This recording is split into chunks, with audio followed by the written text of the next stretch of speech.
Hello, hello, how are we all doing today? See if this is actually going. Yep, looks like it. Self in the camera here. Let's pick up where we left off last time.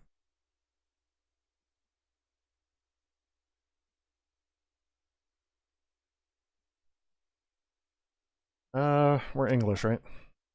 Saving. Please not press the power or reset. Hold your remote horizontally, press 2 to continue. And I don't know if this is going to be whatever it is. Warner Brothers.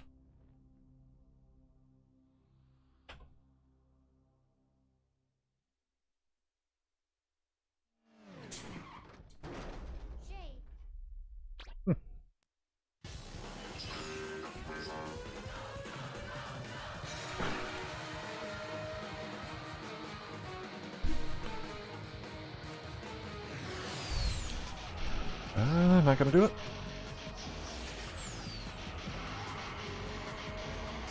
I think one of my cards is actually locked up here, which is not good because I wanted to capture footage from this. I have to try this again in just a second. That's what I get for trying to hurry through this. That's gonna go black, and hopefully it comes back.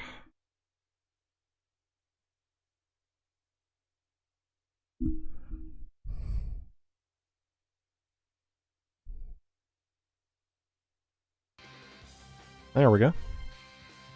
Sound's still there? Oh, that's awesome. And capture's working now. Little glitch at the beginning of the stream. Why not? Takes me back to the good old days.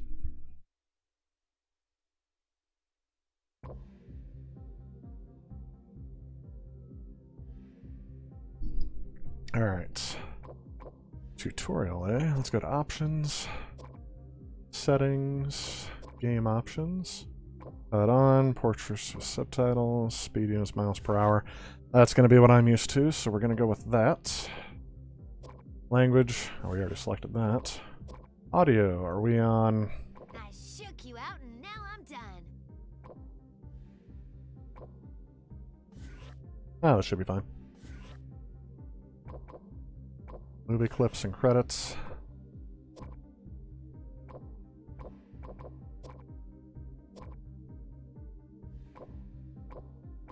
Okay, you have to beat Championship 1 to go forward.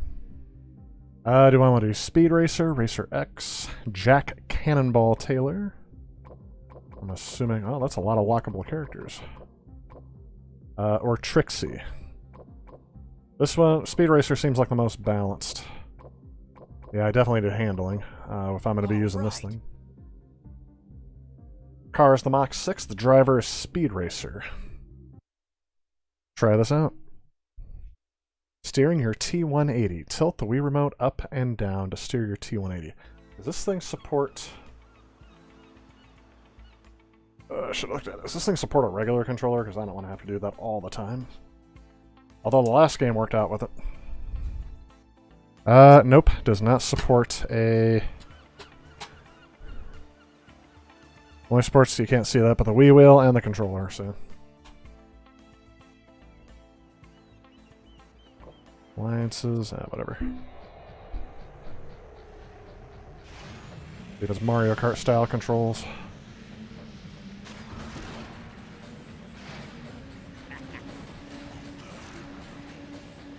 I wonder if they're gonna do what oh darn.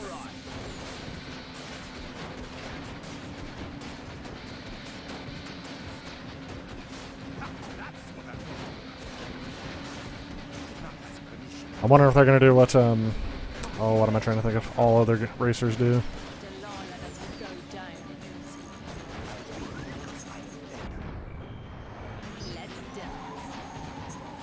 Okay, I'm backwards now. A for health. Oh no, I was wondering if they were gonna do the voices on here like they did with the cartoon. Speed, you cannot win this race, haha.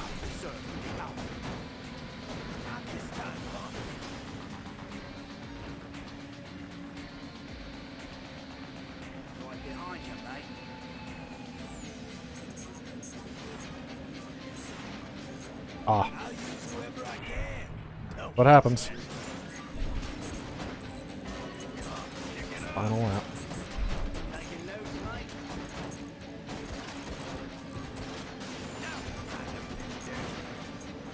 Didn't realize this was a demolition derby here. Oh, I can't miss those speed boosts. 'Cause then that happens.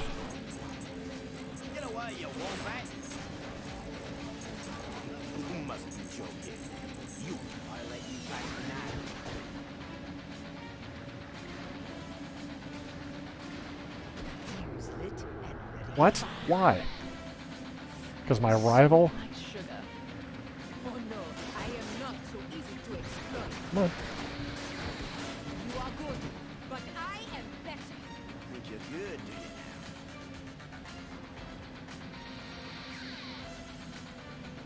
Darn it. So that has the Mario Kart syndrome there, where if you're trying to aim for something precise on the track, it's almost impossible to do with the Wii Remote tilt.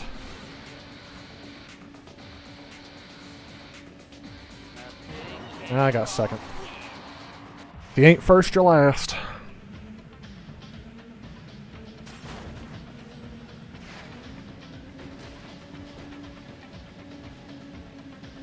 Jack Cannonball Taylor is winning. Well, yeah, he has automatically the fastest speed, but I definitely need the handling. Yeah, I definitely don't want to see the replay of that monstrosity. Not too bad for the first time doing it. Controls are nice and tight. I don't have to, like, stretch my wrists to their breaking point. There's not really much I can learn from the back of the case. And if I'm right, yeah, this is one of the games I got that didn't have the manual. It has the original box art, though.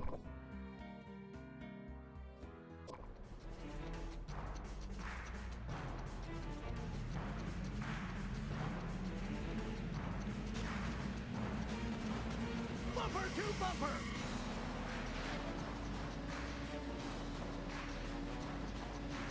To tell you the truth, the track designs remind me a lot of the Hot Wheels games. Except for I haven't gotten any loop-de-loops yet. Let's dance. Granny's gonna be livid. Now I take advantage of you. Water recedes just as fast as it rushes forward.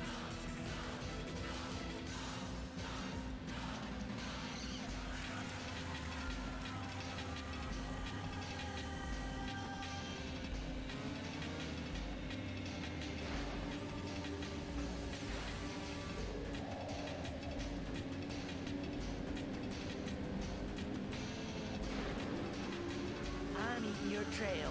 You're giving me speed. So I can tell there's a loop-de-loop. On a run. Oh.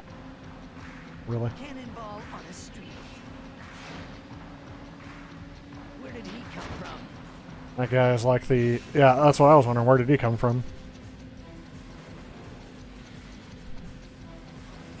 That kind of reminds me of the Cruise and Blast game that came out for the Switch, where the AI bands based on how you're doing.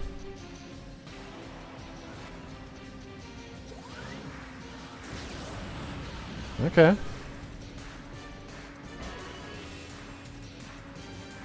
Well, hopefully that boost was well spent.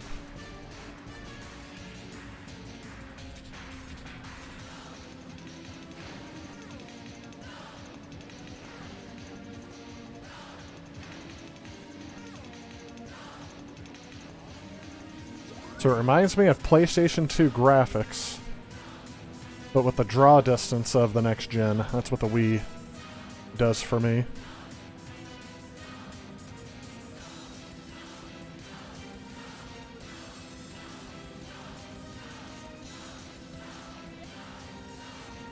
And surprisingly, I'm not noticing any frame drops here, but I don't know. I can't tell if this is 30 or 60 frames a second. I haven't noticed very many hiccups. Right around that corner, it felt like I got something.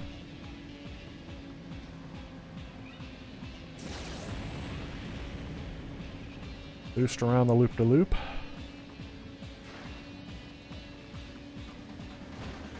Oh. I had a wall, so that's probably going to mean the AI is going to come up behind me and just start messing me up.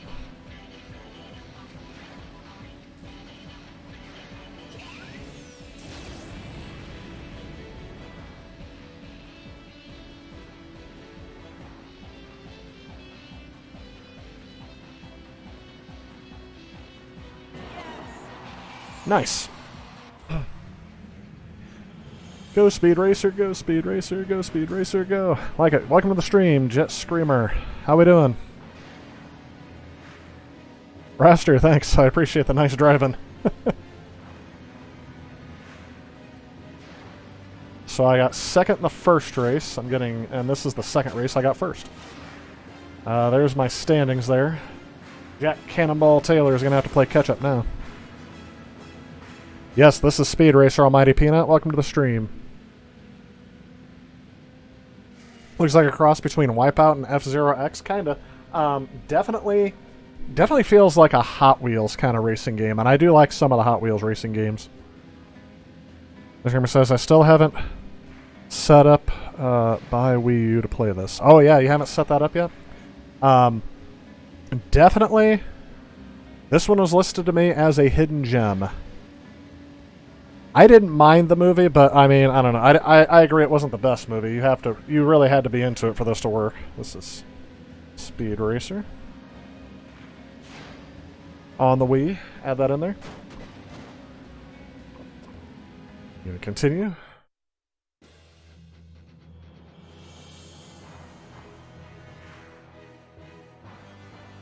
That's right. And you can kind of tell it's a licensed game, and I was trying to figure out who did this for WB Games. It's Sidhio and Emergent Entertainment? Emergent Games something. It's in really tiny print on the back of the case. Pretty good. Got an Elite 2 for $30 this week. Nice. Still playing Need for Speed Unbound. Yep. Haven't gotten that one yet. You have the Hot Wheels for the 3DS. It came with the Hot Wheels car. Oh, really? Yeah, I remember they packed that in with some of the games that released, but I don't know if I ever got one that had a car in it. I've unlocked Rosy Blade. Okay, so I don't have to win a tournament or did I just win the tournament? You have unlocked Class 1, Championship 2 tournament, Talibu Trophy. I think that was just, it's only 2 races for a tournament? That's nice. I do like that as a person who is usually on the go for things. Last one, so Championship 1. That's the Royalton Rookies Cup. Now we're going to do the Talibu Trophy. And it's the same tracks, just in reverse order. Okay. I can handle that. Oh, are they also mirrored on the tracks, I wonder? Got used at GameStop, so you're really impressed that it came with the box and everything? Oh, nice. Yeah, having it used at GameStop, you never know what you're going to get with that, right? Like when you walk in there. I mean, you can see it before you leave, especially if you're buying online, which seems like that's all their used game market seems to be going online. Even their current gen stuff, and I kept thinking they should expand their retro gen stuff into the store, so you can go in and buy Super Nintendo games if you wanted to. They don't need to carry a lot of stuff, just the common stuff people would want. Then again, the downside to a retro game market is I'm sure the returns. I don't know, how do I get a boost at the beginning? I didn't even think to look at that. I would think that the downside to all retro retailers is the return rate's got to be high just due to failing equipment.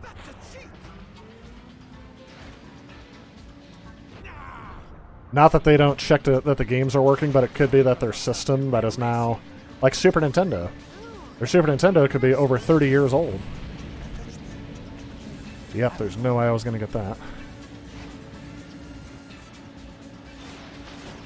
I missed one. So this is the same style of track, but this track is definitely different from the one I just did. Could imagine the returns on like Atari equipment. Great. So the other guy just goes around me because... Oh, should have hit him. So it says speed up. I don't know if it's just giving me a temporary boost, or is it keeping me at that speed? No, it just eventually turns down. Okay.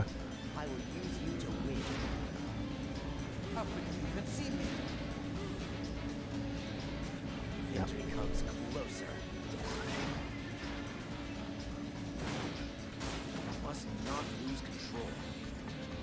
That's right, Speed. Don't lose control.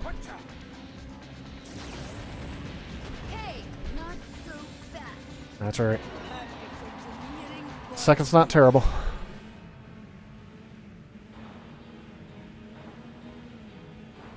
They playing with the ED64. Didn't remember so many racing games on the N64. You know, that's kind of strange too. I thought the same thing a little bit, Jet Screamer.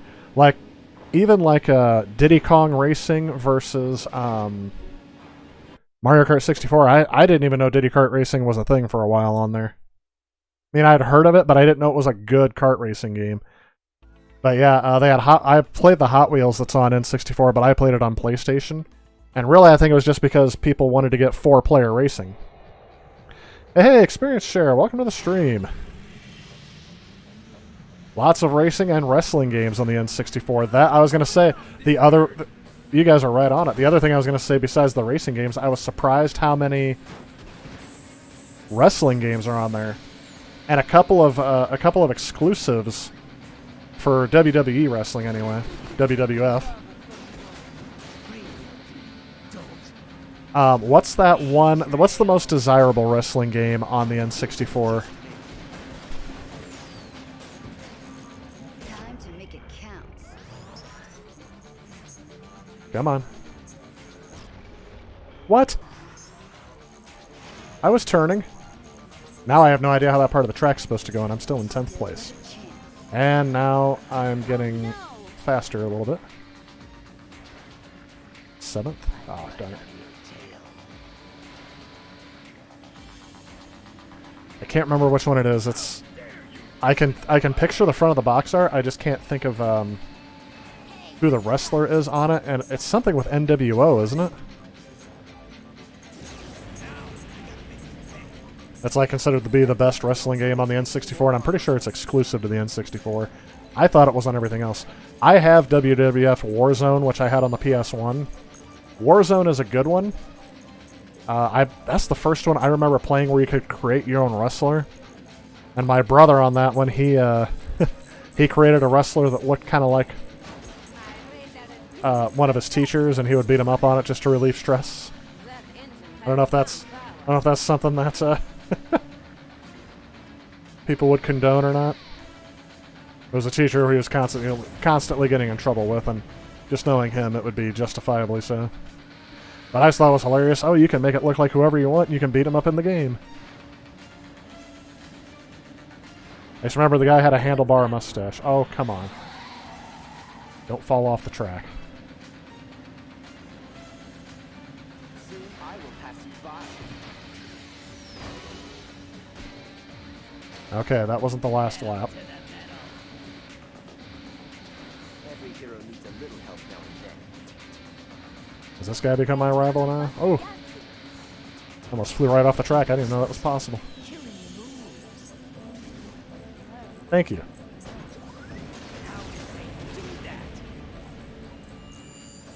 Alright, so now I've got to try to hit this. Turn. There we go. That's the move I couldn't pull off last time, and I don't know why. It's, I think because someone hit me before. Oh, he's going to hit that one. I got to hit this one. I can't hit that one. What?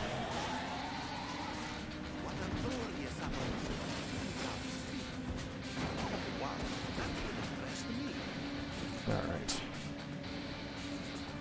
Hey, Nitwit, thanks for the lead. No one can stop me now. Just one more second and I'll get you. This is getting crazy. Cannonball on a run. No. Not this time, punk. I should have saved that, but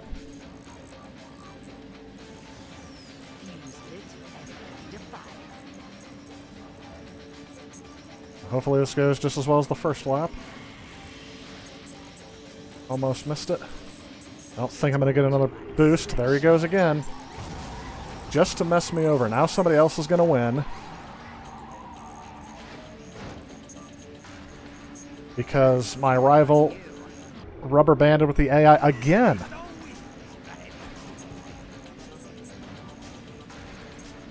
Here's the thing, if I drive in a straight line and they come in from behind and hit me, how are they able to mess me up that bad? That's right, I still won. Let's see here. Almighty Peanut says, was it WCW Nitro? It could have been. I just picked it up a couple of months ago. That's why it's fresh in my mind. I can picture it. It could have been WCW Nitro. Wasn't that the one that was only at Blockbuster? Could have been. WCW NWO Revenge. That sounds more familiar, Almighty Peanut. Oh, nope. Experience Share. I think you got it. No Mercy. That's the one. It's got a blue, kind of bluish cover. I haven't played too many on the N64 despite how many there were. You were a huge WWF/E fan growing up. Yeah, I mean, I think it was bigger back then than it is now, so more people casually watched it. What? How did he end up with more points than me? I guess I had to knock him back, like I did in the first one. That's right. So far this game isn't too bad. It's a black cartridge. That sounds right. Let's see here. I'm gonna look up that name and see if it's number one if it's in my collection. Because if that's it, it's the one I'm thinking of. I don't know if I have all of them for the WWF wrestling games. And 64. No Mercy. It is in my collection, and yes, that one is expensive. Well, more expensive than the other ones. It's like $30 loose now. I picked it up not too long ago, and I picked it up for less than that. But it was like $25 or something like that, so it wasn't too far less. Yeah, there it is. The gray bluish background. The Rock's on the cover. Why couldn't I think of that? When he was known as The Rock and not Rocky Maivia.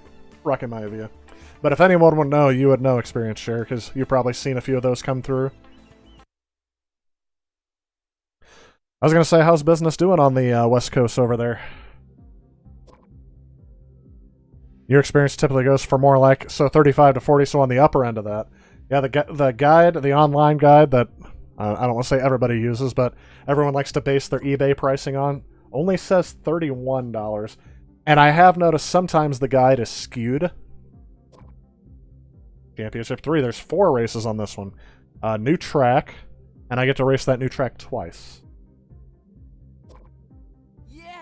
I like Speed Racer. He's been more balanced for what I need. Oh yeah, and of course, do you worry about the cartridge variants a lot there, Experience Share? Because there's apparently a cartridge variant that has the USA-1 on the label. That's $301 loose. I mean, I guess you have to if you're going to be reselling. Your experience been crazy busy ever since Christmas. Nice. A lot of people get gift cards, or are they just getting into the retro gaming scene now if they had some expendable cash? I haven't noticed that the game stores in my area have been as busy post. I do know GameStop has not been. Every time I go in there, the ones that are still around, they shut down a bunch of them in my area. There used to be 5 in a little Metroplex area to the west of me, and there were 2 in another Metroplex area to the east of me, and there's only 1 to the east, and I think there's only 2 to the west now. So yeah, I mean, they shut down a bunch of... Oh, there's 3 to the west, so there must have been 6, because I'm trying to think of all the ones that shut down. The one that was closest to me is the first one that shut down. I couldn't believe it. I was like, ah... For years, I wished there was a game store, or like I said, like a GameStop kind of area store closer to me. And the one that was within 9 miles driving distance of me was the first one to shut down. All the rest of them are at least... Come on.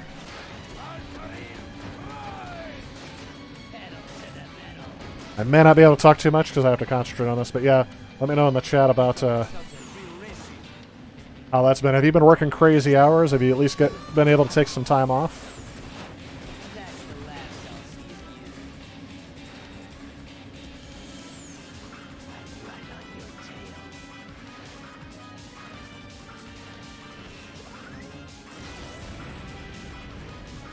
I've been kind of crazy busy, but I had...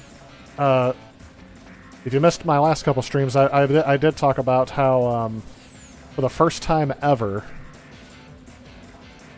not first time ever. For the first time in like 8 years, So a little bit about me is I work for 2 separate companies, 3 separate companies now. One of them is a school, another one's an online school, and the third one is I actually just accepted a position to be a playtester for another company that basically contracts out, hey, you know, we have a group of people who will playtest your stuff, and we'll do that. So technically I now have my first job in the video game industry, which is nice. Your mama's crying for you. But anyway, for the first time in 8 years of having at least 2 jobs, for some strange reason, I had a week where it all lined up where I had time off from all of my jobs. So I did take some time off the channel. Like, I didn't stop playing games or anything, but I did take some time off from the channel and from everything else. Just take a week for myself for the first time, and it was strange. I mean, it was having, I don't want to say having nothing to do, but being able to choose what I do with my time. Instead of saying, well, I got to make time for this, this, and this, it was really strange. I mean, it was enjoyable. It definitely recharged the batteries a bit. I came back to everything, including the channel. Why? Why does that happen? I don't know what I'm doing to make that happen.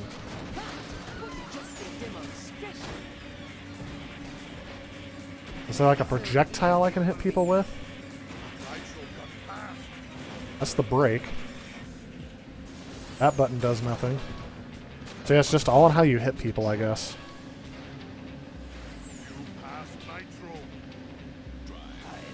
You pass nitro. That was my plan.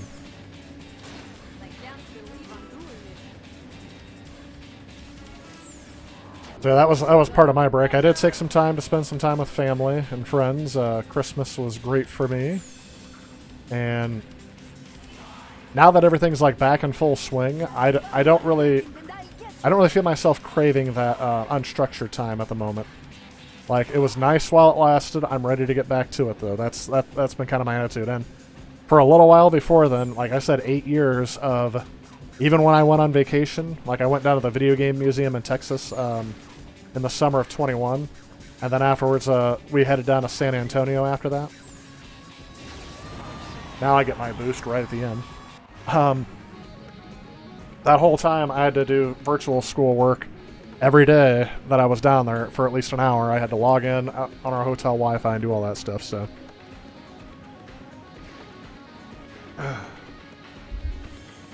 Like I said, and this time I just decided to stay at home. I mean, I got some things done around here that have been really lacking for a while. But yeah, that's been my... That's why I said it was just kind of weird. I didn't have to log into anywhere. I didn't have to go anywhere to do anything. It was just kind of... It was really strange. I could get used to it, but for right now, I'm okay with how things are going. And of course, if it ever came down to where I wasn't doing any of the other jobs, I'd still do the channel.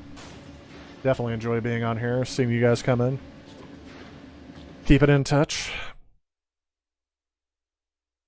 Let's see here. Busy since Christmas. Yeah, I haven't updated that cartridge version yet, but you do watch for it. Oh, okay, yeah. Been raining almost every day since Christmas and still been slammed. That's interesting how much the weather, like just rain, affects traffic in a retail store. I've only worked in a couple of different retail environments. The rest of the places I worked, other than the schools, have been what I do now was food service. I worked in food service for about 8.5, 9 years. And yes, the weather thing is definitely something that affects your foot traffic. But so that's against the grain that you're still slammed from that. Rester says, "Focus, young Skywalker." Yeah, running my mouth while doing this is definitely not. Oh my gosh, it's already going through. Yeah, 6 employees now? That's awesome. Glad to see that that's worked out, because I don't know how many businesses around me that have started and failed, or have been around like for a very long time, where like they were like established in the community and there were community centers. I can't name how many of them around me have closed because of everything that's happened in the last 3 years. And like I said, not just, oh, we started up at the wrong time. No, there are restaurants, businesses, retail establishments that were, like I said, community centers. Like, you couldn't imagine that building there since my great-grandpappy's been alive, has always been this business. In the last 3 years, they had to shut down due to a variety of factors. One of them, it was planned, actually. They knew none of their siblings was going to take over the family business. Not siblings, any of their offspring were going to take over the family business. They were just like, well, they're going to retire, and they tried to find a buyer for their business, but when they couldn't, they just shut it down. That was but there was only one that I can think of. I'm sure there's more. And so starting up when you did and making it through the climate, I think part of that is too, there's an old saying that I heard from the Johnny Carson Tonight Show a while back. It was somebody, one of Johnny Carson's idols, referring to him, and he said, if it's like, if you have talent, they can put you behind a brick wall and you come through. And I think that kind of applies to the people who have persevered through this, so I think that speaks to your character as well. Company's still playing beta test? Yeah, oh man, Peanut. Why did I did think about that. Why do they do that when it really seems like, especially in the case of like Cyberpunk, like I really felt like instead of paying to do beta testing, why not just send it out to the audience, let them beta test and give you feedback? Some companies will do that too. Like, I really think the beta testing is sometimes alpha testing. The only reason why it's beta is because they release it to an audience. But yes, some companies do. So far, the stuff that I've messed with, I can't tell you most of what I've done yet because a lot of the products I've tested haven't come out yet. I just joined the company not too long ago. But I get paid per playtest, and they specifically ask me to look for things. A lot of the stuff I've been doing is retro-based, which is one of the reasons why I accepted the position, because retro is kind of my thing, right? So, it could be game, it could be gaming equipment. I've been told there's a lot of stuff out there, but I would think like retro gaming, if you're making a Super Nintendo cartridge, and I'm not saying this is something I've tested or not, but if you're going to make a Super Nintendo game, you can't just do online updates to that still, so you still have to test and make sure it's viable for market before you release it. So I guess it's still advantageous for them to do that. Same thing with equipment. Like if you buy a controller, not everything in a controller could be or like an EverDrive or something like that. Not everything in there can be software patched. Alright, I'm pressing A for health and I'm not getting there. Okay, the health just automatically starts. I like this track. It kind of reminds me of, like, going through the Egyptian Sphinx there. Kind of reminds me of, like a track that somebody would design through Las Vegas, because you have the lights there and everything. Kind of like all the things that they've stolen from around the world to bring to Las Vegas to make it more appealing. And all the fancy lights. It's sad that those landmarks would remind me of Las Vegas before they remind me of the actual locations where they're from. But I know there's not a racetrack in the original Sphinx. Unless there is. I could be wrong.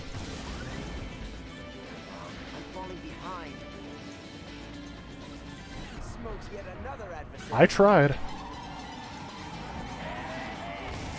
There we go. So the problem is I can't go in a straight line. It's easy for them to catch up to me and do that to me. It's way too easy for that to happen. Did I use my boost? How is he able to hit me like that, but I can't retaliate? You pose only a slight threat.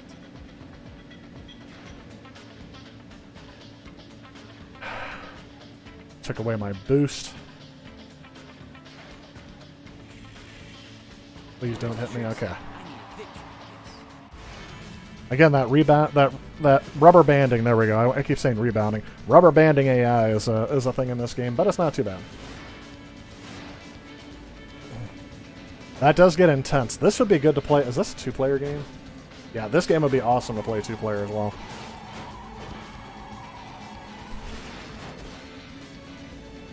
The companies that released had the consumers be the beta testers. Yep. That's about right. Raster says, congrats, thank you very much. Be the testers. Almighty Peanut Experience Share is a retro game store on the West Coast. For a while, he was actually watching my channel before he started his own game store. And if you check out his channel, I'm not really promoting or endorsing, but I'm just saying, if you check out his channel, you can see videos from when he first started the store. And it basically, he's living the dream of a lot of retro gamers who would just like to open and start their own store, with the focus being on sharing your experience with games. It looks pretty fun. Come on, you tell us it'll be between. Yeah, it'll be between us. So I'm sure he won't mind me at least filling you in if he's had to step out or if he's lurking. And if you're out on the West Coast, check out his store. I haven't been there, but I do know that would be a place I would stop if I go out there. Me being in the middle of the country and being from the Midwest, obviously we like to drive places, right? I actually thought about, what if I took the train out there sometime? Rex, welcome to the stream. How you doing? You were in EA's closed beta test program for Old Space MMO Beyond Earth. Didn't manage to find any bugs or exploits in your time, though. Yeah, that's not... I don't really know. I'm looking for... When I play, I guess this is my strategy going into it, is I'm looking for what is the normal experience. Does the normal experience work? Because obviously, if I run into a bug in something, there's obviously a problem. And part of that is I will run towards the camera instead of away from the camera when you're supposed to run towards the... when you're supposed to run away from the camera, just because that's how my brain works. Hot Wheels Viva Las Vegas. There you go. That's a good way of putting it. Do I like playing old school RPGs like Final Fantasy 2, 3, yeah, 2, 4, and 3, 6? Your favorite of all time, Chrono Trigger? I do. When I was younger, I didn't. It took me a while to get into RPGs. It was actually in college. I played Final Fantasy 2/4 on an emulator on my college laptop in between classes. I would have like a 2-hour break between classes, and I didn't live on campus, so I had to commute every day, so I never left. So I'd eat lunch with one of my friends for an hour, but then I had another hour after where I had nothing to do. I mean, obviously I could have studied, but if I didn't need to study, I could, you know, what was I supposed to do? I just sat in the cafeteria and did whatever. So I started playing Final Fantasy II on an emulator, SNES 9X, whatever it was, for Windows XP. And the reason why I played RPGs, why I initially liked playing those better, is because I didn't have a controller, a game controller. All I had was a keyboard. And... come on, spin around, spin around, spin around. Okay, that's how I jump. Come on. Good Lord. Why? Well, I might not make it on this one. Anyway, they were easy to play with a keyboard. That's why I like doing them, because all you did was you moved with the arrows, and then you select with one of the keyboard buttons. It was a lot easier to play an RPG with a keyboard than it was to... oh, what was that? Is that a power-up, or is that a... you want to avoid this?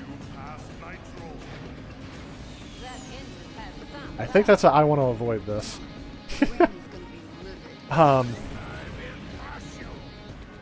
So yeah, trying to play Super Mario World with a keyboard, I could do it. I didn't like it. It was tedious. So, and obviously the controls are backwards unless you map your keys the other way, which I guess I could have done, but I never thought about it. Yep.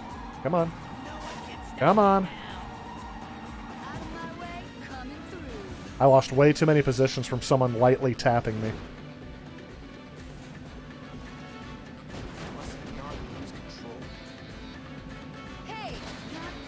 This track's kind of nice.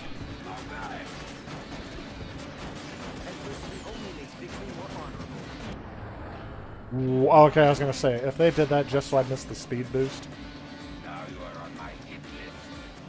On boost. I drafted? I didn't know if that was an...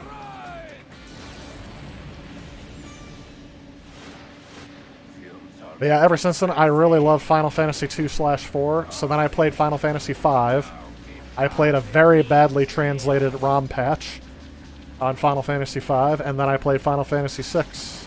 And then I started playing Breath of Fire. Really like Breath of Fire as well. 1 and 2 on the Super Nintendo. I did start playing Chrono Trigger. I don't think I've ever beaten Chrono Trigger. All the ones I mentioned until now, I've beaten. I tried to do the Final Fantasy Mystic Quest, and I was not as big of a fan, which is hilarious because they made it to appeal more to Americans, and I thought that one was not very good. I didn't like the grid-based walking system, I guess. Reminded me a lot of a tactical RPG. How did I get in first? Come on. Stop smoking. Oh, for the love of...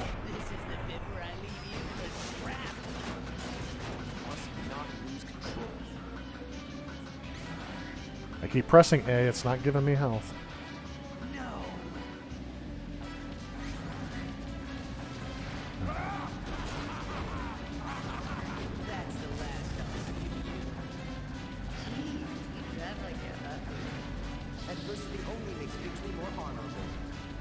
Yeah. Kind of funny, the people who did this movie were the same people who made The Matrix. The Wachowskis, or whatever they're going by now.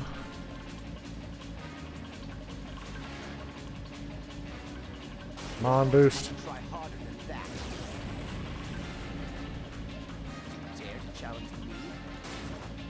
How is he all of a sudden going faster than me? I'll never understand this.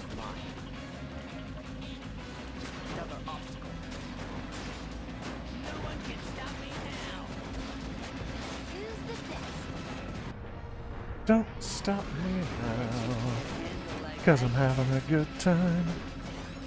Having not such a good time. I'm trying to think what else I played for RPGs on there. Probably Secret of Mana. And all these I own on cartridge, by the way. When I played them on an emulator, I didn't. I even own Final Fantasy V. Not a ROM patch version, the original Japanese version. You guys saw me play that. I don't know if did I do that one on stream? And then eventually I got it for the PlayStation 1 in Final Fantasy Anthology. Oh, look at that. Pulled it out by like, what, 1/10 of a second? This would be great upscaled. Yeah, it's running at 480p, and I'm, I guess, stretching it out to fit a... Oh, I'm sorry, no. This is coming out at 1080p. This is upscaled on the Retro Tank. So you're thinking if they did an HD, not remaster, but an HD upgrade of it in widescreen? I can see that. I doubt it would happen because it's a licensed property, so they have to go through a whole bunch of rights to get to it. And whoever ended up buying out this country... How does first and second get the same amount of points? There's something I'm missing in this one. At least I got first this time.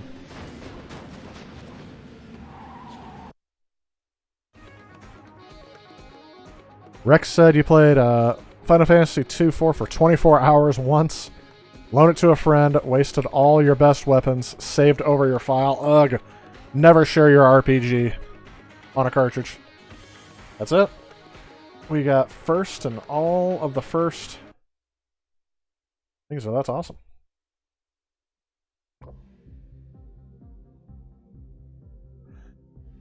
So that's the first championship, Class 1. Stop my capture there. I can break up any hardware or software by using it in the most basic manner, which makes your job actually incredibly difficult. Not much now, but definitely challenging previously. Nice. I guess that's a skill, isn't it? Doesn't it take skill to do something like that? Or talent. That's what it is. You have some talent. Really wanted to get into Breath of Fire, but couldn't. I don't know what it was. I think I played Breath of Fire 2 first. I don't know if that was by accident or if I just did it. And it wasn't necessarily the story that got me into it. I like the role-playing element of that game. I like the gameplay a bit more than... And the story wasn't bad. It just... the appealingness of it was the gameplay. Mana was primo. Finally had its multi-tap back in the day, which made it even more fun. Yeah, I didn't even know that was multiplayer for a while. And that's one of the things I just know I'll never play at multiplayer. Just because I don't have anyone in close proximity who likes those things. Alright, so now we're Class 2. We can try it. We keep winning. Should we go until we can't win anymore? This game's pretty fun. I'm liking it. What's this one? The Pola Cola Cup. All right. Really liking this game. Maybe we can unlock everything in here. Each driver has a unique vehicle. Each one has unique variations. And that's another thing too, is that I might have to switch drivers eventually. Kind of like a role-playing element in a racing game. Okay, this one looks like it was F-Zero. The color scheme, the futuristic setting. The color scheme is what's got me. This definitely looks like an F-Zero. Strange that they never made an F-Zero game specifically for the Wii, did they? The last F-Zero game was F-Zero for the GameCube, GX. Somebody did say something, and they said, why hasn't Nintendo made another F-Zero game? And I think the answer to that is, I think the genre scene is not being popular anymore. Gotcha! And plus, does Nintendo own Cruise and Blast? I know it's exclusive to their system, but I forgot who made it. I think Nintendo owns the franchise of that, don't they? All the cruising games.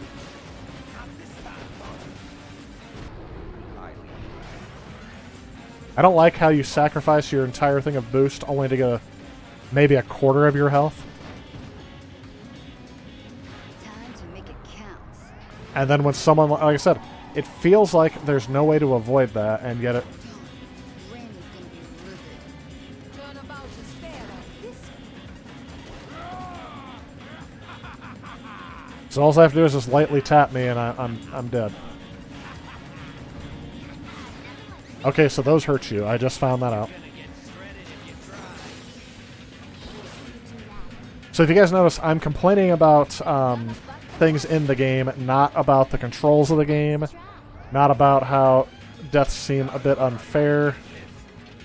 There's obviously some, like right there, I don't know how you recover from that. But this all seems like something I can figure out. So far, it's surprisingly well developed. I want to know what other games this company has done and how similar they are to this, because it seems like they really got this down. Out of my way, coming through. Why does that hurt me? Why did I explode? I don't get it. Another obstacle. Fine time to bust ahead. Okay, so this is like ultra zoomed out. Don't really care for that. I guess I could see if somebody's behind me and about to rear end me and take all my health with it.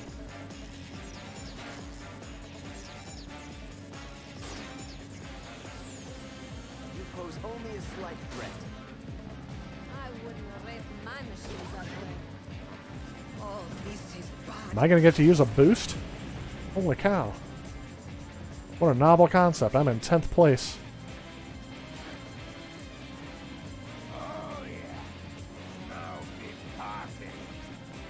I'm assuming all those people are characters in the movie.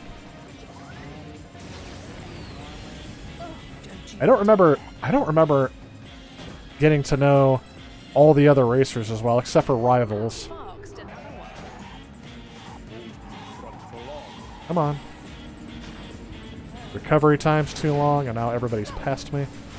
Now I'm in the farthest place back I have been in this entire game. Look at all the chaos in front of me. One more second and I get you. I don't get why that happens. Why I'm not able to attack other people, but they can attack me. Imagine if you can only play defense in football and you couldn't play any offense. I don't think you would win. You'd never be able to score a touchdown. That race did not go well. 9th position, I don't get anything for that. People largely hate or love this movie. Like I said, I can tell you it wasn't a great movie. I didn't hate it though. I am on the fence of that one, Jet Screamer. Didn't Sega make F-Zero GX? Sorry, I don't know that. I don't know that at all. Somebody else will have to answer that question because I'm completely lost to answer that one. I have no idea. That's because from the N64 and the GameCube, I completely skipped over. I went from Super Nintendo to PlayStation 1 to PlayStation 2 to PlayStation 3, then the Wii, and the only experience I have with GameCube came in like 2008, 2009. And I got all the games that GameStop was, I would say, clearancing out. Like Paper Mario, all the games that you wanted for the GameCube, I got for really cheap because they were very plentiful. Slithering up right behind. There you go. Riding your wake. There's nothing you can do about it. And the value of them were still low enough where I can just get them. And the only reason why I got them is because I'm like, oh, I never had a GameCube, so I'm gonna take advantage of that backwards compatibility on the Wii and play some of these GameCube hidden gems. So that's when my first one came in. And F-Zero GX, I don't remember playing that one often. Because if I was going to play a racing game on the Wii, well, any sort of car game on the Wii, this one would have been a good one. But it was either going to be Hot Wheels, Mario Kart. I want to say there was another one, but I don't remember what it was.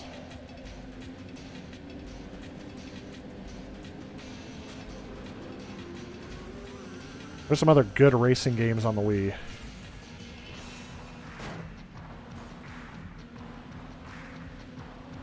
But also, that was my first time playing a lot of N64 games, was on the Wii. Super Mario 64, first time I ever played anything seriously in it. And that's partially because at the time I was doing emulators, the N64 emulation scene was primitive. Like, it was like, it only had like 10 games that worked with the emulator I had, and you had to do a lot of setup for it. It just wasn't worth it, and it still played kind of glitchy. I was back in early 2000s N64 emulation. At least the emulator I had. I'm sure it was better than what I got. So yeah, my first time playing a whole bunch of those classic N64 games was through the Virtual Console. And I bought almost all that they had. That was my first time playing Mario Kart. Well, not first time playing, but first time owning Mario Kart 64, so I can actually go through the single-player campaign. Mario 64, Mario Golf. What else was on there from the N64? What place am I in? 11th? Yeah, that seems about right.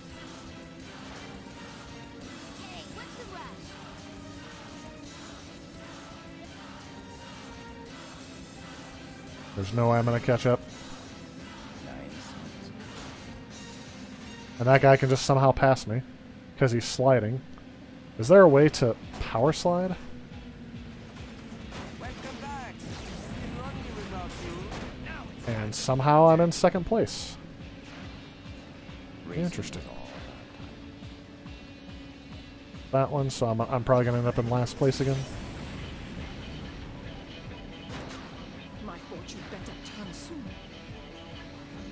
Did I just win after being back in like 16th place? Oh, and he almost flipped me. So I have no idea how to defend against that. Monorous Ross, welcome to the stream. How are we doing today?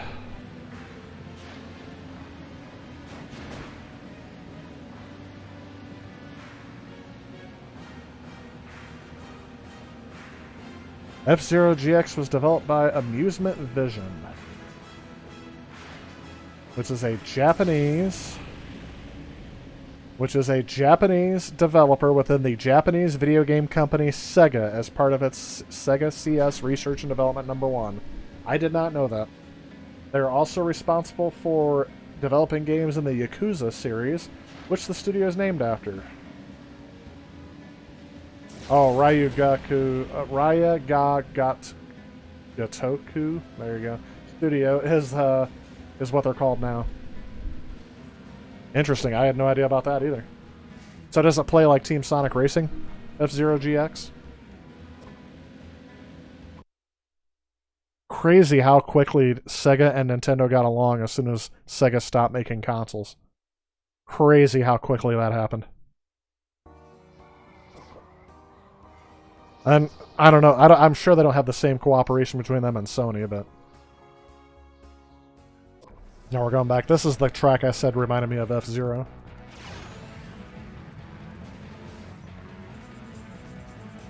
Ah, it is my time to be lucky.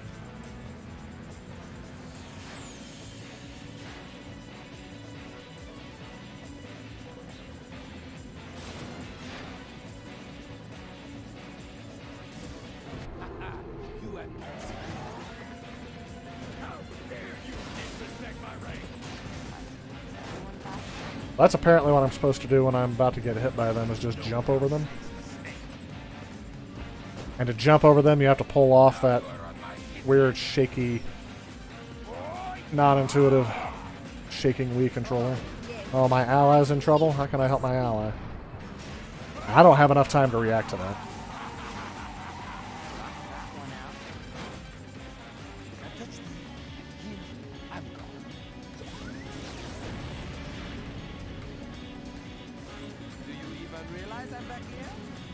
So that reminds me a lot, and I mean a lot, of the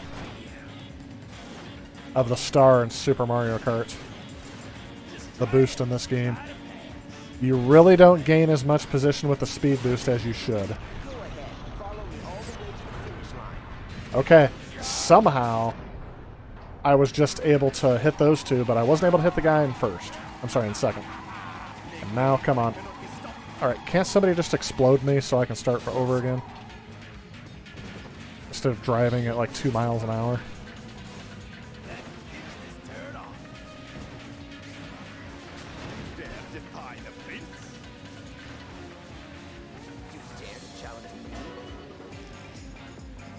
Final chance.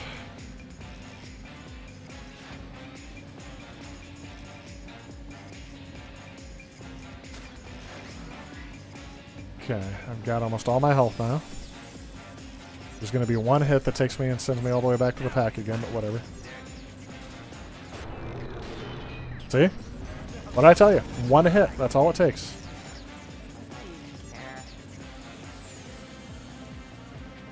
I want health, but I need it. I want health, I want the speed boost.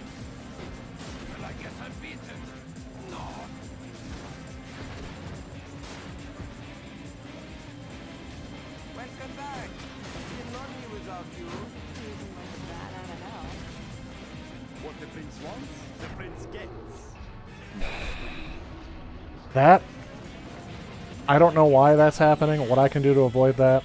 It happens so quickly. I don't think I can defend against that or instigate it. I still have no idea why that's happening. Before you say I should read the game manual, you know I won't do that. I'm missing speed bumps to save my life here. Now watch, somebody's going to come up and hit me before I can use my boost. Look at that.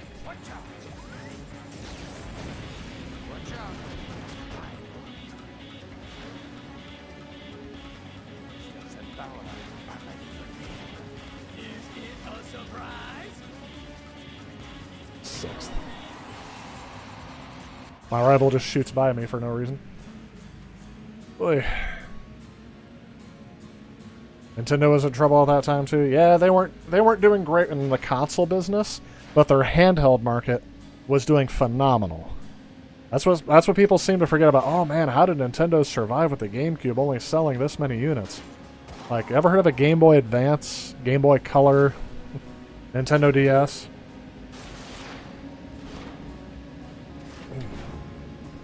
They were doing okay. What was it? They said with the profits they made from the NES and the beginning of the Super Nintendo, didn't matter if they made another dime for like the next 100 years. I know that's not exactly the case, but they were making the argument that Nintendo would still continue to exist as a company for 100 years, even if it lost millions of dollars every year for the next 100 years. So that's where I said that, you know, Nintendo was in trouble at the time. By the way, welcome to the stream, Damon Forbes. Even though they were not doing as well, they weren't in as much trouble as people think. I mean, the Wii, definitely. There could have been a point when Nintendo decided to stop making consoles. Because they had the Virtual Boy, the N64, which the N64, people may forget, was commercially viable for Nintendo. The GameCube, not so much. I don't think they made much on that. I mean, they didn't make as much on the N64 either, but I don't know. Just because they're not first doesn't mean they were last. Sega really suffered. I think that was their big thing. Sony and Microsoft entering the market, yep. Doing okay, playing one of your favorite basketball games on the NES, Double Dribble. I always keep thinking, I see that game everywhere, and I keep mistaking it for Double Dragon. Just because, and I'm sure that was part of their logo design preference. Let me see. Your second favorite basketball game you play on the NES? You can't remember the name, but you can punch each other. Bill Laimbeer's Combat Basketball. I don't know if that came out for the NES, but that's the first one I thought of where you can actually hit each other. Hey, Roas, welcome to the stream. How you been? And I see Pizza Boy if I haven't said hi to you yet. Totally forget about the handhelds. Are you saying you forgot, or you're telling me to forget the handhelds? Almighty Peanut says the DS prints money. Yes. You know, there's been a prediction now among the many that are out there for the next Nintendo system. There's been a prediction that the next Nintendo Switch system may be handheld and portable only, and they'll ditch the console aspect of it. I don't know if they'll go that route. I would they might, because it's all they look at their it could be their play experience, but that was one where I really thought that could be one Nintendo does. Because the next Switch, and it would take, if they do that, I'm pretty sure the next console is going to take different cartridges.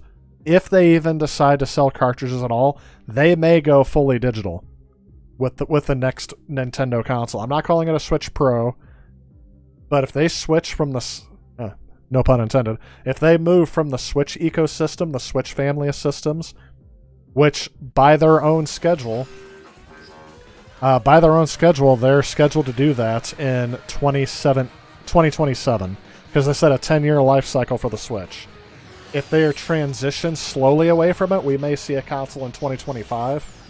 But I don't know, with the games they have releasing this year, they could release another Nintendo Switch variant, kind of like the Lite and now the OLED. They could release another one that's a Switch system, but without improved graphics or whatever. Maybe they might release it with 2 gigs more RAM or something. I don't know. Something where you can load more assets in, but then you'd have to make compatibility for 2 different systems. I don't think they want to do that. They don't want to force developers to do that. They're already forcing them to code for a different processor than x86 architecture, or x64. So that in itself is a pain for game developers. I hear some game developers complain about that all the time. The Switch needs to be this because game developers don't want to code on it. I'm like, well, guess what? If they want to sell multi-millions of copies and reach the widest audience possible, guess what? You're gonna make it for the Switch anyway. But they're like, otherwise we'll just do cloud-based versions of the games. And I'm like, hey, if they work, people will play them, and if they don't work, they won't play them. So I don't know. I sometimes think people get so narrow-visioned that when they see like, I have to code this twice. What did people have to do back in like the 80s when every single computer processor architecture was different? Every single game console ran something different. I'm not saying if people did that today, they wouldn't survive, because yes, they would just pick the biggest platform and just make for that. But that's not a bad thing. So who says that every single game has to be on every single platform? Do I really need... What's the dumbest game that is on every platform that doesn't need to be on every platform?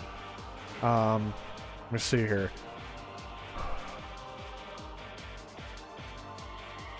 I don't know why in my head the thing that just came to mind was Flappy Bird. But there are some games that are on the Switch that don't need to be on there, and they definitely don't need to be on the PlayStation 4 and the Xbox Series X. But that's kind of the thing. That's kind of the thing that all the consoles are... That's why they're all blended together. Every single big game that comes out is coming out for all 3, except for your ones that are pushing the hardware and console exclusives. So the ones that push the hardware more... Like, there's no version of Grand Theft Auto 5 for the Switch, is there? Even though there could be, because they could just take the Xbox 360 version and port it to the Switch, apparently. I would say the PlayStation 3 version, but that would probably take some more porting. PS2 made the most money ever, and the PS3 lost the most money ever. For Sony, yes. I don't know about for all consoles. Russ, thanks. Good. And yourself? My mic is cutting off? Is that true? Are you guys only getting half of my stuff in here? I thought I was hearing myself pretty well, but maybe not. Maybe it's because I keep turning my face to where it's not to the microphone.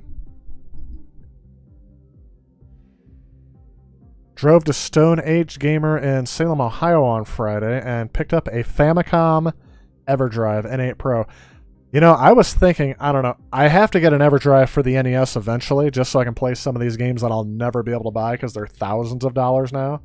That market is well overinflated. I mean, there's some games that are obviously never going to come down below that, but there's some games that don't need to be that high.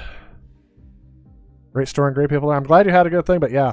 I don't know if I would get it for the Famicom, the AV Famicom, or if I would get it for my AV NES.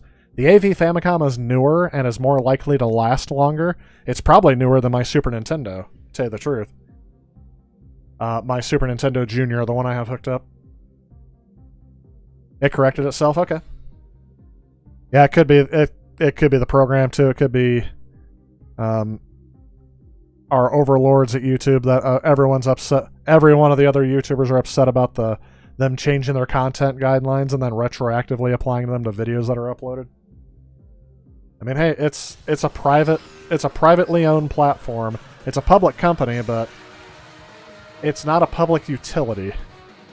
So literally, they can make whatever their terms of service they want to be as long as they don't conflict with laws, and they'll be fine. Ex post facto only applies to, I believe, criminal cases. So sorry, they can do what they want. In that respect, do I think they are in the right to do it? No. Would I make a video complaining about it? Also no. But I guess, I don't know, it's a topic that's trending, so I also get that too. Are people just doing like, oh, everyone else is doing a video about this? Or they're part of like a social media group that's like, hey, this is what the next trend is going to be, so if you want to get some clicks and views, you got to do this too. I just like the outrage that people have on it. One of my videos that says curse words often in it is now restricted to videos over 18. I'm like, what'd you think was going to happen? Now, true, there are some videos that it doesn't make a lot of sense, but I could say, well, for that 4 seconds, I think it makes sense. I'm like, well, that's only 4 seconds of my video. I'm like, yeah. But even the movie rating system says only so many times you can say this word, and it's rated R. That's restricted to people below the age of 17, so... Oh, where's my cough button? I changed topic like 4 times in that paragraph, so sorry. You guys weren't able to keep up with that. I'm complaining about people complaining. That's where we've gotten to. Any good homebrews? I see. Have not downloaded many homebrews yet, or any homebrews yet. Looking forward to it. If you do get a chance to try it, I don't know if it'll work on the Famicom, because sometimes regional differences can stop things from working. Like my Super Mario Bros. 3 mix that I got wouldn't work on a North American NES, although it should have. But because of the way the homebrew was set up, it wouldn't work. Plants vs. Zombies on the NES. It's not that great, and it's not optimized. But it'd be interesting to try it. And I think there's a version of Angry Birds that somebody tried to make on it. I don't really consider those to be homebrews. Those are homebrew ports. There you go. I like homebrew originals, though. I want to see what people can try with it. Micro Mages was a good one. I still like that game. That's one of my favorite games that came out for the NES post its life cycle. It's just a fun game. It really takes me back to, oh, this is old school platforming, shooting action. Most of the games that get ported to the Switch don't make sense. Yeah. I was trying to think of just cell phone games is what I would call them. They're games that you have to charge money on the Switch, so they might charge $4.99 for it. Croc's World. There we go. There's one. Croc's World has no business being on the Xbox, the PS4, and the Nintendo Switch. It was a game that was made for Android operating systems, I believe, at the time, and then eventually it came to iPhone. Everything else, I don't know the whole history of this game. I just know that game does not need to be ported. It's not. Is it that popular? Let's see if I can find total sales for Croc's World. I know the gameplay has stopped, if you guys haven't noticed. Well, there's no Wikipedia page on it. And like I said, it's not that great of a game. There it is on Google Play. There it is on the App Store. There it is on that. It's on Steam. It's on Xbox. And there it is on PlayStation. Temple Run doesn't need to be on all these systems either. Croc's World Run for PS4 is $7 for a cell phone game. And I assume these are all the same games. Who developed the game? I can't find anything on it for Croc's World franchise. Let's see if this is it. The first one says it was made, Xbox Series X, PC, and 6 more. A 2D platformer starring an anthropomorphic crocodile. I'm not saying this game is bad. What I'm saying is, why is it on every platform when it's at best mediocre and it was only made on the cheap for cell phones initially? Sparklesoft is the one who made it. I gotta look up them apparently because I'm not finding anything on...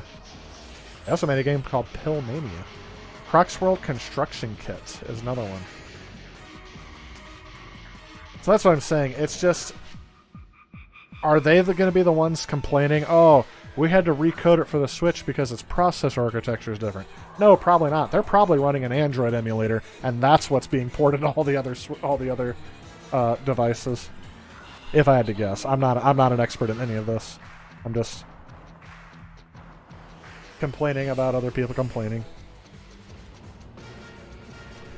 And now watch this. I'm probably about to be sent something to playtest from them, and they're going to be like, "Oh, can't send it to player one start. He was bad-mouthing us the whole time." What? Okay, that can't be them.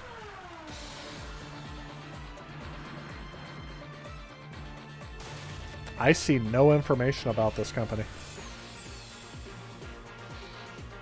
Another one says, Sparklesoft is a professional information technologies firm specializing in the delivery of IT clients with custom solutions for the meeting. So that's not it. Company Sparklesoft. They're from Berlin, Germany. Yeah, there it is. Sparklesoft.com. That's where I was at. This is in German, so let's translate.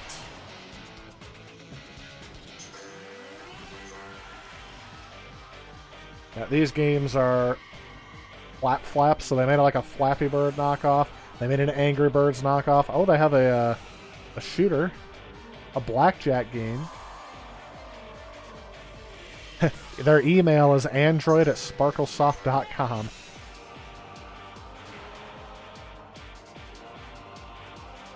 And I don't know if their page is just outdated or whatnot. Did they get sold to somebody? Because their webpage looks kind of jank. Anywho, so that's just one of the things where I think that's a game that's on every platform. Doesn't need to be, and why? So like I said, I don't know what happened to the quality control that's supposedly out there. Because again, like I said, it's not necessarily a bad game, but again, why does it need to exist on this platform? Was Nintendo gonna see a quarterly profit loss for the first time since the GameCube or whatever, or the Wii U, because they didn't have Croc's World in their app store for apparently $7? That's what they're charging for it on PSN, at least at the moment, according to that website I saw. Are you fine? Use the Famicom cart with an adapter. Yeah, I tried that IC Pizza Boy, and it doesn't work on a North American NES. It has something to do with the regional difference, and I don't know what it was. And it specifically affects more like homebrew cartridges. Most commercial cartridges will work, even the ones that take advantage of extra sound channels that the North American NES can't access on the cartridge without some hardware modification. Those work fine, minus the extra audio channels. But the homebrew title, the way that they made the cartridge doesn't work well with my North American NES. And I tried the top loader and I tried my childhood one. Let me see. You were into track and field for the NES? Man, do they want to push phone games. And that's where I'm saying, Damon, this is where one of the things where I'm like, they got all the phone games. They integrated a touchscreen already. I can see digital titles being forwards compatible, or backwards compatible on the next Nintendo system, But I think they may start ditching cartridges and cards and become fully mobile, like a mobile phone, because that's the only mobile gaming platform right now that takes cartridges. The Steam Deck doesn't take anything other than an SSD. And I don't know how much... I know that they have to pay Nintendo to make the game cards. I don't know if they have to have Nintendo manufacture them. But they have to pay like a license fee, and that's why they're only doing like 8 GB cards for a 32 GB game, and then having you download the rest of it, not putting the game on the card. So I mean, I think if they get rid of that, it's gonna be okay. Nice.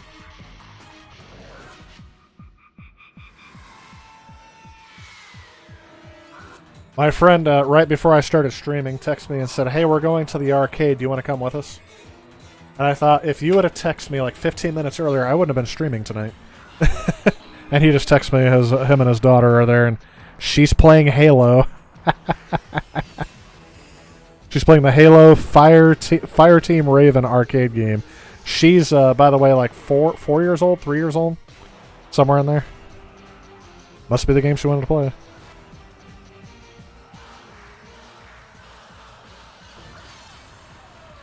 I'm gonna heart this image there. Alright, there we go. And I've got 3 text messages from someone else I'll have to read later. Let's see, welcome to the stream. Sorry your comment is getting chopped off there, and now they're all over. I'll have to reread through them.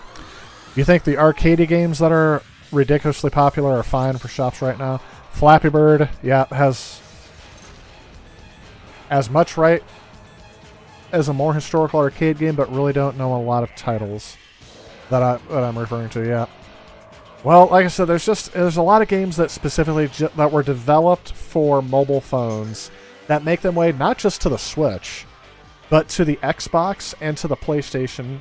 And I'm just like, why?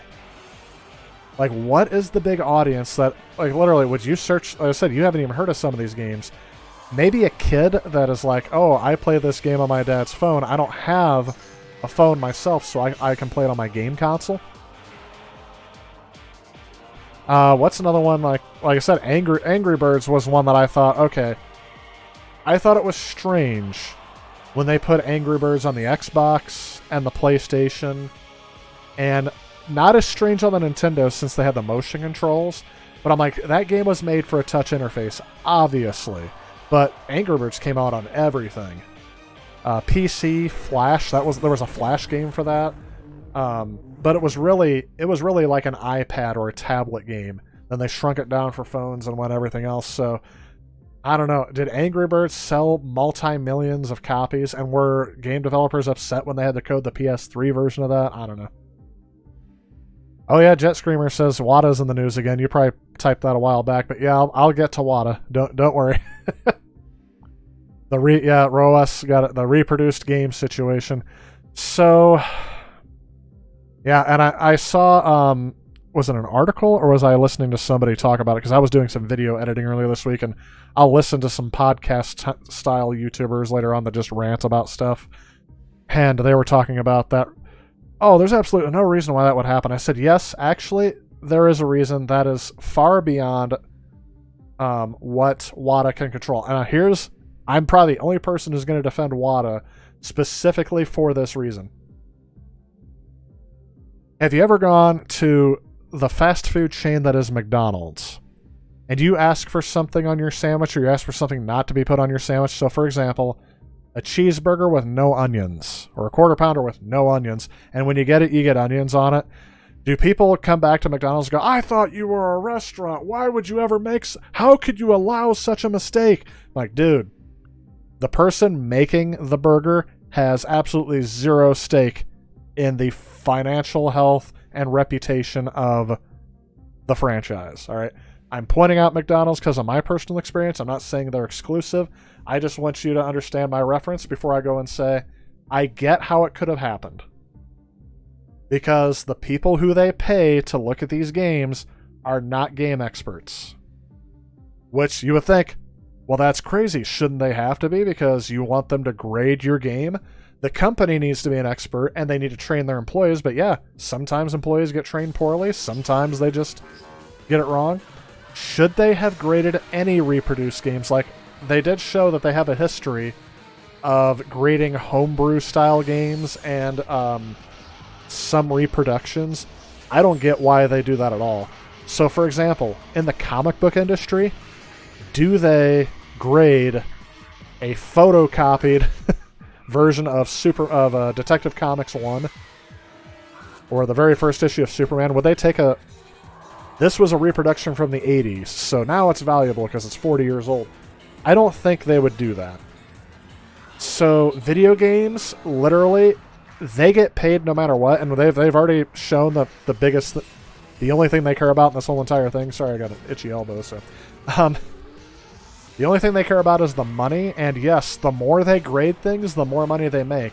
And they make $0 if someone sends them a reproduced game.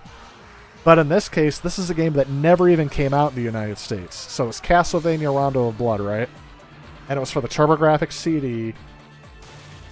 Alls they did was alls the employee that graded that game did was look at their criteria that they were supposed to and give it a grade based on it. That person probably isn't looking up to see, is this a legitimate game? Because you can look it up online and you can find it. You can find pictures of it on there, and if you don't do any more than surface level research, you're going to get that. So I get why that was a thing. I don't know. That's the only defense I have about the how could this have happened? That's how it happens. Poor training, an employee that is not invested in the company's vision, and with little oversight to check the quality of work. That seems all because of, and that's all problems that money can solve. And in a company that is trying to rake in as much money as possible, they're sacrificing some quality to do so. But that's also one game out of how many? And it was only caught because somebody was selling a WATA graded version on eBay. The first thing I would have asked is, was it a real WATA thing, or was somebody reproducing the WATA label and just slapping it on the game to sell it for more? That was my first question. It doesn't appear that's the case, but yeah, what they did is they graded a copy of Castlevania Rondo of Blood for the TurboGrafx CD that was produced. That was a reproduction, basically. It's a modern creation of a game that was not released in the US. And I forgot what grade they gave it. But yeah, you can't make a 9-minute video by having an even-keeled opinion of the company, though, right? I don't like what WATA's doing. I really don't. But I'm not going to go out and badmouth the entire company and say that it's worthless and you shouldn't be doing this and all this stuff. When I get it, it's a way to make money. Depending on what your opinion is, it could be a scam. But I'll say this: it's only a scam if it's a leeching benefit. But the people who send it, they are getting a grade. They're getting what they pay for. A grade by WATA.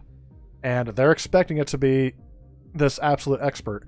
But the people who are in there, it's kind of like have you ever heard of the criminal that broke into somebody's house? And then, let's say the owner pulled out a firearm and threatened to shoot the burglar unless they left their property. And then, fearing for their life, they pull out a firearm and shoot the owner.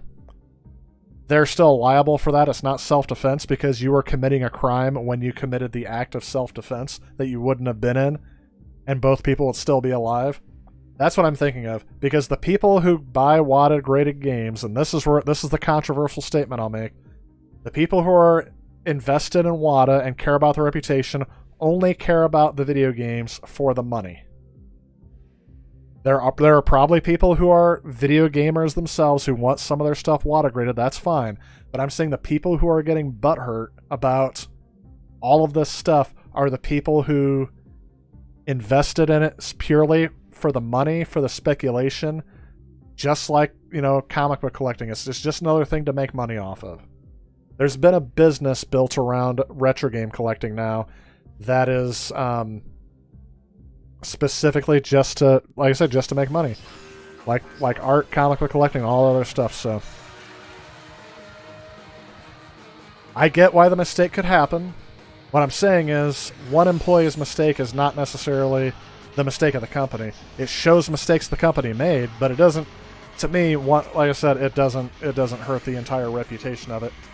Because right now, I would have to value and say that that company has a reputation with me to be able to hurt that. Like I said, it's an unpopular opinion, but I'm more even-keeled to say, let's assume the company is legit first. And then look at how in a bureaucracy that every company sets themselves up, and how do mistakes like that always happen? And it's easy to see how the mistake was made.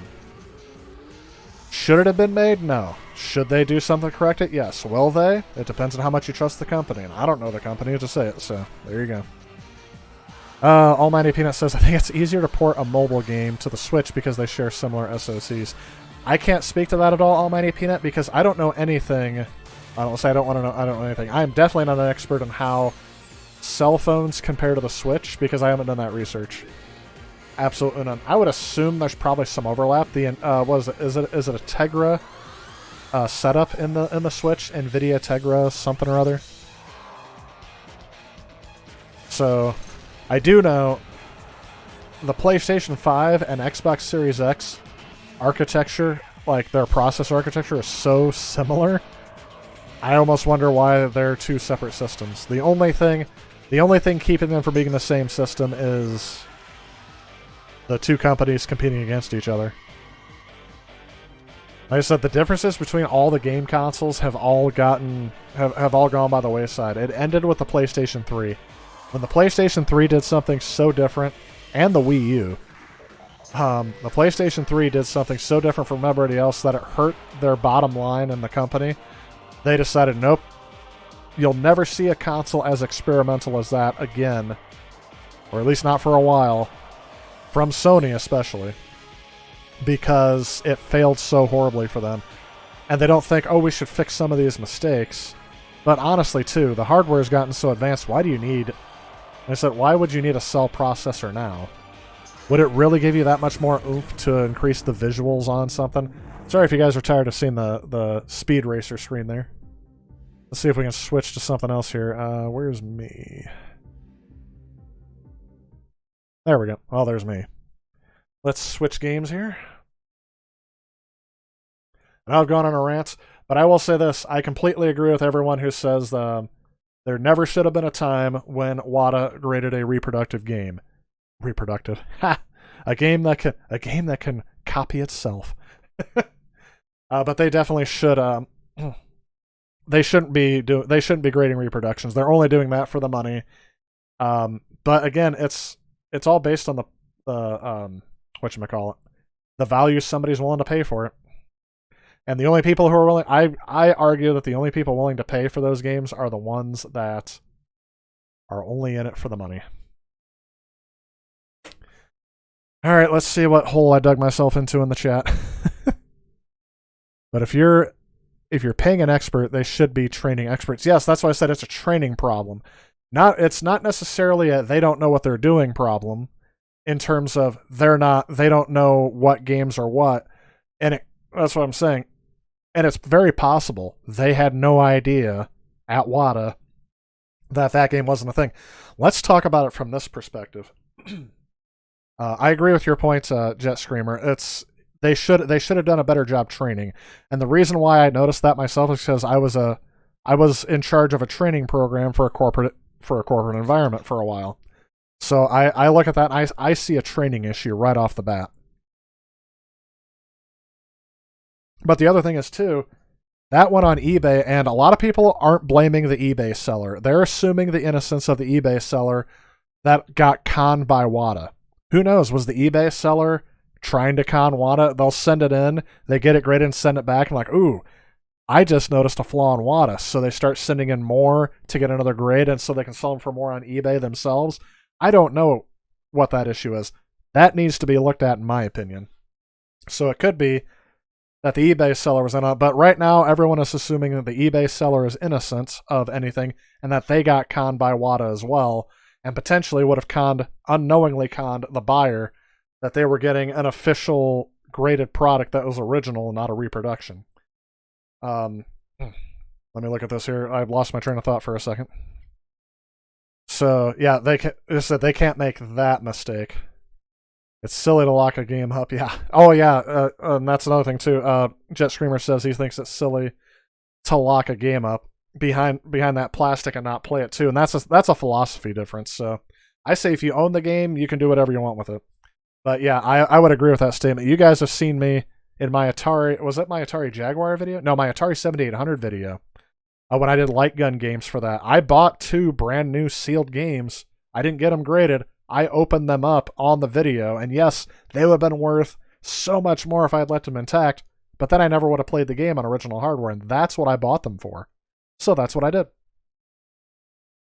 Some people are going to be like, oh, you shouldn't have done that, but I'm like, sorry, if you didn't want me to do it, you should have bought the game before I had a chance to. It was on eBay, you had the chance to outbid me on it. So, anyway, that's just my little opinion of that anyway. So will I get AMI games graded by WADA? That is not my intention, no. I don't think I will.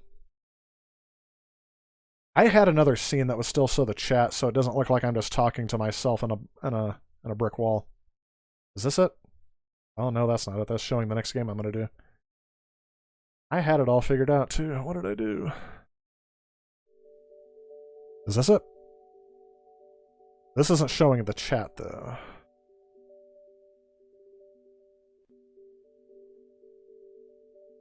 So this is the scene on my streaming program. Maybe the chat will show up there here in a little bit. Let's see what else we got here. Reloaded sounds like an auction house selling a Ming vase. That's not a Ming vase. Well, that's the thing. Ming vases exist. There is such a thing as an original Ming vase. The problem with this particular game, Damon, and maybe I've already addressed this after your comment, but the reason is this game never existed in the first place in its version. There was only a Japanese version of this game. There was never a North American version. And what they did is they graded a North American port of the game that was, I guess, homebrew brought over. And they graded that version of the game. So here's another thing too, and I'll tell you about this. Learning everything I did about the TurboGrafx, which, by the way, when I went into the TurboGrafx review, this would have been, 2019-ish, and I bought my Turbo Duo. I had the TurboGrafx for a few years before I actually attempted the review because I had to learn a lot about that. I'm still learning a lot about the TurboGrafx that I didn't know when I did the review. And the Neo Geo is another one, huge learning curve.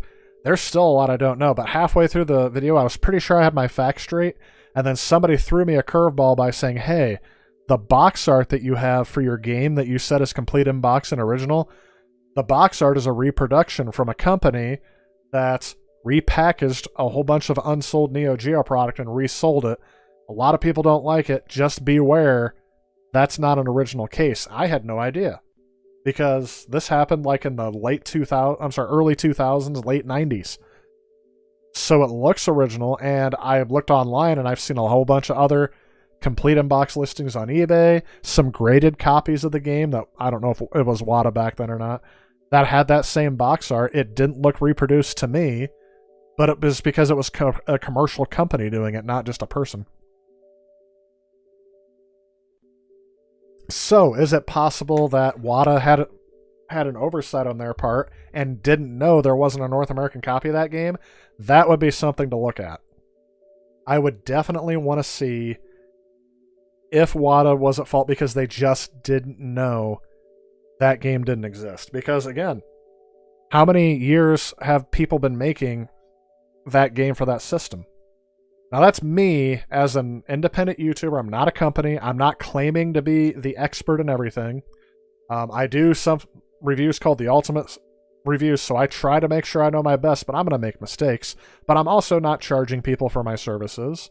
I'm not saying I'm an expert and that I'm infallible and that I'm going to do this. So, obviously, my situation's different, but there's obviously some things that are different with that. Jet Screamer says PS5 and Xbox One are x86, right? I believe they're x64. Basically backwards compatible with x86, but 64-bit, and x86 is 32-bit. Sorry, my nose keeps itching. I noticed that a lot when the pandemic said don't touch your face. Look up coin pump and dump in the 80s. Oh yeah, a lot of people got rip off. Yeah, that was the coin scandals. There's been a lot of videos. That show, what is that show? American Greed did an expose over the coin hustlers of the 80s. I think Unsolved Mysteries did that too. The good old Robert Stack. This is Unsolved Mysteries. You have the opinion that cell phone games fall into the video games category. Supporting popular ones is no different than porting like Stellaris and something like that. Oh yeah, I don't have a problem with them porting cell phone games. What I'm saying is the amount of games that got ported from cell phones, especially to the Switch. The Switch store, the Nintendo eShop, is filled with a bunch of junkware titles, just like the Wii. It's what replaced Wii shovelware. They're not just the most popular ones. They're just any of them. That's why I said there almost doesn't seem to be any quality review in those games. I did a video a while back called "The Cheapest Games I Can Get on the Switch," where I'm paying 1 penny to 4 pennies. I think the highest one was like 25 cents. And I found a game for a penny that was really good. There was some controversy behind it. It was called Revenge of the Bird King. I liked that game. But apparently it's so cheap because of something going on, and apparently it was like stolen from the developer. I don't know the story off the top of my head, but I was informed about it after the fact. But that was my favorite game out of the bunch. The rest of them were all like, this is barely a game. Why is this any good? There was one called, was it called Nowhere? No One? I was like, I don't even know what's going on here. I would have to look up a strategy guide to see what the game is after playing it. Lisa McDowell says, correct. The value they are putting on the games are from the people selling them. Yes. And they're pumping up the value. Yeah, because the higher they grade the game, the higher WATA makes. So it's just like the housing market crash right before then. If you've seen or read The Big Short, I haven't read the entire book. The book is very much a dry read. So sadly, I couldn't get into it. So I may have a half-informed opinion on this subject, but it's just like when they said the ratings agencies for all of the swaps and bonds and market things that, they should have been, the value should have been crashing on the housing market well before it did because the rating agencies weren't giving the proper ratings before. And that was an accusation from the people in The Big Short. It's kind of the same thing like, yeah, this company that's responsible for it, who's overseeing this? Who is making sure they're giving a proper thing? Because if they don't give it the right amount of rating, they won't make the right amount of money off of it. Because what is it? You have to pay them. I looked at their thing one time. It's like 10%, depending on, and it depends on how much the game is worth. So I think it's like under $100, and this is just an example. This is not quoting from their website. If a game's worth $100, you pay 10% of the worth. If it's $500, then you have to pay 13% of its worth or something like that. Maybe it goes the other way. But that's how WATA makes their money with grading. So obviously the higher the value amount, the more WATA gets paid. So when they're giving nothing but an incentive to upcharge the game, how can you make sure that it's an accurate reflection of what the price is supposed to be? Yeah, Leslie McDowell says, LOL, talking about two things at the same time. I've already gone on to like 4 different things on here. And I said I was going to address the WATA thing later, but I haven't really redeemed myself from the first comments I was making about the Nintendo Switch. Jet Screamer says, I'm a really hands-on collector, want to be able to play everything you buy. Yes, and that's kind of saying I like how you said that, hands-on collector. I've referred to myself as a functional collector. I want to get a game that works, and I want to get a game I can play, and I don't care if it's complete in box. It's thrifty and functional. So, yeah, I guess I'll say this. I do care about discs being complete in box for some reason. I don't like buying loose discs. But I have, especially for the TurboGrafx and the Turbo CD, because those things are just so expensive to buy, especially complete in box. Sega CD was the same way, because a lot of those boxes are just breaking. The plastic's gotten so brittle that the cases aren't really functional, at least in my opinion anymore. There's the Sega Saturn ones as well. The North American ones, not the Japanese ones. Almighty Peanut says, yep, nothing but x86, both AMD. Oh, it looks like my stream paused for a second. I may be having some streaming issues I'm not aware of, so I apologize for those in advance if they keep happening. The eBayer threatened to sue Mad Little Pixel, which is kind of fishy. Okay, so yeah, there's that. Well, because that, yeah, so is that the person who broke it, Leslie? I was trying to think of where all this stuff came out of, and then all the gaming news enthusiasts picked it up. Even Linus Tech Tips, I think, said something about it as well. Don't quote me on that. I'm not quite sure, but I remember it was someone outside of gaming, but still in technology. Yeah, nothing but x86. Yeah, stupid autocorrect. Yep. An auction house selling a unicorn. Yep. Oh yeah, something that doesn't exist. There you go. That's where it is. Yeah, if you found out that you would want, if you found that out, you would want money back from WADA. Absolutely. Yeah, not to sue the messenger. So that's why I said, and I'm not going to do victim blaming here, and that's why I said. So everyone came up with, this is the victim. I don't know where the source is that the seller was also a victim. So that could have been researched before me. I'm not doing my own research. I'm just telling you my opinion. So based on the information I've been exposed to. And yes, I'm willing to change my opinion if presented with information that conflicts with my opinion. That I don't want to say makes my opinion wrong, because no one's ever wrong these days, right? Nobody admits to it. Icy Pizza Boy said, the most valuable NES game you own is Stack Up. The only game where the Famicom adapter is guaranteed in all copies. Oh, that's nice. Yeah, I tried to look for one of those games. I did a video about that actually a while back. I don't know if it's still posted because it didn't get very many views. But I tried unsuccessfully to look at every game in my collection that could possibly have a Famicom adapter in it, and none of them do. I guess I don't have anything that's rare. I also went to some retro game stores. They wouldn't let me film it, but they did open up some of the cartridges because I asked, can I verify this as original? And none of them had a Famicom adapter either. So I can see pictures of them existing, but for a while I was even questioning, did they actually ever sell one of those? Almighty Opinion says, never even heard of WADA until now.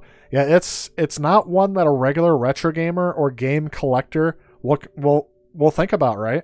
If you're into this retro gaming space, WADA is one of the farthest things from your mind. Getting graded games is not something that is a priority for, I'm going to say, I keep wanting to refrain from saying the word real collector, because, people who are in it just for us, the hands-on collectors, aren't going to be as concerned with it. It's not a priority. I'm not going to say people don't like it. I'm going to fix my camera there a little bit. You can see my shirt. It's one of my new shirts I got over Christmas. Move this back. Who else do we have in the chat that wants to so did I dig myself into a hole? Am I upsetting people? That's never my intention. I'm just saying, here's what it looks like to me. Icy Pizza Boy says you have 3 Famicom adapters. See, I had to go out and buy one. I had to go out and buy a recreation, Hyperkin maybe, or Retrobit. Did the adapter I have, and it works fine. Works great for me. I just pop it on, and then I stick it in the NES, and it works. Are those the same boxes they used for the Sega CD?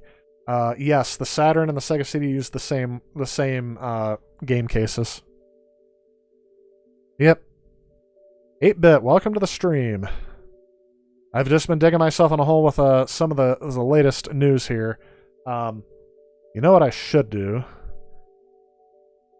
Because when I was talking about this, I do have a video of some gameplay that I did that's actually fairly long.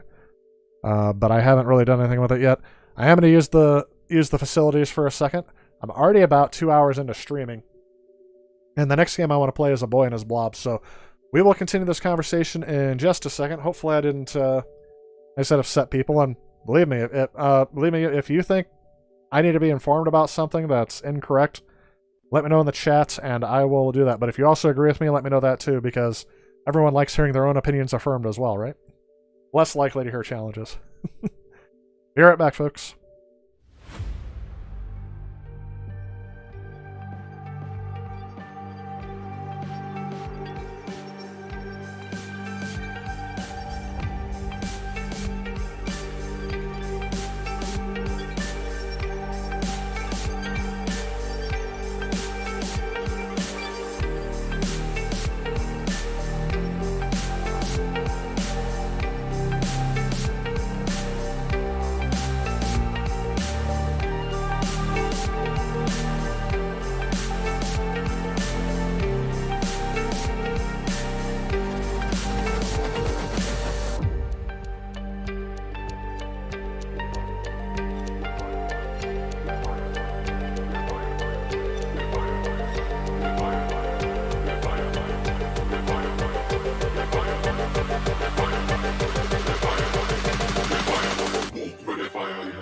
time of failure.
Alright, folks, I am back. And it looks like I didn't scare too many of you away. Checking out the comments here. Jet Screamer says you have the Super 8. It has, NES and Famicom slots. Yeah, those things are pretty neat. 8-Bit also says, pretty sure I'm not upsetting people. WATA are pretty shady considering how much money they charge and how overhauled games are. They should have experts grading the games. Absolutely. Like I said, I can see connect the nunchuck or classic controller to the Wii Remote. Perfect. This is no longer Speed Racer. I'm going to switch that here in a second. I always forget to do it right at the beginning. You like a save file to be created. So yes, obviously, this is my first time playing it on this system. This was a recent pickup. These are some of the games that I've picked up over the past couple weekends. And at the end of last year.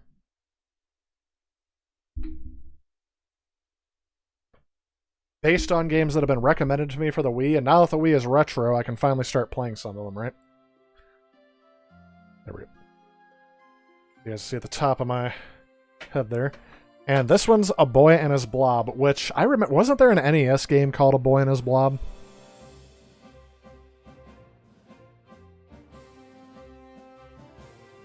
Pretty sure there was. So that's partially what made me overlook this game, because I don't remember it being something particularly good, but I could be wrong about that.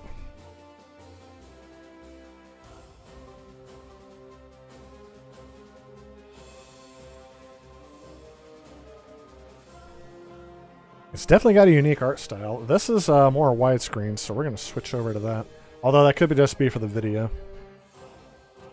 Yeah, I think it's just for the video. It's letterboxed.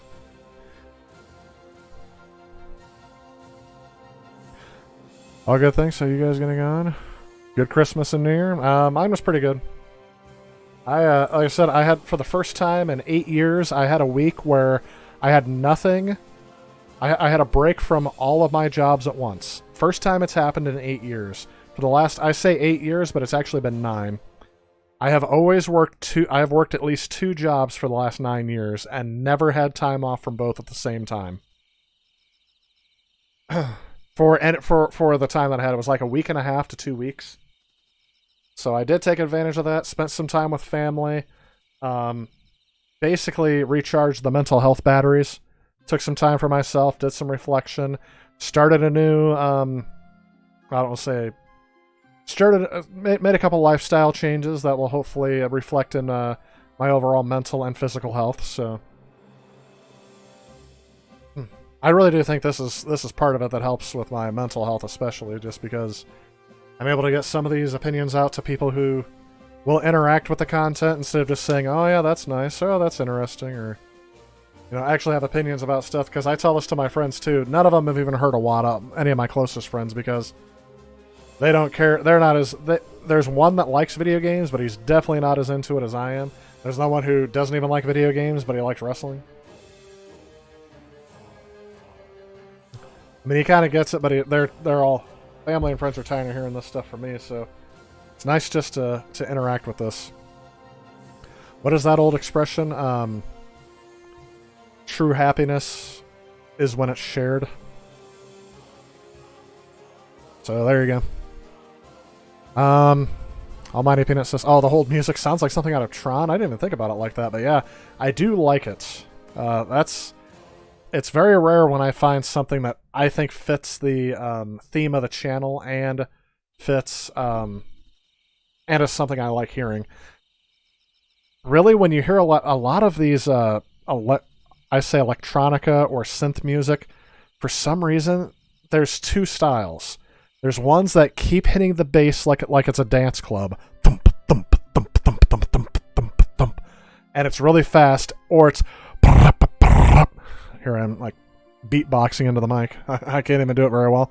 There's music like that. If it's free, that's all it is, or it sounds like depressing kind of emo synth sounds.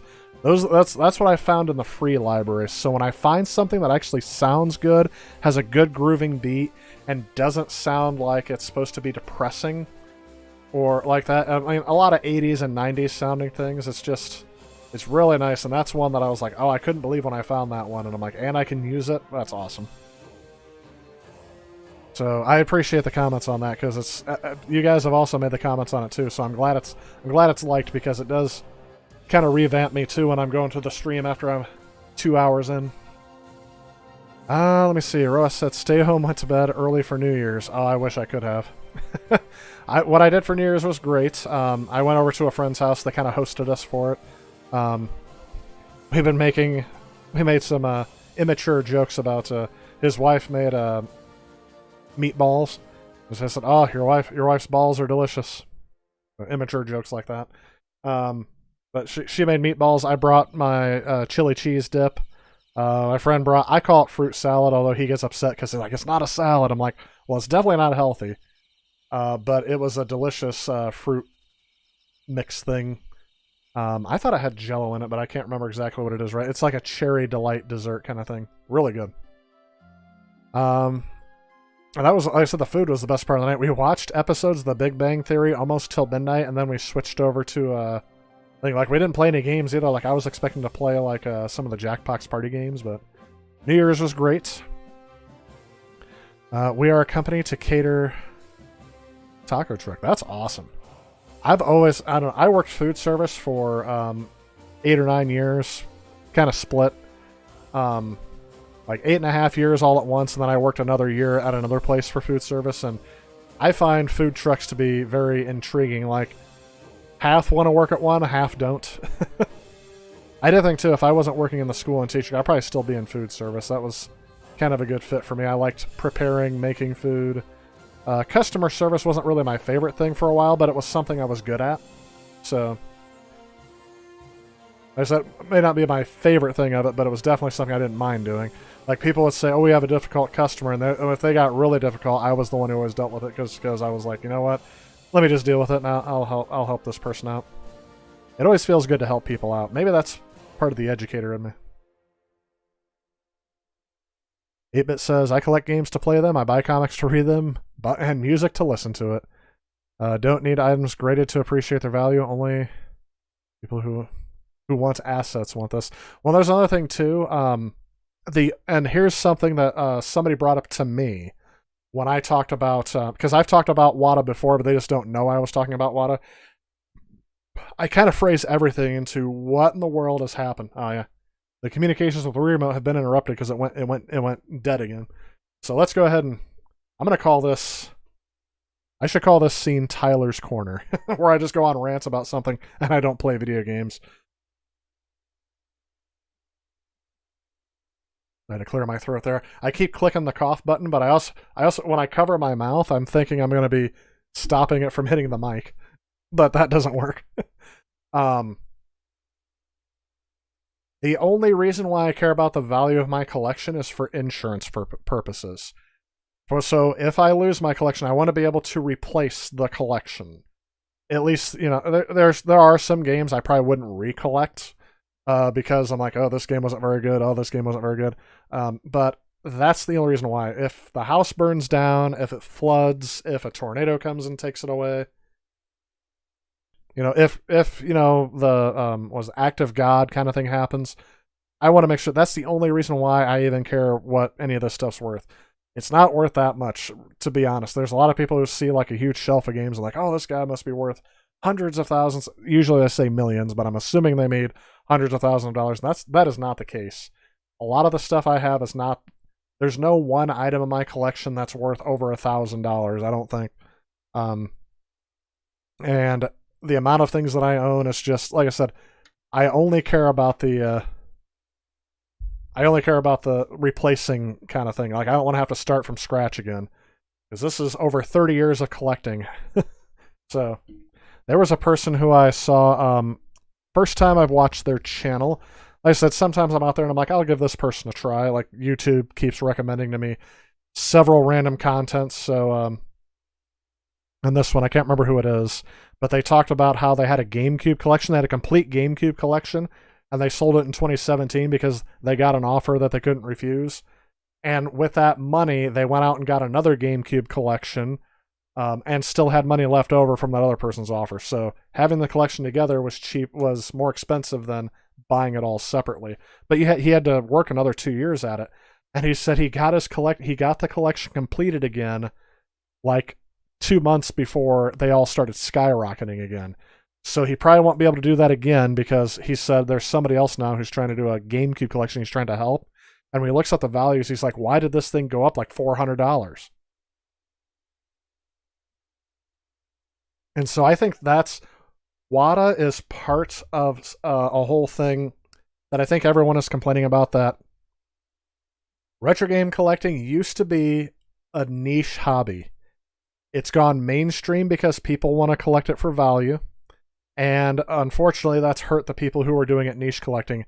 And a lot of us can't keep up. Like, I kept thinking one of my goals, and this was a long time ago, when I decided to start game collecting for serious, after I bought my house, I had this room back here to store everything with. I'm like, all right, I want to get as close to a complete collection as I can for an NES. Like, that was my goal.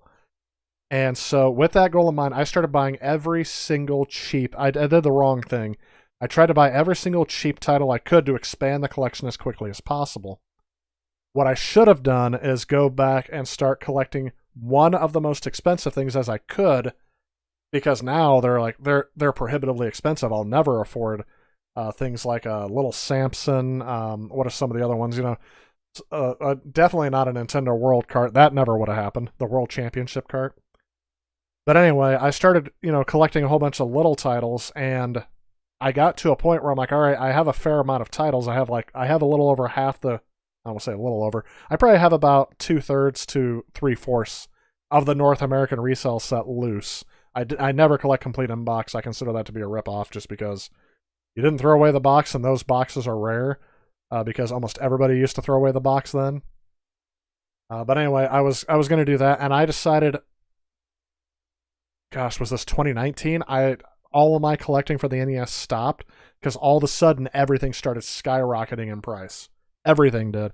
And by skyrocketing, I mean, like I said, pennies count in quantities of a million. So if I wanted to buy a game that's $1.99, and all of a sudden it shoots up to $4.99, all of a sudden my resources are cut down 2.5 times.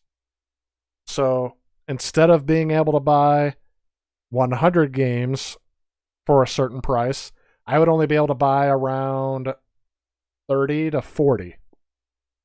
And that would be all I could collect. I couldn't collect anything else. Like all the Wii U games I recently did. I almost got a complete retail set of Wii U games just by buying games on clearance out of video rental stores shutting down. So, and that's where I'm just like, I just can't do it, because it's made it inaccessible for me because of the people collecting for value, because I won't sell what I collect. I have sold off some things that were extra. Like I was just like, oh, I know this game sells for more on other places. So I went through to all these video game stores and I started buying them up. If I can buy it for $5 and then sell it for $50, why wouldn't I do that? So, I partook in that a little bit too, but I also helped some people out who I knew were looking for some of those games by selling it for less. I still ended up, out of that whole thing where I bought all those Wii U games, There's a 4-part video series I did where I called it the Wii U collecting frenzy. I bought Wii games, I bought Xbox 360, PS3, Switch, PS4. I bought a whole bunch of games for a variety of systems. And with the money I made selling those things on eBay, minus taxes, fees, and everything else, I made $400, including the games I kept. So basically, somebody paid me $400 to keep a bunch of games. Like, it didn't cost me a dime in the end, and that was kind of a nice trip. That's the kind of collecting that I've been able to do because I couldn't afford otherwise. Like, when I realized how much money I had spent on games, that's what prompted me. I'm like, okay, I got to sell some of these because I can't afford all the money. It was kind of like a gambling addict that spent their entire paycheck on at a casino. That's what I did with retro gaming. I'm like, so within a month or two, I had to sell that much money worth of games, or else I wasn't going to be able to make bill payments. Like that's the corner I had spent myself in, and it worked out in the end, thankfully. But it really made me worry. I'm like, I can't do that again. So how am I going to be able to spend $1,000 on one video game? It's just I just can't do it. It's never going to happen. It's made it inaccessible for people who are really passionate about it. Basically, us poor people.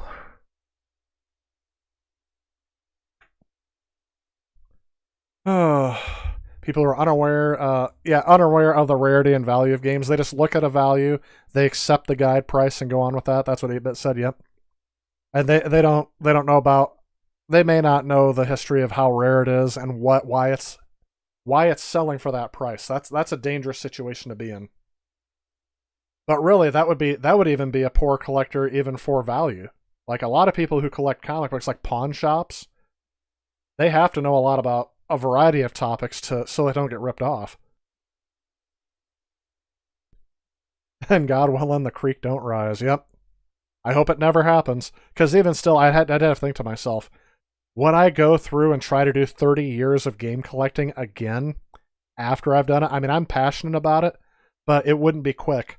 I could probably get it done in half the time, 15 years, just to get back to where I was, but man, it'd be crazy to do again. Roas says the closest flood zone's 38 miles away, and that's the thing too. It could be, okay, so your flood zone's that far away. What happens if a water main that goes through your house breaks and all of a sudden your basement floods because of it? Like, it doesn't have to be a natural occurrence. So, I mean, there's reasons to have insurance, for sure. There's some people I know that think of it as gambling, but it's a gamble I'm not willing to take, because like I said, my thing is not the money, it's the time of 30 years collecting. I need to get that time back. You think your Vectrex is your most valuable thing? Perhaps a Jaguar, they're catching up. I knew you guys were going to go that route, so let me look at my collection. I'm pretty sure for a while it was the PlayStation 5 was my most valuable thing, because the PlayStation 5 was still selling, according to this guide. Again, I don't consider the guide to be an end-all be-all for a game's value anyway. Some of these games I said are falsely reporting, or they're inaccurate. It's actually selling for more than the guide says, so I do know that. But there's also several games on here that are not selling for as much as the guide says it is, because it's all going off of user input data and sales data from eBay, and that's pretty much it. So whatever people report to this thing, so you could report, hey, I paid $2,700 for this game, and it's gonna skew the average of what this guide says. The most expensive thing I own. Okay, you guys ready for this? The PlayStation 5 is number 2. So that I'll let you know right there. All of my retro game stuff, not one single thing is worth more than my PlayStation 5, except, and I guess that's still true, not one single thing is worth more than my PlayStation 5.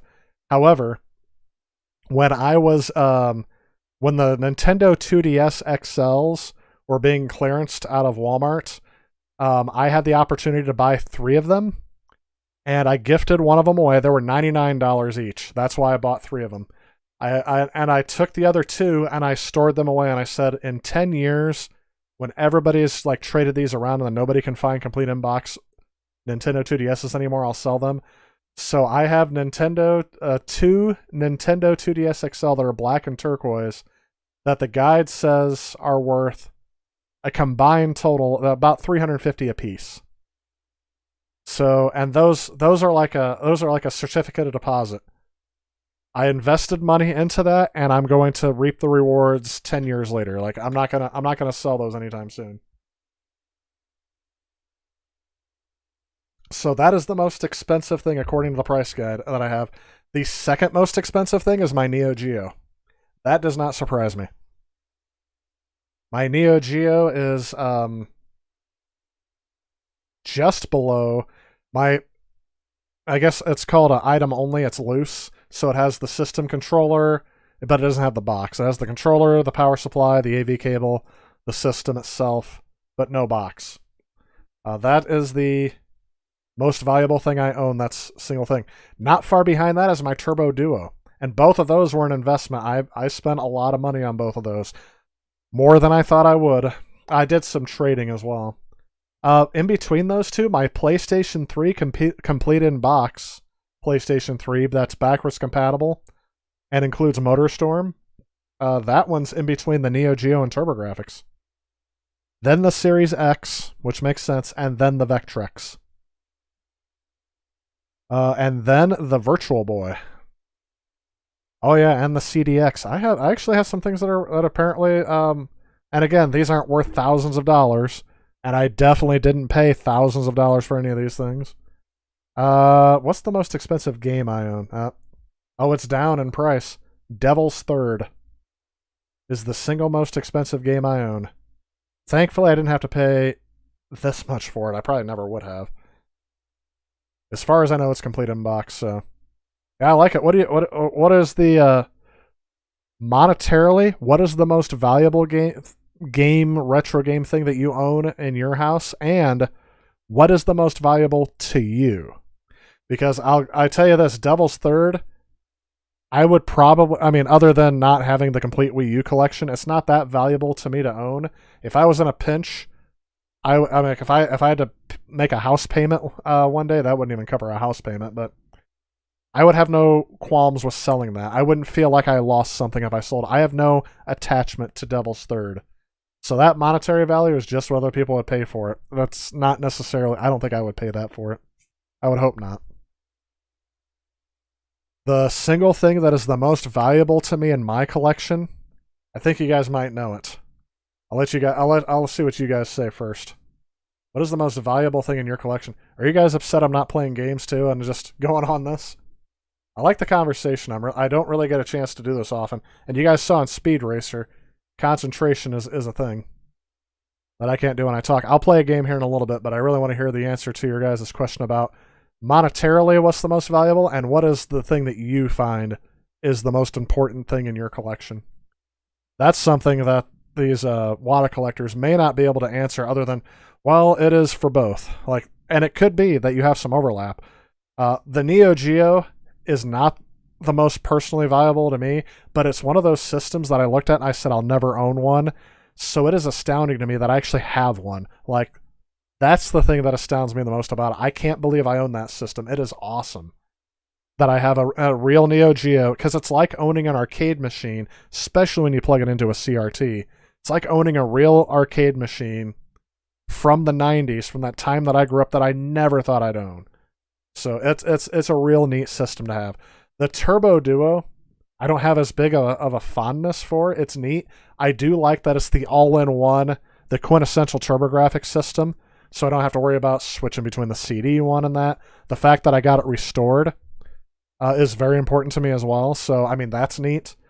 It only has one controller though. I have the right controller splitter, but I don't have enough controllers for it. So so far I will tell you this. I haven't found it in here. Let me see what the value, where it ranks in the monetary value.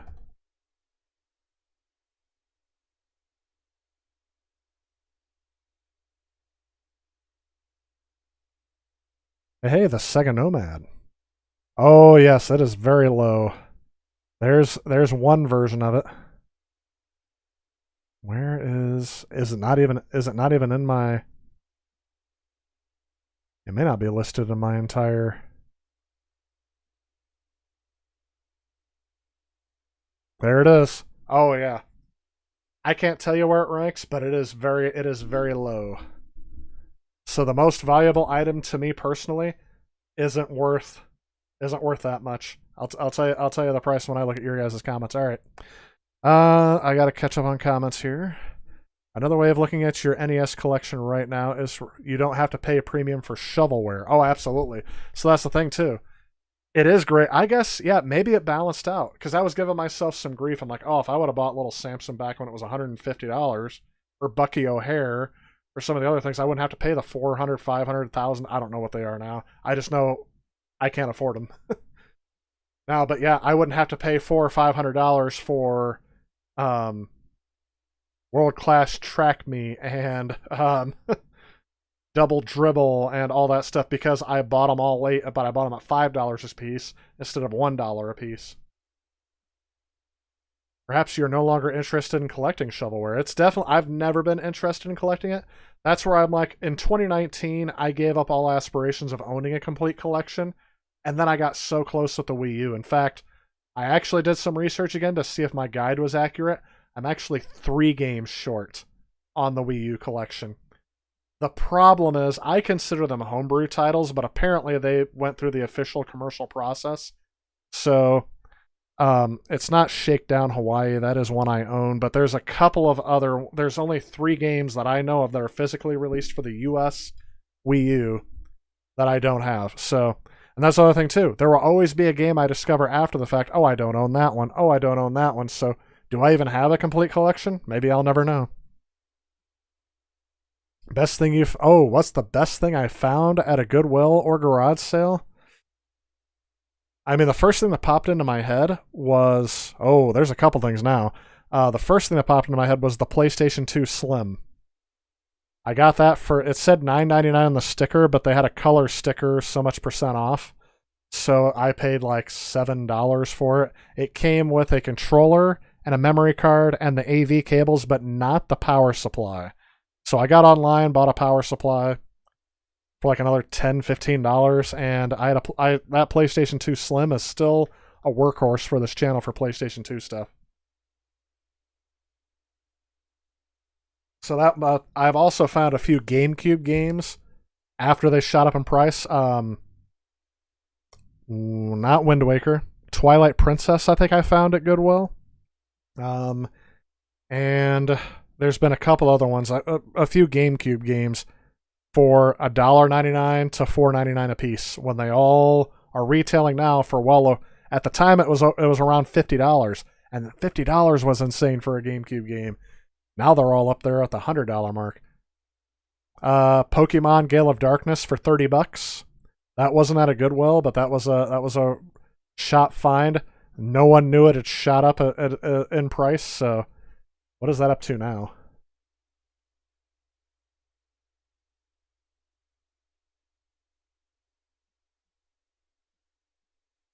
Pokemon Gale of Darkness complete in box is almost $200, according to the guide.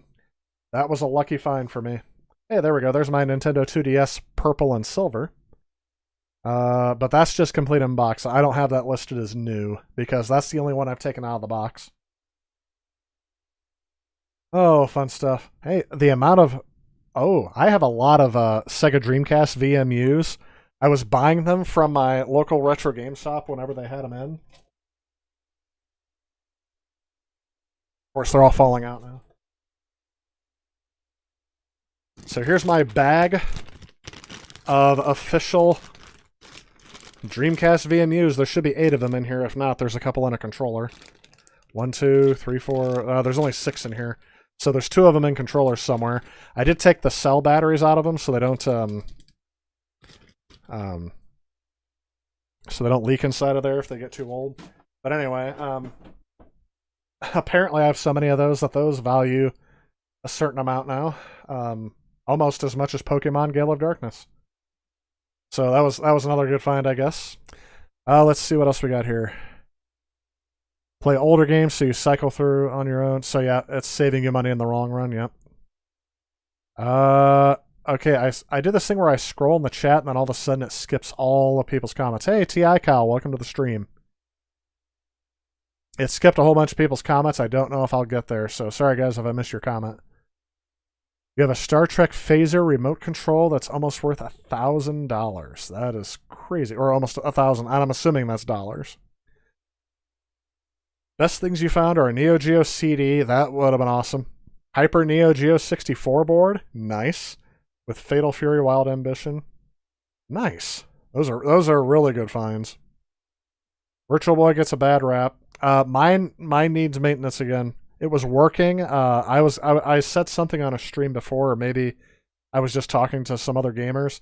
But my Virtual Boy worked last year. I powered it on last week or so, and now one of the screens isn't working again. So that fix that I did where I put it in the oven, that worked for a good 5 years or so.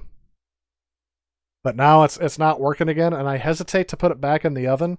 I'm pretty sure all that's doing is like reflowing the solder joints.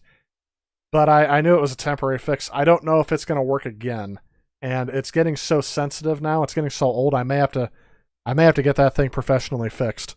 But yes, I was very sad because I wanted to play Wario Land on that thing again. That's like the best game to play on there. The tennis game is okay too. But yeah, that was one I definitely wanted to do. So yeah, I'll have to get that fixed officially.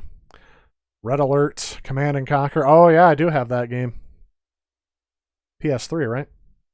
Leslie McDowell says, yes, you have a Virtual Boy emulator on the Wii.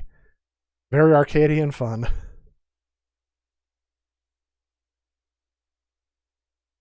Flipping job lots is definitely the way to go. Unfortunately, I have so many Japanese Saturn games now, the lots aren't viable. Oh yeah.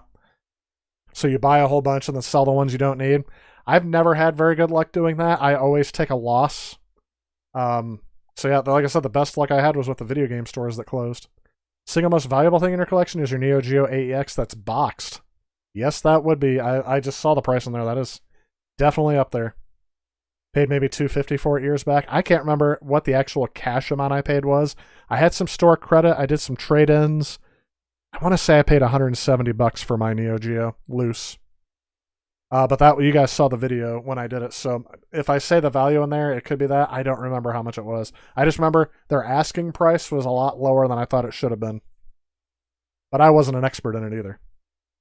First time you ever saw Neo Geo was watching Video Power on TV and seeing it as a prize. I was unaware of it back when I was younger. Giving up on having a Neo Geo? Yeah, especially now. When you buy one too, collecting for it, like I said, I learned the hard way on a lot of things on the Neo Geo. It was an experience, but buying games, I bought as many as I could for under $100 a game. I paid more than that for only like 2 or 3 games, and then I was like, you know what? I have to get that multi-cart. So I got the multi-cart for the MVS and then tried to use a converter, and it worked maybe 1 out of 10 times every time I tried powering on the console. That's not good. So I learned later on that it could be damaging my console, so I'm like, forget that. So then I saved up some money, and I think, yeah, that was one of the things either you guys helped me with or Patreon helped me with, was I got a Neo SD. I wouldn't do it any other way. Can't afford any of the games on there anymore. They all shot up above $100, it seems like, even loose. MVS may still be a good way to go. Only have a few real Saturn games. You've burned a few. Yep. I have about 50 to 60 complete in-box Saturn games. I have a bunch that are from Japan. Maybe about another 50. And then I have some that are loose discs. So I did some collecting on it as I could, but it's the only place I'll buy them is in face-to-face places. Because if you go online, other than Japan, obviously, if I'm buying it from Japan, I'm not going to Japan to get them. I'm getting them online. But I only try to buy Sega Saturn games from face-to-face retailers because I can usually get a better deal than the people selling them online. And the people selling them online, you know, more power to them, but it's just at prices I can't pay per game. Like I said, a game that could be $5 to $10 on PlayStation 1 is $20 to $40 on the Saturn. And it could be the same game. It's just ridiculous. The best deal I ever got on a Saturn game was that Resident Evil game. That value shot up a whole bunch. And the case is completely intact on that one, so I don't dare take it out. I think right now your most prized is the PC Engine suitcase. That is a good one. I'm actually kind of jealous of that Jet Screamer. I really would want one of those someday.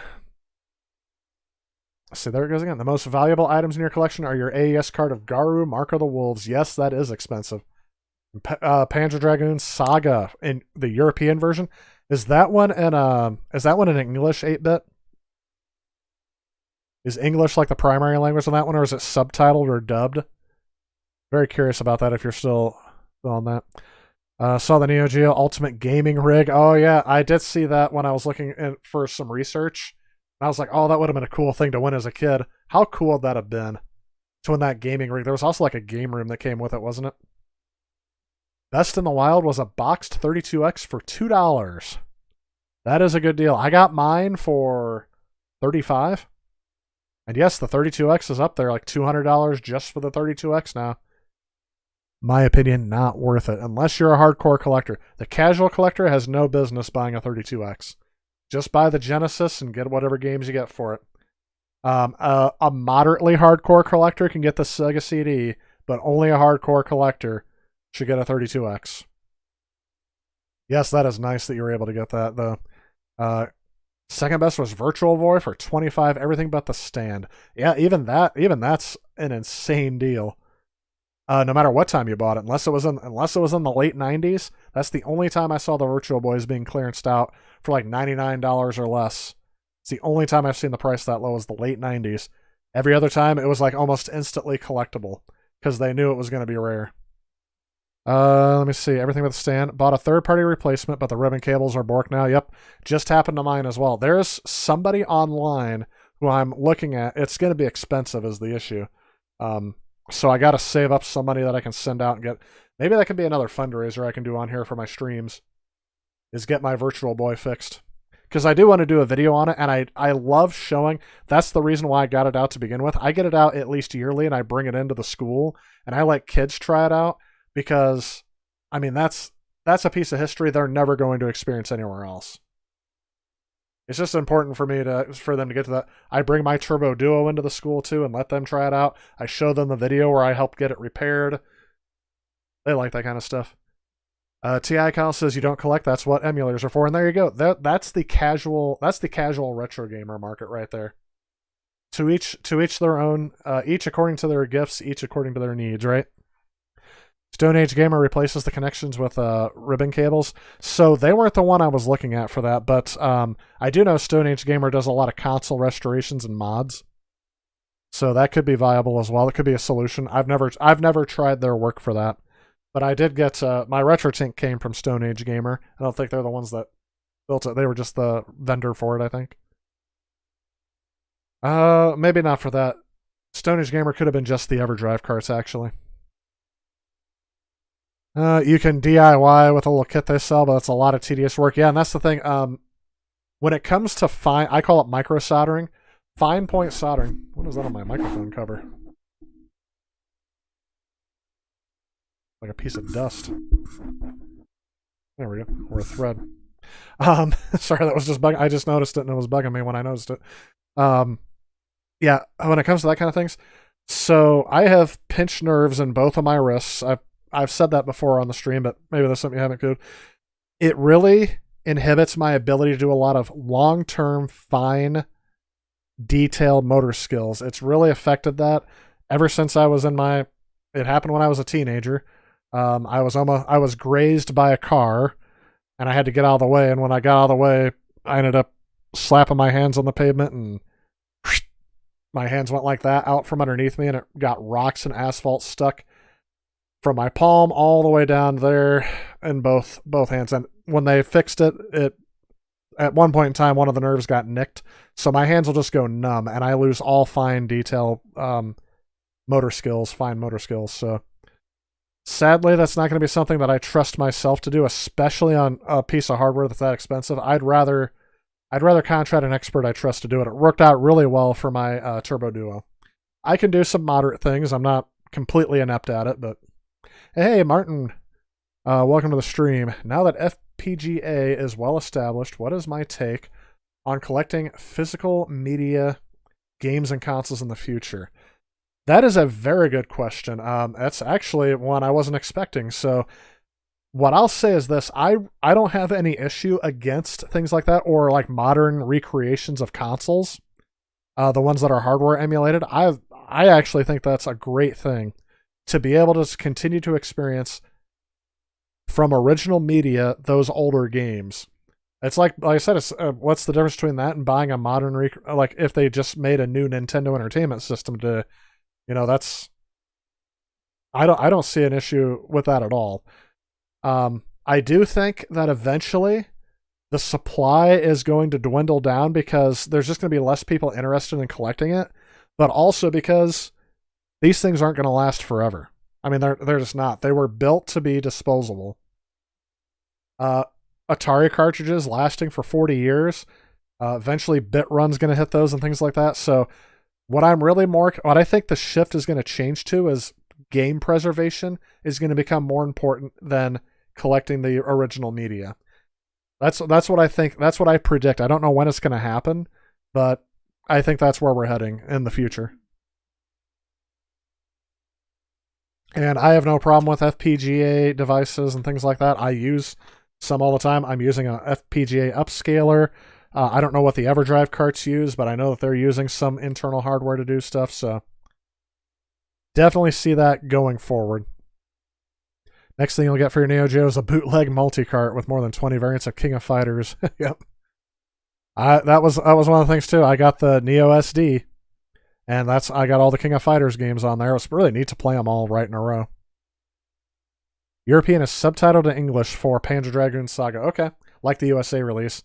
Has other languages too, depending on your settings. That's awesome. I'm glad you got that. That's a game I still have never seen a physical copy of.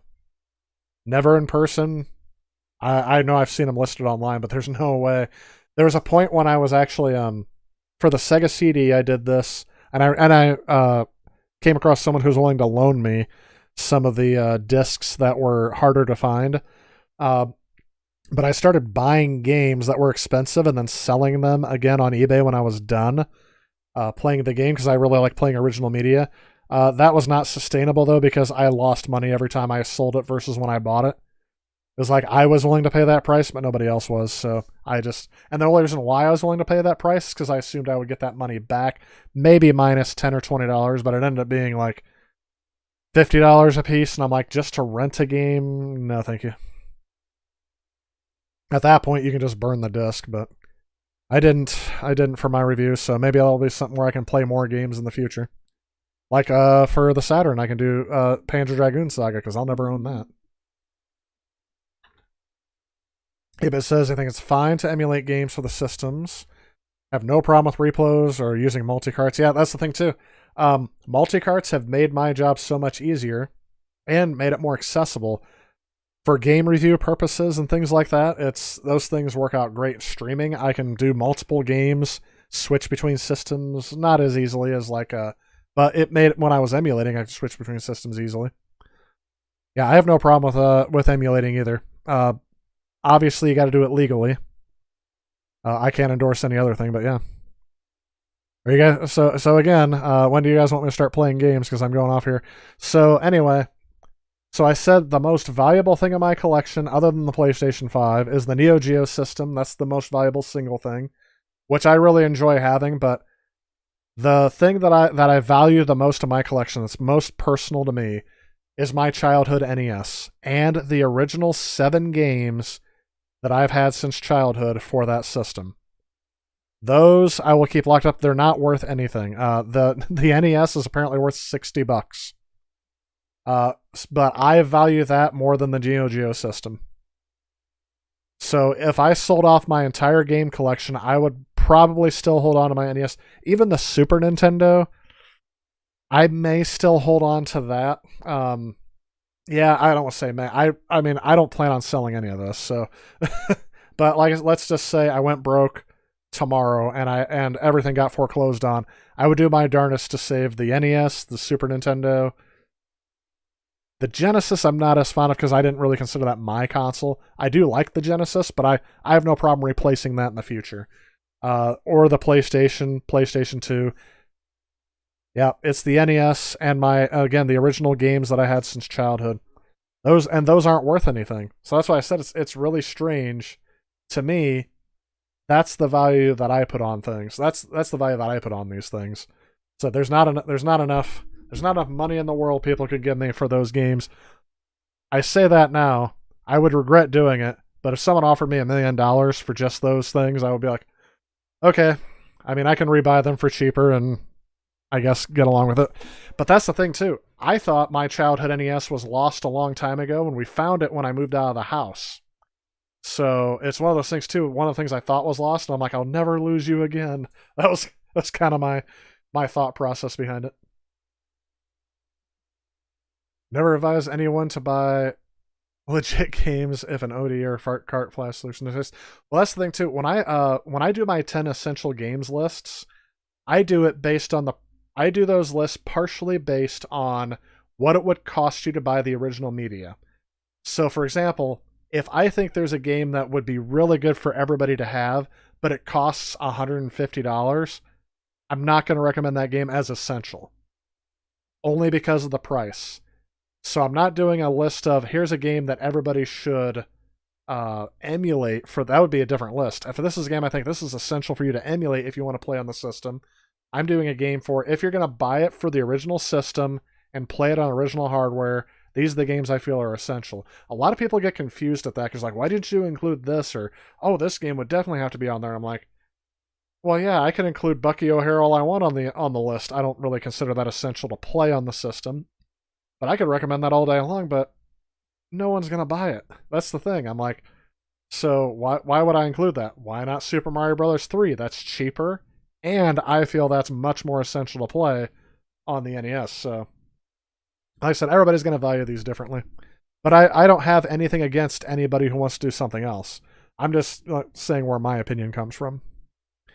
Stoked about getting the Sega 360 controller that came with Nights into Dreams. Oh, that's awesome.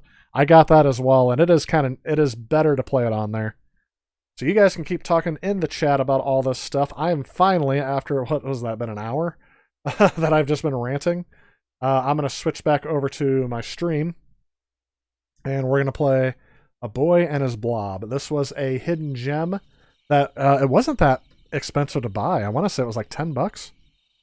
It came with the box and the case art, which is, I don't know where the box is for it. I have a whole bunch of stuff on here. All right, I pressed a bunch of buttons. Let's see if this goes through.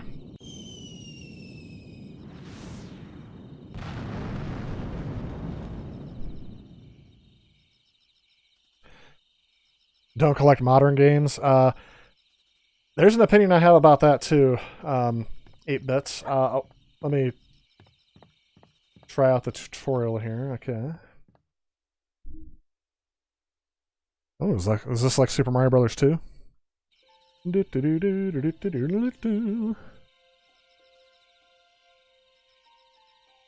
I am very hesitant about modern games. Anything post Xbox 360 or PlayStation 3, I am hesitant to predict what that collecting market's going to be like, only because I have a sneaking suspicion that when PlayStation brings down their online servers for the PS3 and Xbox officially stops supporting all 360 stuff, or Xbox, sorry.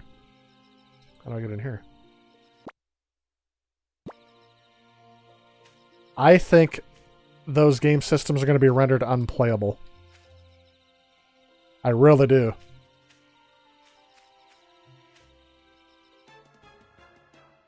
Okay, that instantly kills me.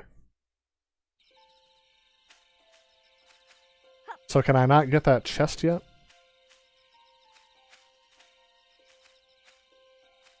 I'm just going to keep going.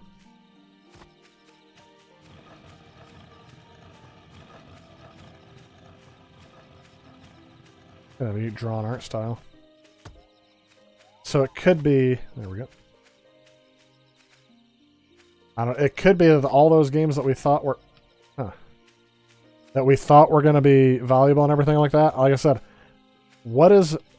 A Nintendo Entertainment System has been working for the last 40 years, right? Okay. Is my PlayStation 3 gonna last as long? I mean, there's already a lot of people talking about how,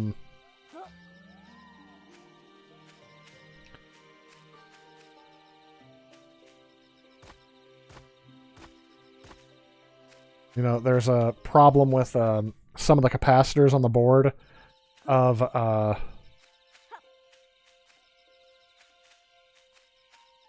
pressing every button imaginable in every direction.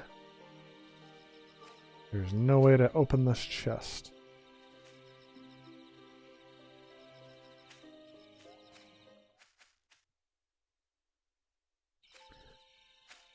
And that's the same thing for the Nintendo Switch. This is a gaming tablet. So is that going to last very long? It's got a battery in it, which is basically a self-destruction device.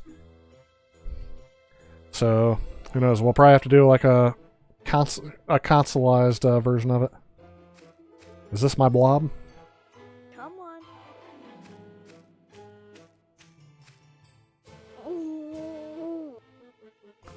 This kid is very affectionate towards his blob. Okay, now I might be able to open up those chests and do other things.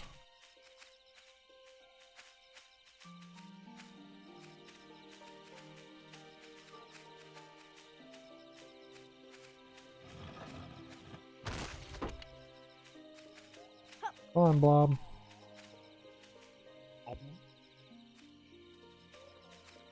Okay, he ate the chest. Blob. Here. Huh. Hey.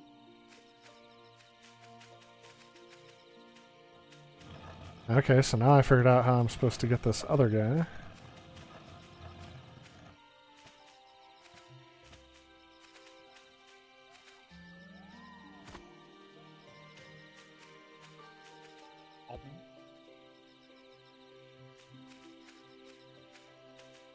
Wait for him to come over.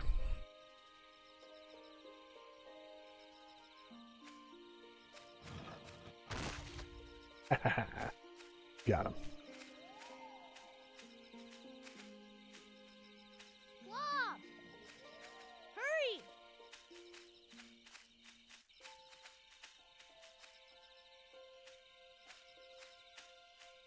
Hey. Down here. Nothing. This way.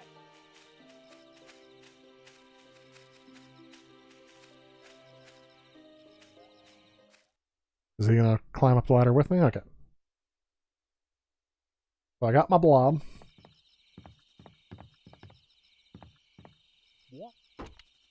Okay, now I can open the chests.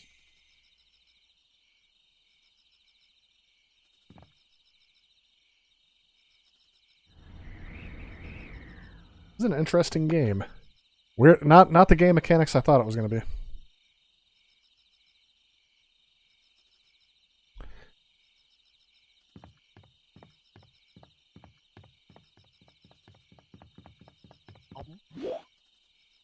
Okay.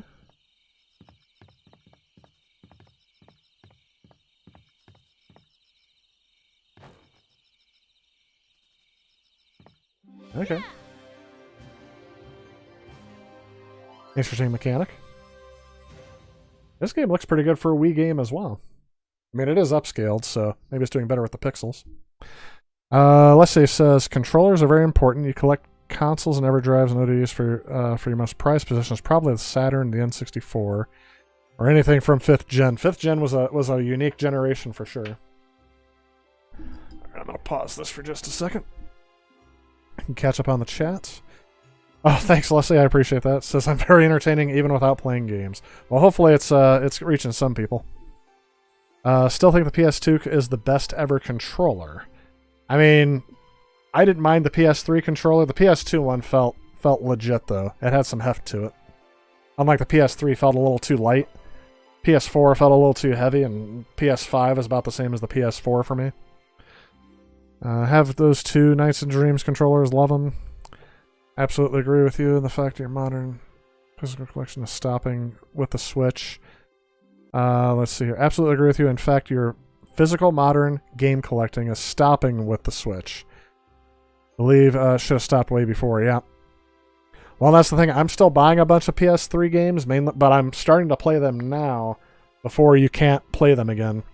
Because, I mean, like, even still, you still have, like, Uncharted for the PS3. I started playing that, and it had an update it had to download. I'm like, ooh, what would have happened? Would this game be glitchy if I didn't have that update? That's another thing, too, but I did find out about that time clock issue where it basically won't even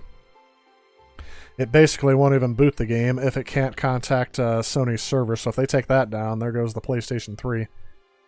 And that's another thing, too. Modern game companies do not like retro gamers who game on original consoles. The reason why is because you should be playing their new consoles, because they don't make money on the old consoles anymore. So they get nothing out of it. 8-Bit said there, the best with Knights. Oh, yeah. Was for other games yet unannounced. Yep. Thinking the controller was a prototype for the Microsoft Duke. Could have been.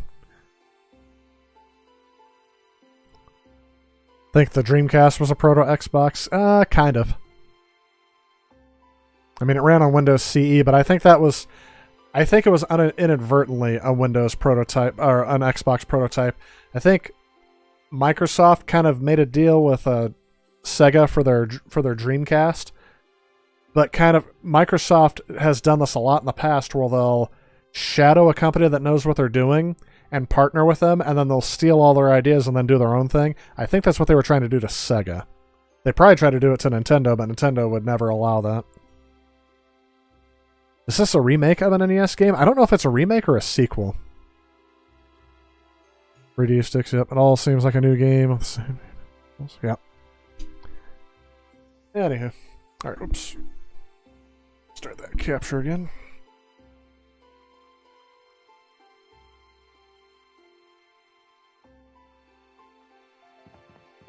Blob! Is reimagining a thing? Hurry! Oh, you can't reach me.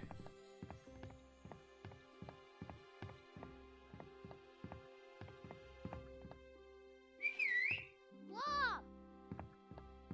Oh, you can make it up here. Nothing I can do. Look at that parallax scrolling with ease.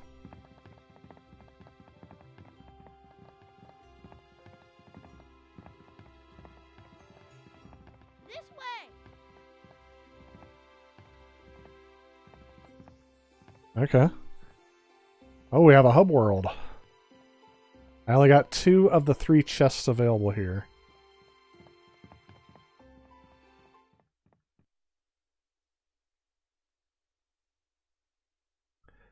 3DS screen being a biggest instance. Just realized how late it is here and need to get some sleep. Thanks for the stream. Oh, no problem, mate. But yeah, I was kind of surprised you joined us later than usual. It is pretty late for you. Have a good night, man. Thanks for stopping in. Atari used to buy patents so others couldn't use... Right, yep. Never let anyone tell you capitalism is the most innovative system. Well, it can quash innovation, but that's kind of the thing. It's... Blob! Oh, what's this? Ah. Blob!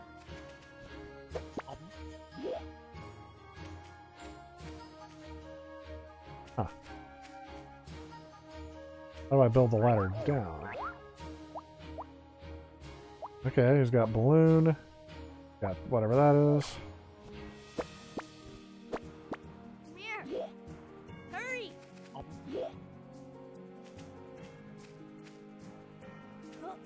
I think it's wanting me to use the pancake version.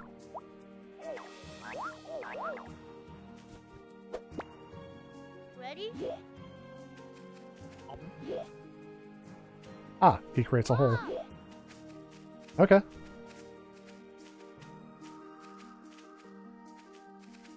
Very interesting. Hey! So, Hurry up! ladder.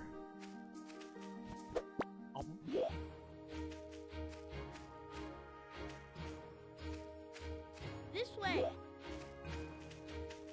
Oh. Oh, wait. Bob, I was like, I wanted to get this thing back. here.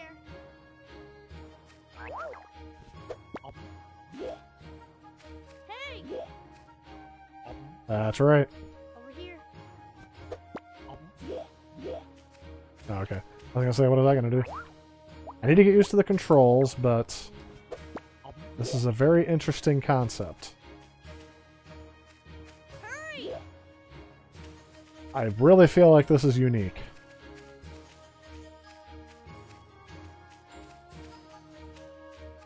Okay, that guy's gonna come destroy me, so I'm gonna go this way. I probably have to drop something. Look!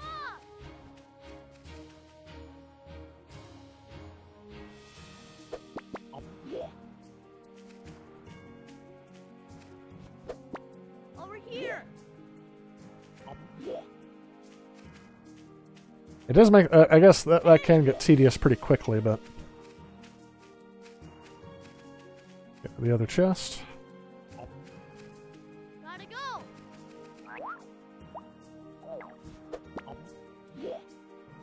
Bob,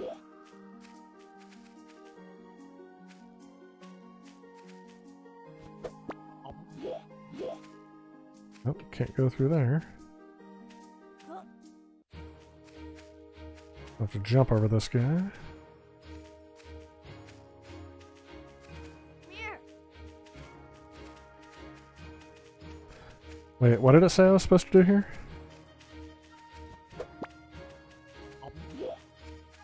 Ah.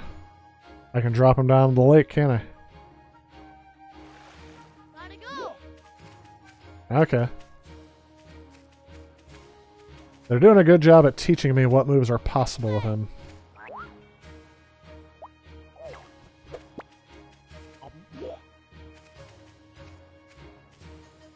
Hey!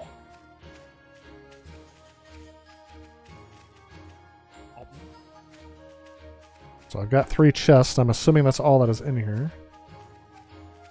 Okay, this guy's huge. Hey!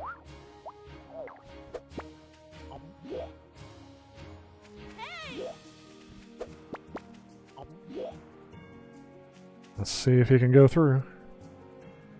Uh-oh. Ooh. Bob! Hey! I gotta tell you, this is a hidden gem. I don't think I ever would have gave this game a chance had it not been recommended to me. Hey! All right. And there's the exit. Okay. Interesting. Nice genuinely keep doing what you do. Oh, I appreciate that, 8-bit. Thank you. You're still on. Let's see here. I guess the most important thing is for patent makers get paid. But how do consumers in the market win? I will say there are some things that competition helps, and there's some things that competition hurts. And you just gotta there's definitely gonna be some bad things. But there's also some good things. Like the first thing I think of is imagine Microsoft and Nintendo without competition. They've never been good when they don't have competition. Not for consumers, anyway. Fixing prices, raising things. That's the other thing, too. What was that? Did I share that clip? I think I did on the Ultimate Super Nintendo review when they said, have you ever noticed how there's never a Nintendo sale? And it says that's because Nintendo did engage in price fixing. They were found guilty of that. And they had to they ended up paying vouchers to people who bought that stuff. I wonder if the beans are still puns and references. Black equal ladder, black adder. Oh, it could be. I don't know, Rex. That would be an inside reference for sure. I have no idea if that's what that means. Okay, so I liked that level. That was a tutorial level. I do like the creativity you have as well in each level. So I was able to find... Yep, I was able to find some things to do that wasn't shown to me in the tutorial level. So if I pick up on it quickly, it can become pretty easy. I might have to do that first level again because I didn't get all 3 of the chests. So now we have nighttime. The art style of this game is actually pretty good. I'm very surprised that it holds up as well as it does. Blob!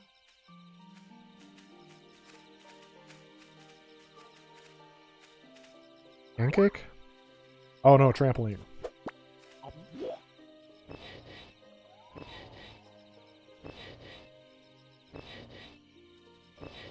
There we go. Come here. Ready?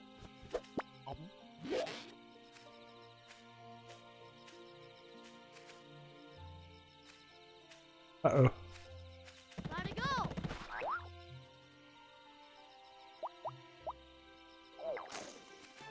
Oh, darn it. I got too close. Ended up walking instead of just turning.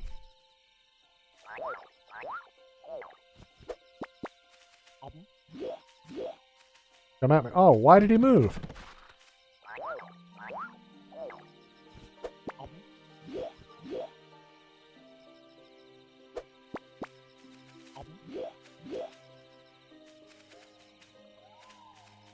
Why can't he? Blob. Oh, I know what I'm supposed to do. This way. I don't have a ladder. I have to use the trampoline.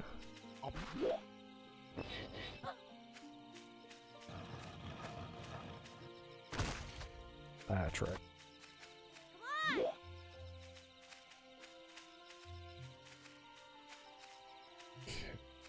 I'm assuming if I trampoline there. So do I have to do the trampoline thing down here?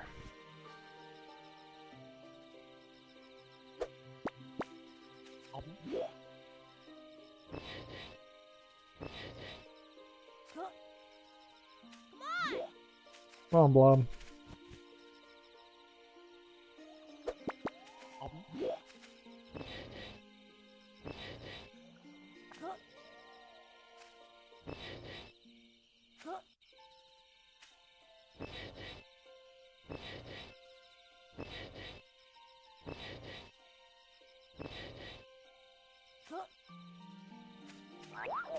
Let's go.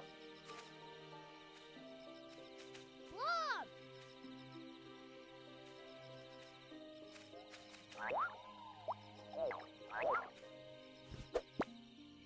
Hey.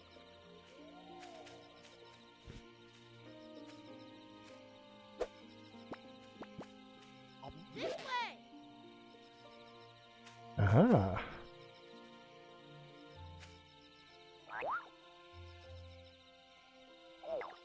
Gotta go.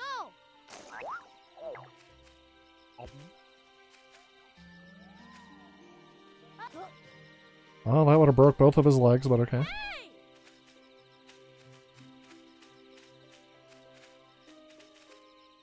And I'm assuming, just like all water levels, this kid is probably deathly allergic to water. Gotta go.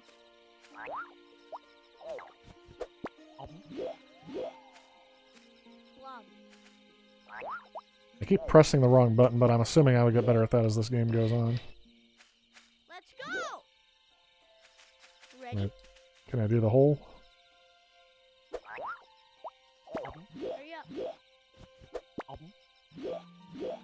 Nope. Can't do the hole there.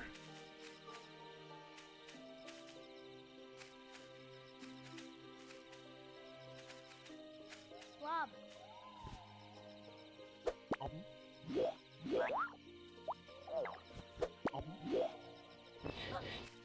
Gotta go. Blob. Got it. Hey.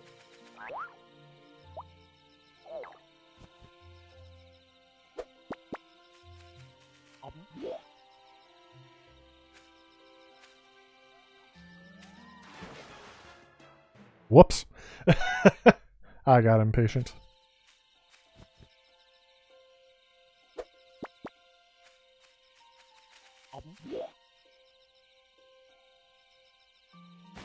Blob.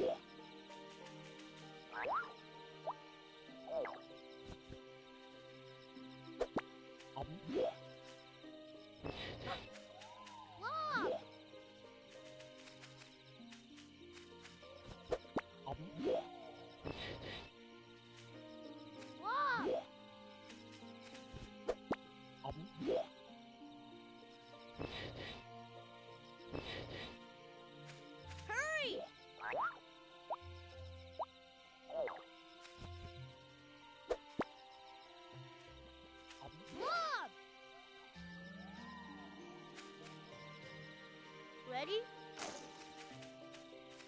I'm not sure if I want to attempt this, but let's see. Over here. 'Cause it's very tough.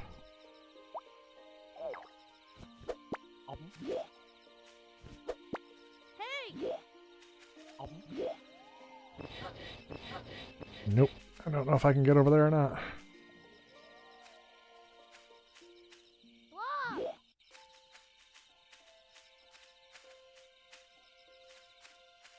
Hey!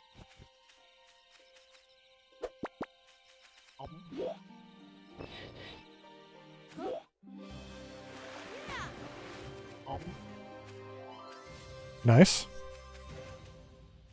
Put the bean on the slope. I was wondering about that. I'm not quite sure. Dead, yeah.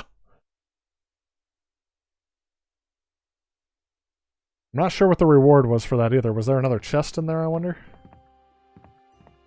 How many did I get? 1, 2.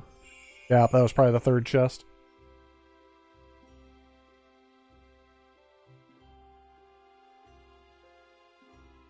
It's a neat concept. So instead of automatically having your platforms there, the challenge is knowing where do you want your platforms to go so you can continue in the area.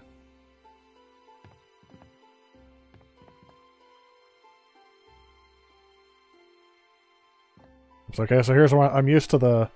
I keep pushing the A button to continue. As Sony and AMD get the console game... Oh, as soon as they get out of it, starting to see more from Atari and Sega consoles. Really think the Dreamcast Mini will be a new console. Hopefully we'll see. All works on thin platforms. Planned obsolescence is the main reason Capital fails against the... Well, yeah, and we may see some changes about that as well.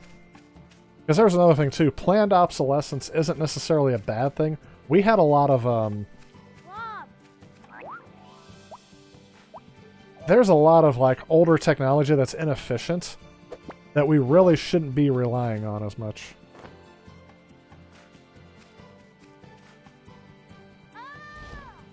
Okay. But we do because people are cheap and don't want to upgrade to certain things. So, like I see, like, it is a complete waste of energy for a lot of people to still be using, whoops.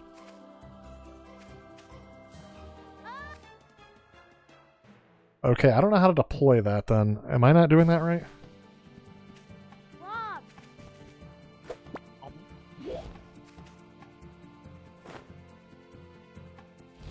There we go.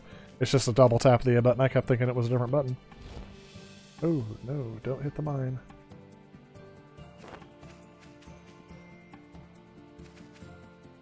You know what? I should have went the other way.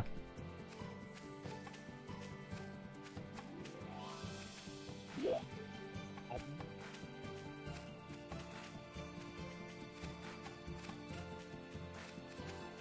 go. Maybe it's because the environment I work in, I see it a lot more often. There are people who really don't want to give up some of their old tech. Like I said, is there a reason why somebody should be running an IBM 1983 PC XT? That's a huge waste of energy for sure. But, I mean, it has its purpose. Especially when you can just emulate it with a modern system, right? I like this gimmick. Do I still have my ladder? Blob. Yes, I do. So it's interesting, I only get to carry some abilities into some levels.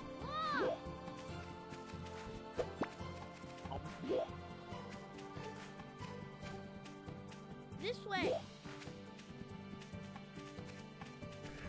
Pretty sure I'm going to need this thing down. But of course, I'm just playing devil's advocate. I really think there's no reason why, like, you couldn't still use an iPhone 6. It's energy efficient, has the processor for it. The only reason why you don't use it is because the App Store stopped updating on it, right? And the battery. This way. That's one thing I'm really surprised they haven't, like, these right to repair groups aren't really talking about. How about Why not make the battery the most disposable part of your electronic? Why not make that serviceable where you can remove the battery? Like the Nintendo Switch, why do you have to take apart the back of the console and void your warranty to remove a battery when that's the most disposable part about it?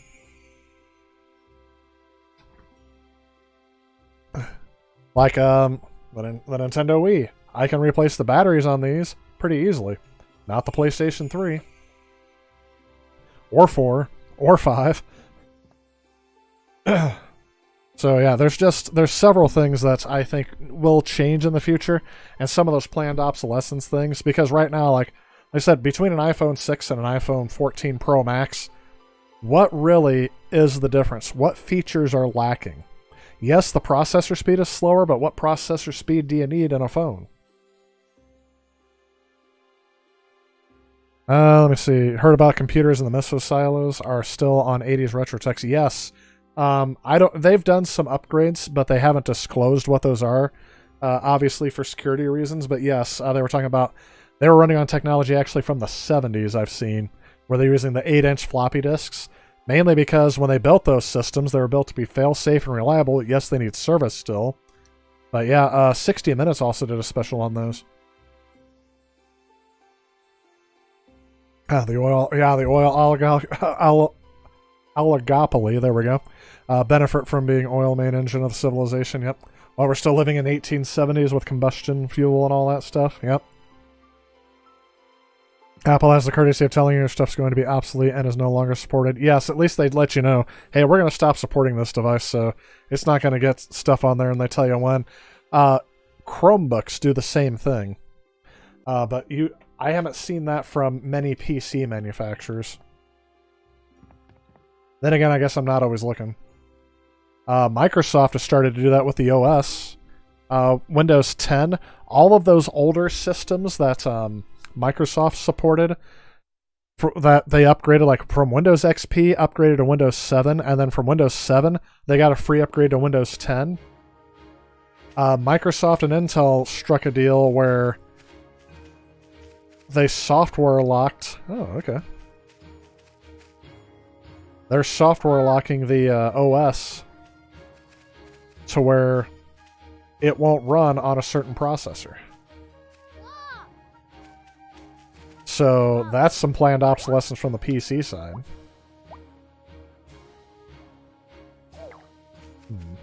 This way. Oh, darn it. I pressed the wrong button instead of jump. I figured I would. Hopefully there's not a limited amount of lives in here. How am I supposed to get up there? Blob. I'm assuming... Nope.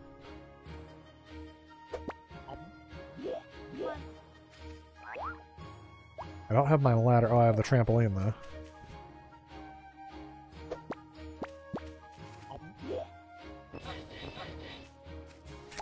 Yeah, we'll get there. Oh, that's very tricky. Oh, it won't stay a trampoline on a ledge.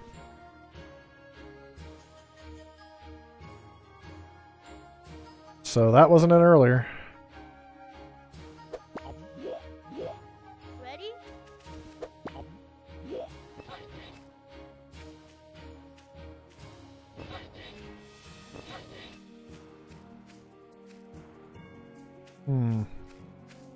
Gotta go.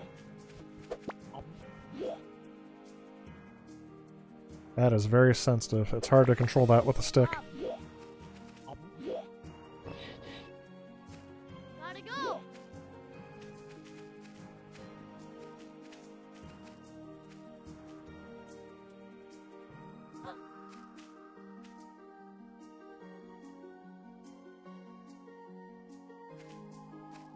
This way. Come on.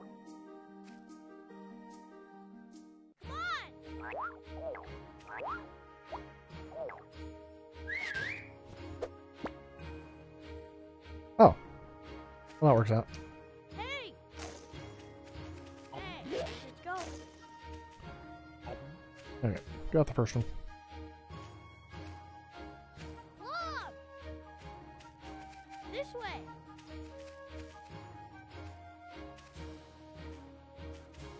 Oh, yeah, come on. That's what I want.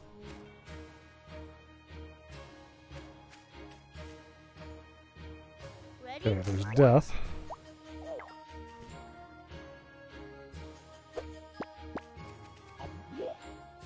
I have the feeling this is gonna hurt me. Nope. This way.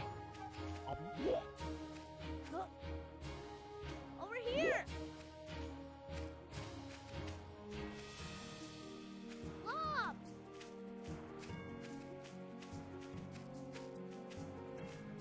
Okay, don't eat the bean. Blob.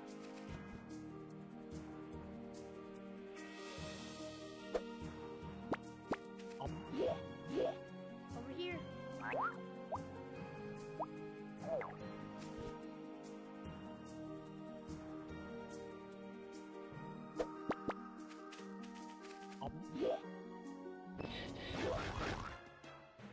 Youch. Didn't know that was up there.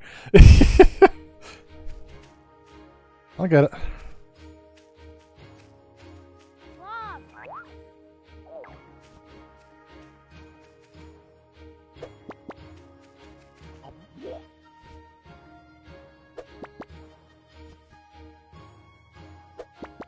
Blob.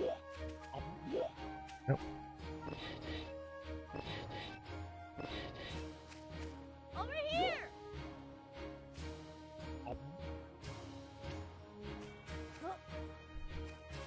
All right. That was nice. Super chill game, yeah.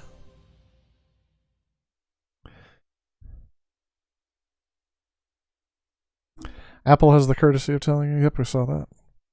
But you shouldn't downclock anything. Oh, yeah, there's that too. Well, they're doing that to make their devices last longer a little bit too, so. It also forces you to upgrade because you're like, why is this running so slow when it used to run so fast?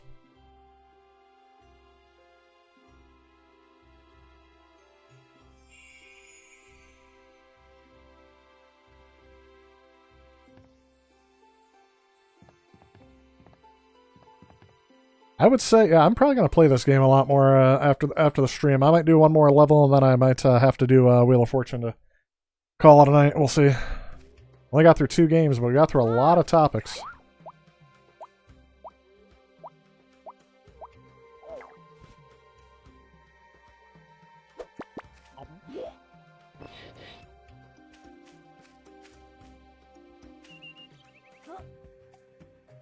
Over here. Come on, Blob. Let's go. Blob.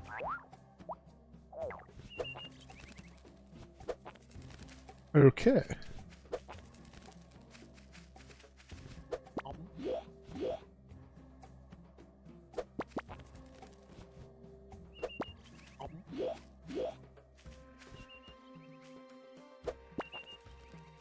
Interesting.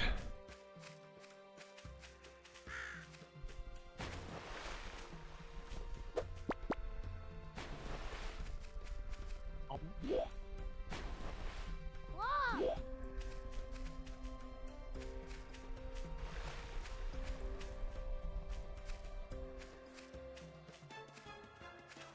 Oh, I didn't see the spikes there. Like, why did I die?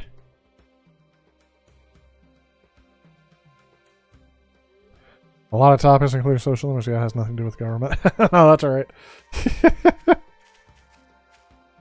Bring your topics as you will. Blob. Can I toss it up there? Blob.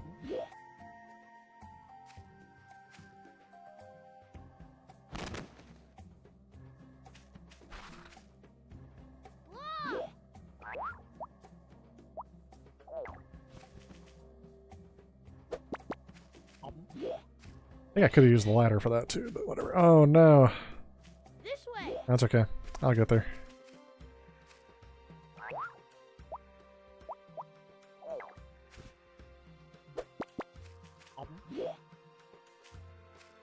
Let's go. Hurry up.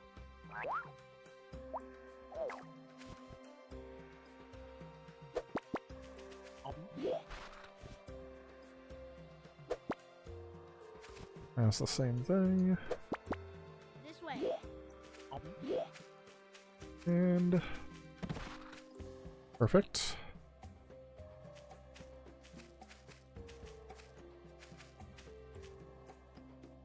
That has to be either that has to be like pixel perfectly precise. Nope, that's as far over as it goes, so that's not going to let me do anything. I wonder if I have to do this thing instead.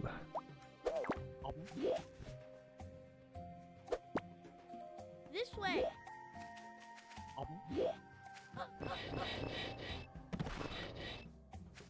Let's go. Come on, Blob. Ready?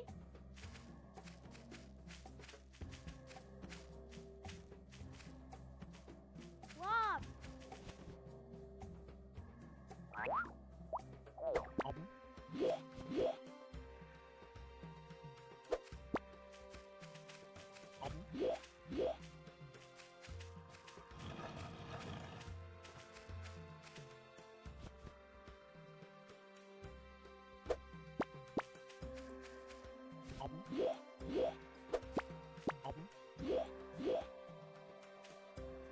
Trampoline. I thought that was going for a hole.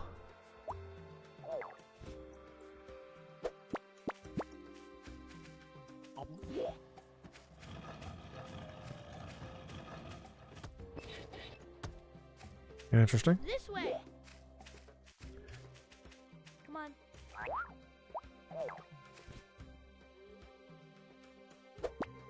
I wonder what this game was like on the NES. I don't remember playing this game.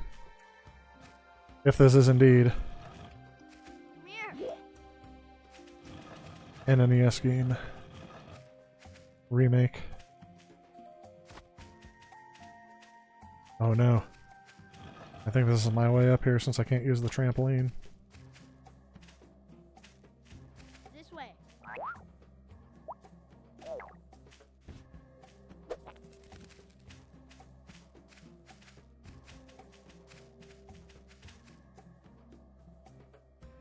This way. This way. Hmm. What am I supposed to do there? This way.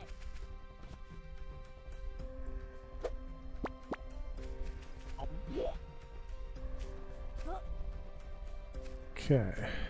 Blob. Now how do I get over there?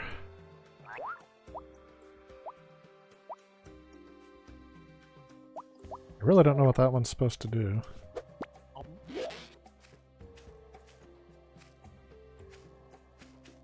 on.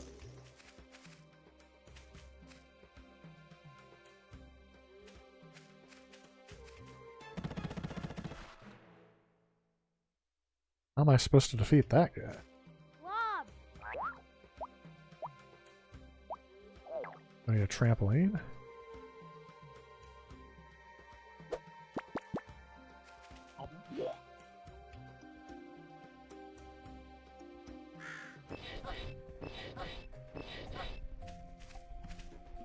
Blob. Let's go.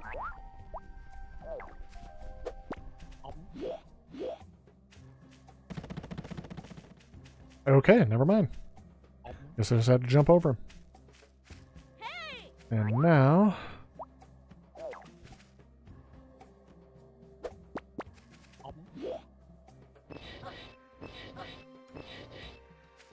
Let's go. Yeah. Nice.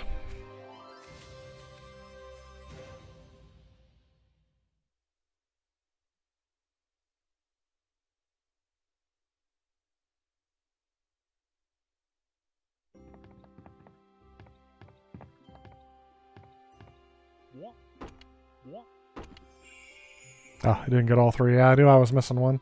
Pretty sure I know where it was at, but... Not gonna 100% this in the first try.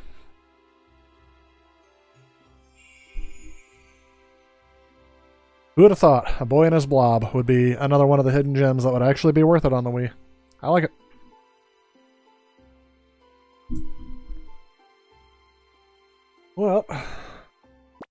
get this thing out of here.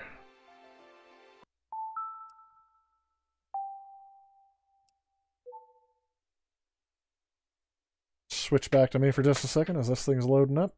And we're going to do Wheel of Fortune next. Although I'll probably have to use the bathroom before we do it, because I was ranting for so long. I've been raving and ranting for so long. Oh. I think I locked it up by... Yep, I locked it up.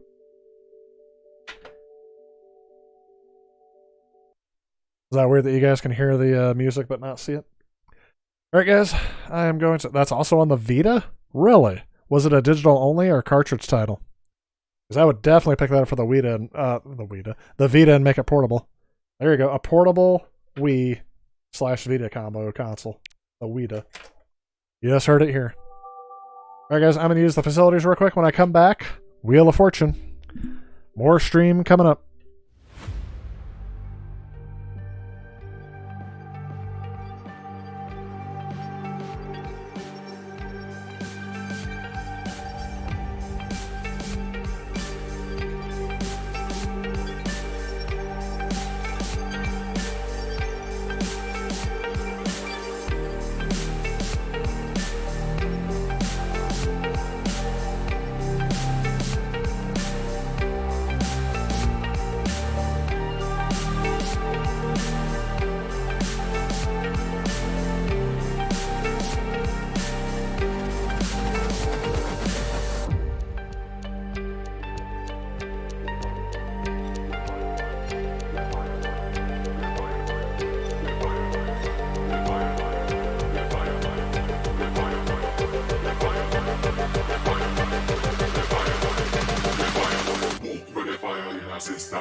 Alright, everybody, we are back.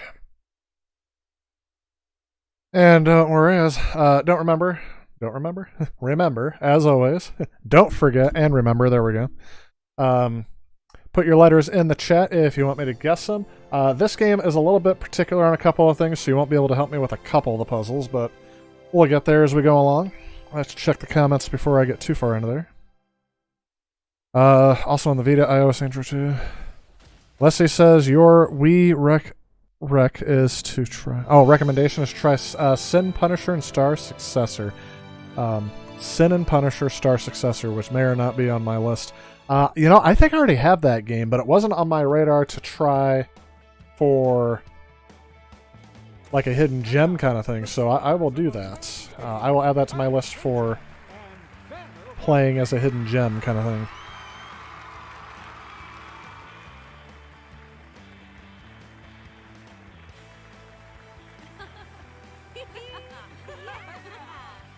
So thanks for the recommendation. I will definitely see about checking that one out.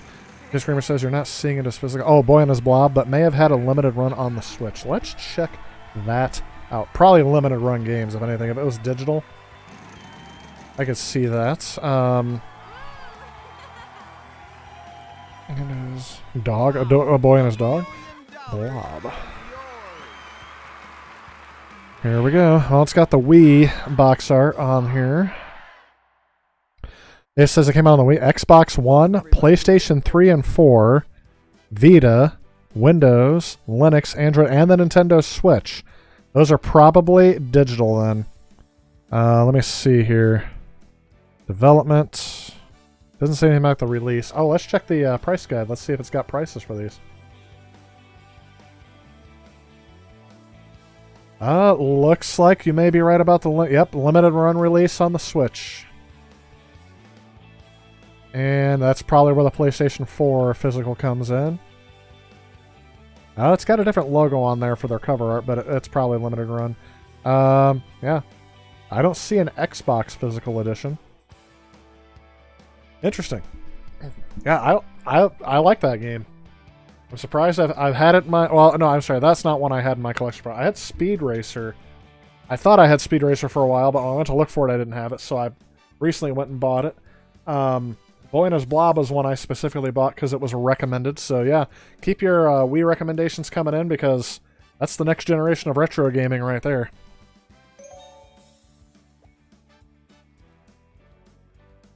Elden Ring. 4 more days and Colossal Cave Reimagined is coming out. Interesting. How was that? What platform was that game originally on, Jet Screamer? And you said reimagined, so I'm assuming that's like a remaster or a reimagining, not just a straight port. Yeah, Star Successor is definitely a candidate for a hidden gem. Yeah, I've had that game in my collection for a while. I probably got it when I was doing the, whatchamacallit? The ultimate Wii U hunting thing. My memory's starting to get a little hazy on me, so... Oh, we're definitely going with easy. Enable minigames, and well, I don't have Wii Speak, so... I still only have the classic stage. You make your character have different animations with what buttons? The one button in any direction. Press and hold a direction. And now, the stars of our show, Pat Sajak and Vanna White. Hi, folks. Hi, everybody. Thank you. PDP Sorry, and I other have to vac go systems. without Okay. Want to say 76. Oh, jeez. Yeah, that would be something. Get ready. Reimagined. Is it going to have graphics then, or is it just going to be a text adventure? In a toss-up, letters are randomly revealed on the board until someone rings in and solves the... Living Thing, the category. And here we go. Living Thing. Here we go. Squirrel Monkey? Is that a thing? I didn't know there was such a thing as a squirrel monkey. I thought I made that up.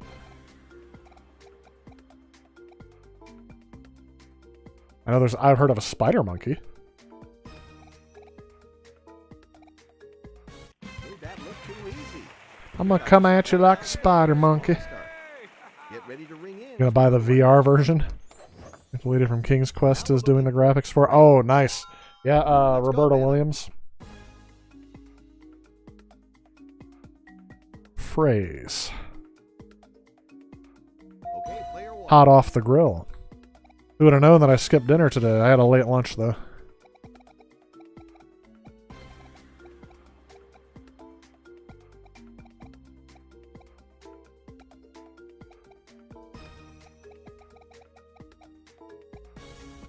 That's it. Nothing to it. There it is. Play it again. Add $2,000 to your score. Player 1. I'm playing again against Napoleon Dynamite and Chris Hemsworth.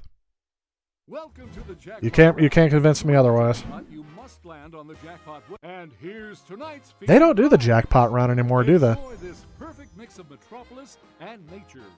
Who wouldn't want to visit Seattle? From the top of the world-famous I did at one point in time. I would really like to go to the game convention they have out there.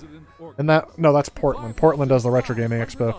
I've heard Portland's not a Food and drink. hasn't been a very friendly place for a little while since the pandemic anyway. Player 1. Since the looting, I guess. Food and drink, here we To go. spin the wheel, What's interesting, I went to the arcade yesterday, and the game I played the most was Wheel of Fortune. They had 2 different variations of Wheel of Fortune. We'll go with our pirate's favorite letter. 2 of them. I didn't win the jackpot this time. This is the first time I've gone in a long time that I didn't win the jackpot on the big wheel. Let's see here. Let's buy a All right, vowel. a vowel. Yes, there is an E. 1 E. Oh, I got it. No, I don't.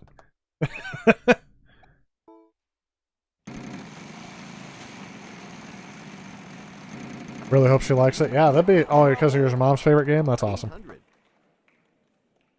Did she have access to a PDP back in the day? There is an S. Okay. Damon's from Seattle. How has it been over there? I was talking about Portland when I said kind of a war zone area. A lot of people say Chicago's a war zone too. I kind of agree with it. But I haven't been to Chicago since the pandemic. I went to Schaumburg, 500. which is a suburb of Chicago, not too long. Yes. Which was like 2 weeks before all the shutdowns and everything happened. So that was back in 2020. Have not been back up there since. Been to the St. Louis area. All right, a vowel for you. Yes, there is an A.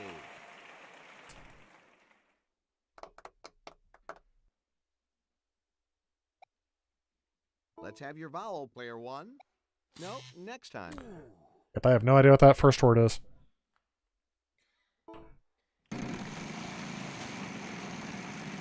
Hey, ready? Welcome to the stream. Something teriyaki. Okay. 500. No. I think you're right about the teriyaki. I was thinking like sauteed or something like that, but that's not it. Because that'd be SAU. Oh, they're going to do the jackpot? 500. No. You know what? There's none of those. Sorry. Chris Hemsworth and Napoleon Dynamite is who I'm playing against. Your dad installed the first IBM mainframe type thing in the Pentagon. Oh, really? That's an interesting... Did you have good security clearance? Yes. The rest of the vowels are gone. You definitely seem like you're right about teriyaki.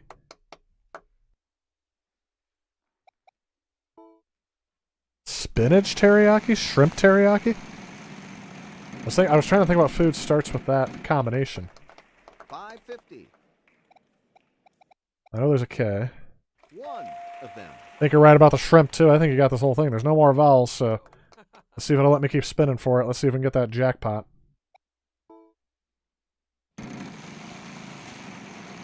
Oh no, here comes a bankrupt. Oh, 500?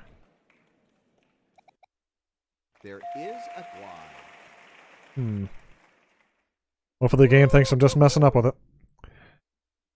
Family still up there, fed up to work. Okay. Yeah, that's kind of some things I've heard from some people I know around the Chicagoland area. Slow it down. Nice one. There is an H. Good job, Red. Yep. So I didn't do this last time. Oh, what's my gift?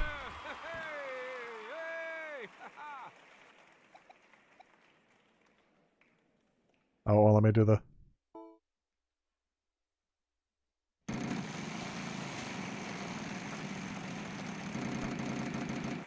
Ooh, the $1 million wedge would have been nice. Jackpot would have been even nicer. Yes, there is an M. Alright, how much would I be risking by spinning again? I'm pretty sure it's going to make me go bankrupt. It's not random. Let's see how it goes. There we go. We need to get money on the board so we can get to the bonus round. Congratulations. Your dad was pretty talented in the computer field, and that's how you got your passion for everything tech. That's awesome, Jet. I would say my grandpa was more of an engineer, but I don't know where I got my interest in tech because, I don't know. My dad's okay with the stuff, like, he gets it, but I guess they're more mechanical engineer kind of stuff, like cars, and things like that. I guess they're more interested in things like that. I was more the one in computers. I don't know where my passion of computers comes from. That's always good news.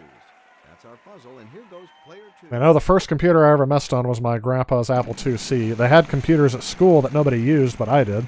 Maybe that was what drew me to it, is that nobody else was around it. 550. Sorry. He actually picked a good letter. Alright, Chris Hemsworth. It looks like Chris Hemsworth from the movie Rush, like that hairdo that he had the whole time. Forgot who was playing the Formula 1 racer. Oh, he stole the pirate's favorite letter. What are you doing? Somewhat staring into space now.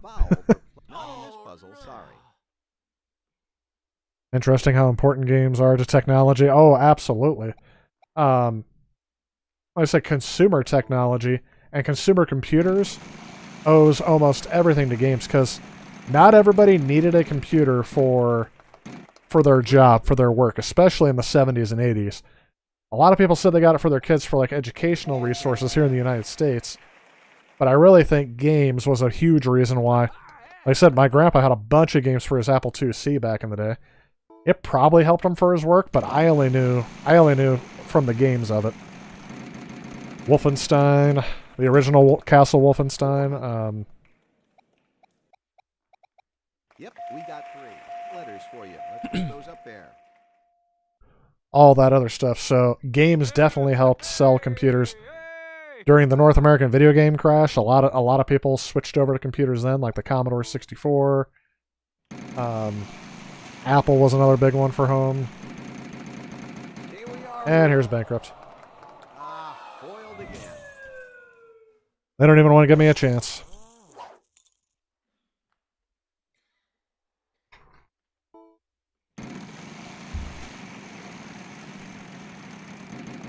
Nintendo is a conglomerate that acquires video game developers. Yeah. None of those.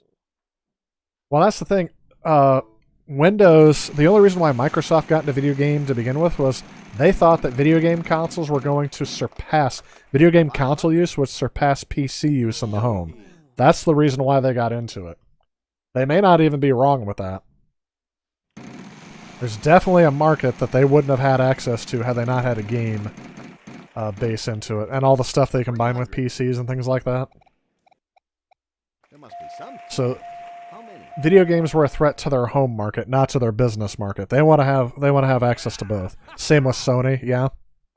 Well, that's the thing too. I don't know, because Sony's first-party developers, every single developer that I know of that Microsoft has purchased, all of them, like Rare is the one I'm thinking of right off the bat. Rare's a good example. There are 4. What happened to Rare? They bought Rare, and then it's like they dumped them. They made a few games for the Xbox, but then that was it. By the 360, they were like they didn't tack onto any of the games they were known for. They didn't really care about like continuing Banjo-Kazooie, Conquer. They canceled a whole bunch of their games and only went with original IPs going forward. Like, why did they? Player 1. 3. What happened to Rare, basically, after Microsoft bought them? There's some other game studios Microsoft has gotten to that they just got added to their collection, and they're just like, okay, we got them, and now we're going to downsize it and move forward with our lives. You're in grade school, you were the AV nerd. Another Bankrupt. Well, I'm glad I could buy those vowels for the computer. In your grade school, you were the AV nerd. If a teacher had to thread a projector or something, you're the one who could do it. Yeah, and that's another thing too that there were other people other than me who were chosen for that kind of thing. I don't know if I would have volunteered for it. Very shy and I don't want to say antisocial, but introverted as a kid. Still am as an adult too. Kind of hard to tell when I'm streaming to an audience of a bunch of people, but right now it's just me talking to a camera and reading comments on screen. I'm not here with a whole bunch of people starting to get socially anxious. It was all about the games back then, maybe balancing the checkbook. See what happens here. Bankrupt? Look at that. This game's rigged. Rigged, I tell you. Rigged, I tell you. Tells you. I did that backwards. Rigged, I tells you. Maybe balancing checkbook word processing for home computers. Some people were addicted to print shop. Yep, my mom liked. She had a Hallmark greeting card studio. Again, another piece of software called Print Artist. Digital cookbooks. She would print out recipes from that. Driving through the French countryside. I think that's the puzzle. I just got it. I've been half paying attention to it. I think I just got that. Yep, red. I think that's where you gave me the. Don't let the computer get the wild card. Son of a biscuit. Yeah, the point of capitalism is growing a company until it competes with the big dogs, and then just buy out the little dogs to squash competition. Yep. Absolutely. I mean, that's definitely where things are going. That's why I said that's what Microsoft has been doing. But I don't know, are they killing their own industry by doing that? Microsoft did that to a whole bunch of smaller software developers. For PC, so... And then all while claiming a monopoly over it. They don't have a monopoly over it, but if this Activision deal goes through, it's going to kill off a big part of the video game industry, because Activision is a huge third-party developer. Call of Duty isn't their only franchise, but that's the one everyone's mentioning. Activision owns Crash and Spyro. That's another one that just recently made it. What the world? Not the wedge we were looking for. I hope Napoleon Dynamite spins another a bankrupt. Just because why even let him go through it? Oh, almost had it. 500. Sorry, none of those. So we'll see. So that's why I said but that's the thing. Microsoft isn't buying the smaller dog and squashing him. They are buying what I would argue is a bigger video game company than Microsoft. 700. You know what? Definitely one of the biggest third-party publishers. And it's kind of funny. Wasn't it Ubisoft that put themselves up there too and said, "Oh, by the way, we're willing to be bought out." Like we're up for sale for the right price. Driving through. G will be the next one. There are 2 of those. I think Y is the only remaining consonant, right? What do you think? Bankrupt? They let me have one spin. Oh. 600. Oh no, there's a V in there too. Yes. It's like warning me. Codemasters. Yeah, I actually had no idea that they had bought Codemasters until after I bought Dirt 5. Because I like Codemasters racing games. I had no idea that they bought them out until after the first game published with Microsoft came out. Oh, I forgot about the F too. I want something else off the wheel, so let's see if this happens. It's probably going to bankrupt me. Yep. Oh, no. 900. Yes, there is an F. We have run out of consonants. Alrighty. So this is working out. This is the first time that's worked out for me. Let's solve. Player 1 is going to solve. Let's see if they get it. Done. Yeah, congratulations. Really wish I would have got that wild card, but whatever. Let's not forget this was also Damon's willing to be bought out. Do you think Microsoft's willing to buy out this channel? Scenic wonders of Paris. Take a cruise down the Seine. I would leave it up to you guys. I mean, I know what I would do, but what would you guys think if Microsoft offered me $100,000 to buy out this channel? Think I should let them do it? I mean, that's not. They're actually starting to. I think it's been signed into legislation. There's a bill going through the federal government that will get rid of non-compete clauses in contracts, make them illegal. So there's nothing to stop me from creating a new channel, but I would lose access to everything I'd already done. Not that Microsoft's going to do that. But there's a thing. Take Oh, I got a break trip to and come Paris, back huh? After this. What do you guys think I should do if Microsoft offered me $100,000, knowing that they can't force me into a non-compete? What do you think? Welcome Would it be to the worth it? mystery round. One mystery wedge is $100,000 is a lot of money. $10,000, and the other is hiding a bankrupt. Will you take the risk and turn the wedge over? Or did I take your question too seriously? Food and drink is the category for. I mean, I know what I would do, but I would say it wouldn't be for $100,000. I would definitely turn that offer down. Because what would I do with that $100,000? I would want to invest it into my own YouTube channel. I mean, maybe I can do a better job of maybe I can do a better job of promoting it from the start the first time and do something different. Hire on a staff with those resources. Maybe even start my own video game museum. There's a lot of things you can do with that.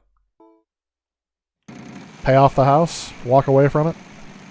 $100,000 after taxes may not be a whole lot. Yeah, I would say there's some ways you can not worry about taxes as much, but let's say it's $100,000 after taxes. That's the theoretical thing. Like, I have $100,000 to spend afterwards. But Tyler, we the consumers would suffer if you were bought out. Exactly, that's what I said. But that's what I said. I don't think, not for $100,000. I couldn't do it for that. This is worth it to me, because what would I do with $100,000 that I wouldn't do on here? Oh, the million? Look at that. Oh, Choose a letter to claim it. Yes. $2 million. Woohoo! No. You've moved a little closer. Worse than them buying out Codemasters, would it be? Hopefully you would be able to find wherever you go. Oh, yeah, absolutely.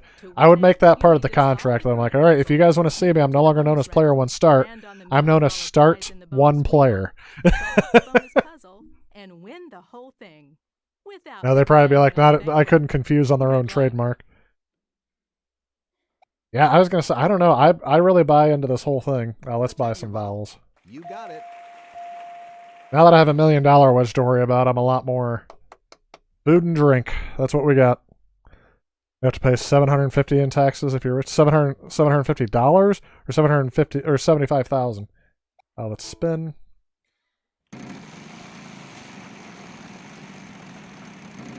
Napoleon's like following it along. Ooh. Ooh. Let's have a letter first. Nope, sorry. That's okay. I didn't get a bankrupt. That's my whole thing. I can't get a bankrupt for the rest of the game. Mystery wedge. Choose Okay. sorry. Oh, whew. I mean, this is on easy, but it's still hard on easy. Come on, big money. Man, they're all getting big values. No, sorry. No H's. These are all good guesses. Your dream is Jim Morris story. You're a terrible football coach when you... Now here's your $12 million and get out of here. Oh, yeah. I saw something that said, I just want to get rich the same way everyone's getting pregnant. Fast and unexpectedly. 500. One of them. There you go. What could that last word possibly be? All right, a vowel for you. No, next time. No A's. Could be oysters. I was thinking ED for the first one. Could be trouble. Sorry. Thankfully that's a thing. This is closer to how the modern Wheel of Fortune is played, except for they don't do the jackpot round anymore. 300. There's no. Red, you are doing a very good job at pulling out words out of this that I have no idea. Wouldn't even be in my imagination. 300.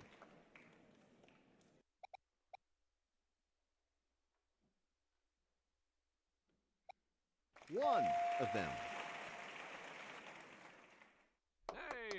Cracker oysters? I've heard of oyster crackers. That's not it though.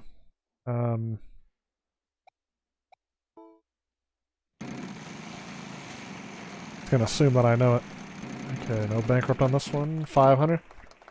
500. One of them. There you go. Yeah! Hey! Hey! Ha ha! Let's have your vowel. Yes, there is an O. Just one.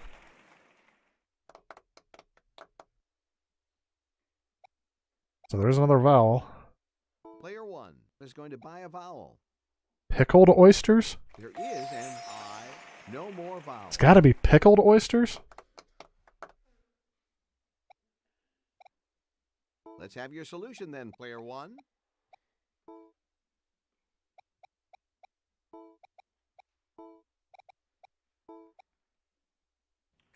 Yeah, that's it. Yuck. I wouldn't have got oysters, though. It would have taken me forever to get oysters. But I'm not a big you fan of made the next oysters. Step toward winning $1 million. We'll be back. We got a chance for the million. So far. Unless I hit bankrupt even once, then the million's It's time gone. For the third toss-up, $3,000. Thing is our next category. Vanna, go ahead.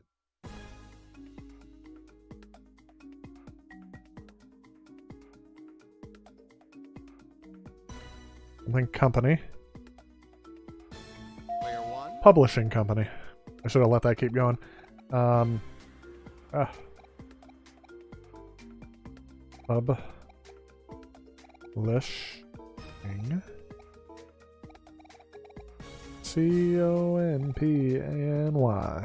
You got it. Very nice. Player 1. They sound awful. Yeah. First spin. Hey, have you had have anybody had pickled oysters? Oh gosh, it's my turn Category for again. This one is event. Player 1, it's your turn to start. Let's make the most of it.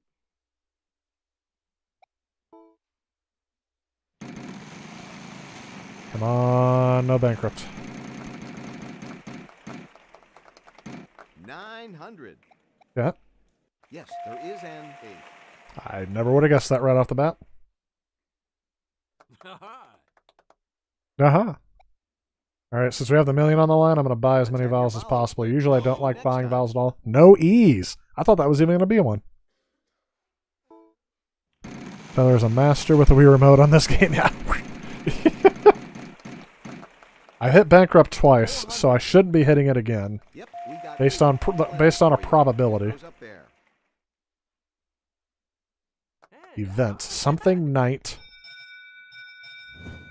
Oh, thank goodness. No, okay. We're definitely going to the bonus round, and I definitely have a chance at the $1 million now. That's what I wanted to know. Vowels worth nothing. Consonants worth $1,000 plus.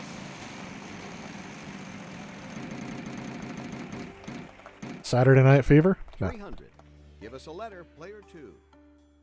No, sorry. Nope, sorry.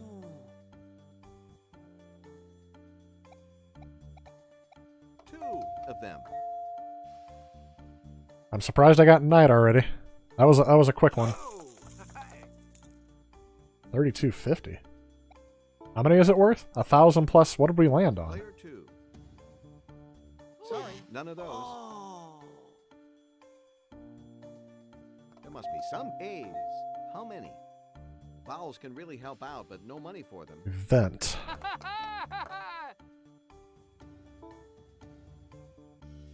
Player 1.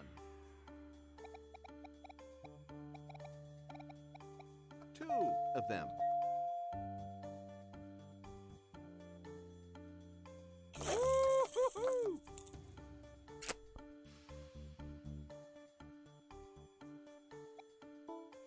Still don't know it.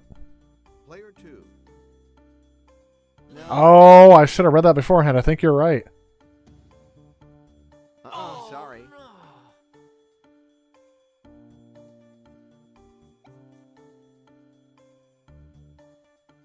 Yes. Good job, Red. See if we can get the money from this round. Player Are you ready for some There is football? an I. All right, no money They for got that one. vowels, but they can be important, and you'll get the 15 seconds. It could be Sunday night, too. Player 3. You know what? No, it's not, because the S is taken. Good job. I think you got it.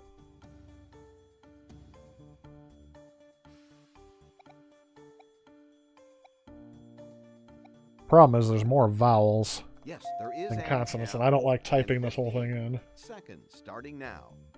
Yeah! Woo-hoo-hoo! Let's solve. Okay, go for it, player 1.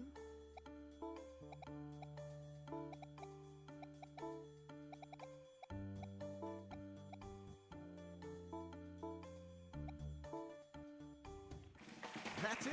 Nothing to it. We got it. Good job on this last puzzle. You're in first place here, so you'll be moving on to the $33,400. That's a good night for a Wheel of Fortune Not enough contestant. to win, but still second place. The wheel gave you a little trouble there, but you still did all right. Tie for second place. I was the only one who won any money. The frame rate for this drops pretty severely. You made it to the bonus round, and you've got a chance at winning $1 million. Cross your fingers and give that wheel a spin. I'm definitely going to need your help on this last puzzle because I am not doing as well tonight as I think I should be.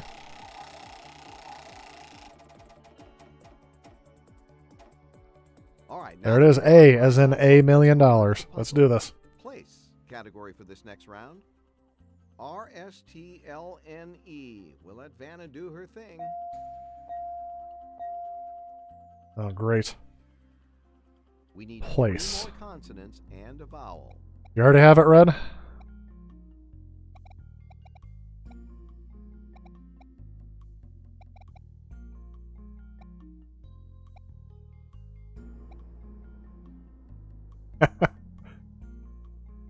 Let's see those letters. Okay. 80 seconds to solve the puzzle. Good luck. Swimming pool.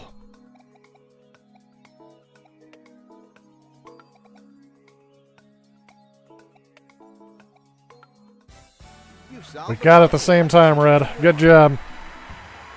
Oh, did we get the million? Rising with 40,000, that's right. $1,000. I would take that for sure. Good job. Well, how long have I been streaming? Almost for 4 hours. $81,850. That's the most I would ever have seen anyone win without winning one of the big jackpot prizes. Great game. Good night, everyone. Let's look at the stats. Well, what do you guys think? You want to try one more Wheel of Fortune? Otherwise, I think I'll call it quits for tonight. I'm only offering to do one more because tomorrow is a holiday for me, so I don't have to work tomorrow. So I can do one more round of Wheel of Fortune. I am pretty tired. I don't think I can grind through another game, but I can do one more round of Wheel of Fortune. Red, you've been a huge help tonight, so I am definitely willing to keep going with it. But I'll let you guys vote in the chat if you guys want to not tough it out, but hang around for one more Wheel of Fortune.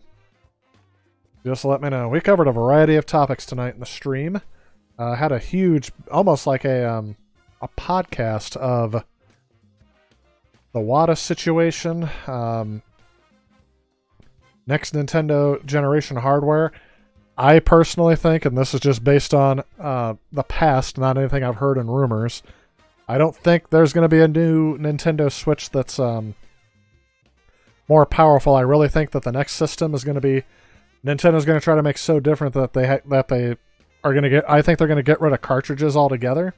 Just do digital, just like all the other systems are doing that are mobile. They may do a mobile only platform that's not worry about the console thing. Yeah, it could be something like that. That could be my prediction. I could do a news stream. I did see. I don't know. I have enough opinions about certain things that I'm passionate about, but all those topics came from you guys. I don't know if I would be that passionate enough to talk about things that aren't in there. I know I'm in the know for it. I see 2 votes for doing Up For It, and I should do a new stream. The Wada game situation, I think a lot of people were kind of in agreement. Oh, I won a flagpole. A lot of people are in agreement that, what we do, what most of us that are watching the stream are doing are not doing WADA graded stuff. You know, that's actually, believe it or not, that same philosophy with WADA collecting is the reason why in my retro game hunting videos, I stopped putting the game values, or what I thought the game value was based on either the online guide or whatever. I stopped putting those in my videos because people kept putting stuff in there about what oh, is this what I should be selling it for? Or, they weren't looking at the games, they were just looking at the values, and that's all people cared about. And that's not the discussion I really wanted to have, so to focus on something I wanted to have, I just decided not to put the game values in anymore. Because again, too, it changes almost instantly after I post the video. So I stopped doing that. Yeah, predicting Nintendo hardware is pretty tricky, so that's what I'm saying. Looking at the past, what they've done, with each system being different, every single system they do has to have a purpose of why they're doing a new system. The only one that really didn't was the Super Nintendo. The N64, the focus was on multiplayer.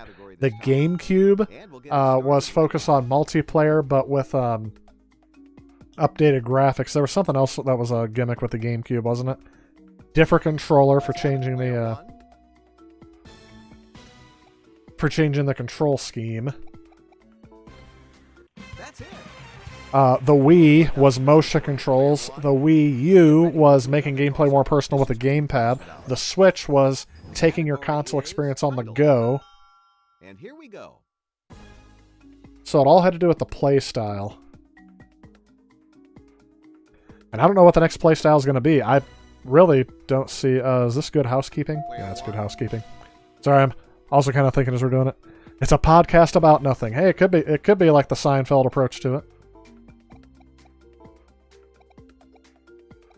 Oh, where's the H? It could be a Wheel of Fortune podcast. Although I'd have to call it something else because I'm sure Wheel of Fortune is trademarked. Yeah. For two, player one. You got $2,000. The focus of the GameCube was water gun. It was a water gun and vacuum backpacks. Welcome to tonight's That's it. You got it, Leslie. You you named it down there. Guess a letter in the puzzle and then solve it. I And think here's tonight's they may have prize. considered online to be one of the big things, like bringing people together. The handle, maybe portability was it too. I'm trying to think of what was built into the console that could do it. $5,500. Does anyone else find it strange that the first console that could it couldn't play DVDs? They could none of the Nintendo systems could ever play a physical media for anything other than their games. But digitally, starting with the Wii, they could do Netflix and streaming, 600. YouTube, and all that other stuff. Yep, we got two. Letters. R is the pirate's favorite letter. That one doesn't usually let me down. Still feel like GameCube was the Disney console. I was surprised to see how big of a presence Disney had on the GameCube. But I mean, that was kind of the thing too. Disney was partnering up with Squaresoft for Kingdom Hearts. There are two of those. They partnered up, I guess, with Nintendo for a lot of things to be released. But a lot of those same games, there were some exclusives. That's what surprised me. Were the Disney exclusives. What's that ridiculously priced Disney game on the GameCube? I say ridiculously priced, but it could crash in a minute. Disney Sports. All right, jackpot. It's some Disney sports game on there. There is an H. You get $500 for each letter while on the jackpot wedge. Woo-hoo-hoo! You've correctly guessed a letter. Do you want to solve to win the jackpot? I don't know the puzzles, so no, I'm not going to solve. Missed out on the jackpot. Sorry. This could be good for you. Bankrupt. Foiled again. Should have solved the puzzle. Sorry, you can't take that prize home now. But yeah, there are some Disney exclusives on there, but I was thinking like Finding Nemo was all on all platforms. The Incredibles was on all platforms. Come on, big money. Disney Golf, is that a GameCube exclusive? No, that's also on PlayStation 2.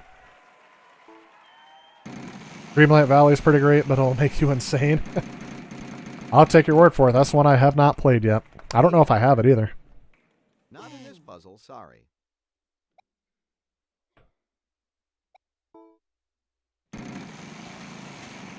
Keep it going. It's kind of strange too, because they wanted to appeal to more third-party developers with the Wii, Call a vowel even if you have no money. and apparently the Switch. But apparently, oh yeah, that's another thing we're talking about. How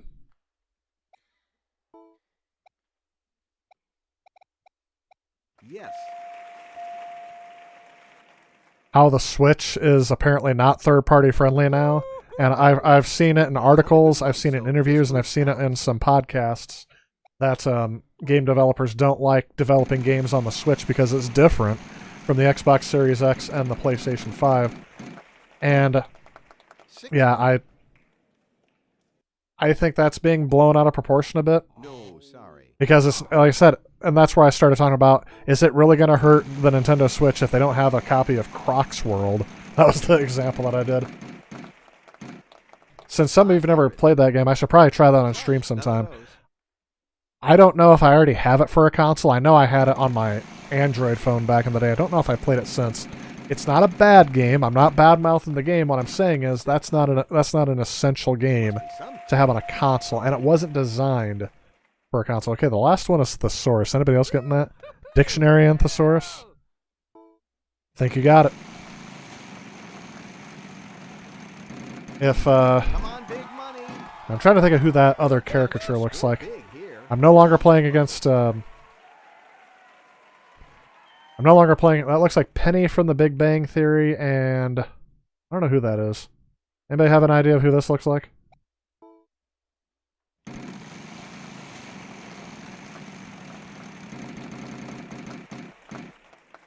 $300. It's like one of the lowest values you can get on the wheel.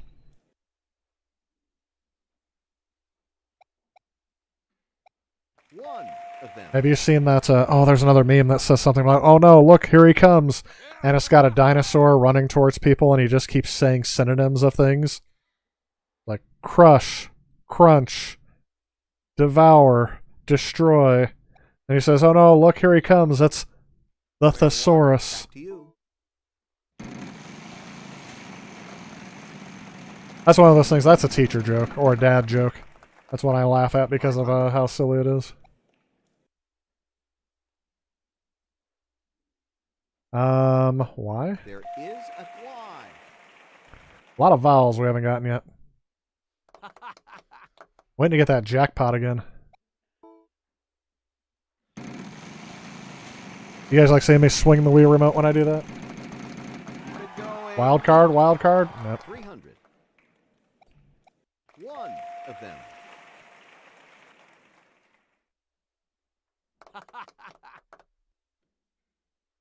Think it's gonna make me go bankrupt this time because there's only one consonant left? I can't remember. Meg Ryan. Oh, that's a better one.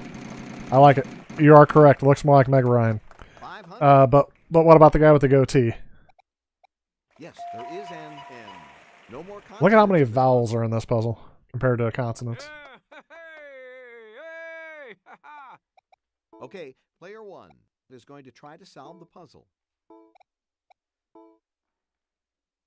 Hopefully you spell thesaurus right, because I'm gonna guess that's it. Does that look right? Oh. Aren't you the Whew. clever one? In the game, you don't have to spell it out. All right, player one. You won a nice chunk of change with that solve. We'll be back with more Wheel of Fortune right after this. I think it's strange that they put the commercial pause in the Wii version.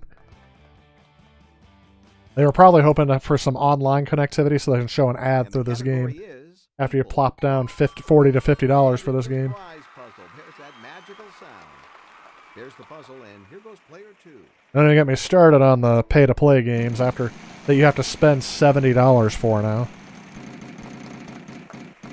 I don't you know, this is going to happen by the time Grand Theft Auto 6 actually launches, if they ever do.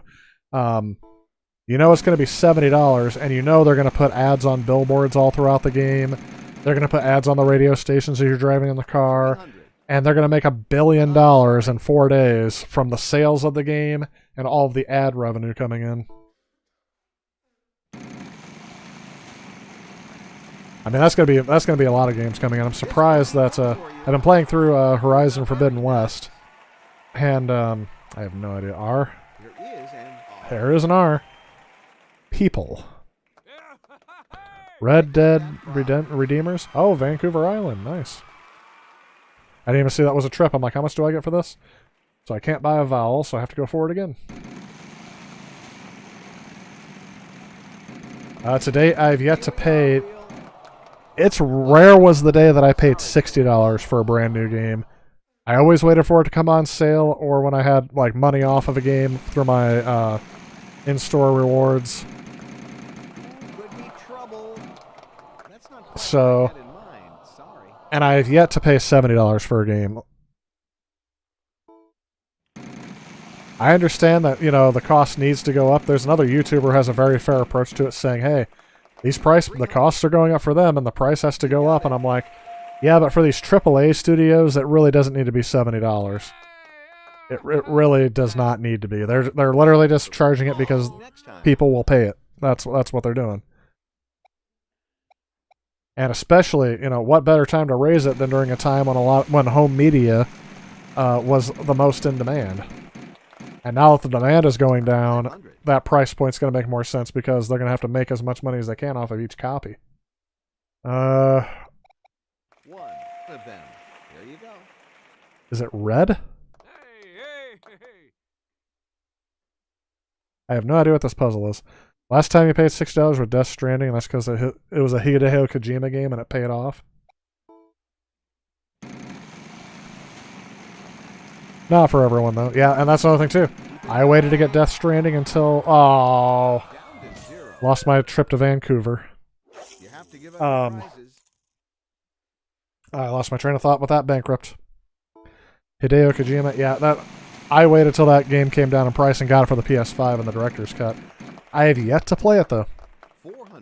That's because, I don't know, I bought way too many games for the PS5. I'm going to have to hold off on buying anything new and just start playing some of the old stuff.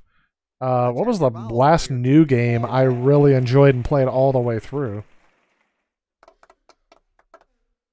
Thank you for buying that vowel. Mario Golf? I say, yeah, to be honest, I'm trying to remember what else it was. Horizon Forbidden West, I didn't pay full price for. I didn't pay full price for Mario Golf either. And I like the gameplay of the game. It hasn't gotten overly complicated like some RPGs can. Once I got used to the initial controls, I just needed a reminder. I left 2 days where I forgot how to do one of the moves, and I showed that on stream what issue I was having with that. But overall, it's good. But like I said, there's a whole bunch of games. Another thing, too, is usually I would just at will play a game. There's no M. Okay, did I click M, or did I run out of time? Red Sox fans? Sure. 300. Yes. Those are people, aren't they? I think you got it. I think they're gonna go though before I get a chance at it again. This could be good for you. So now she can't lose. There is an A. I'm gonna stand up and stretch for a second. You are no longer under. Let's have your vowel.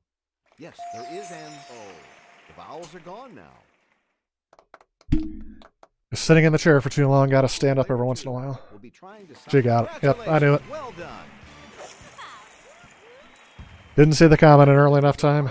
Plus, I went bankrupt, so. Won this. Charlie? See where She has $5,000 already, plus a trip. Historical Boston. Stroll along the Esplanade.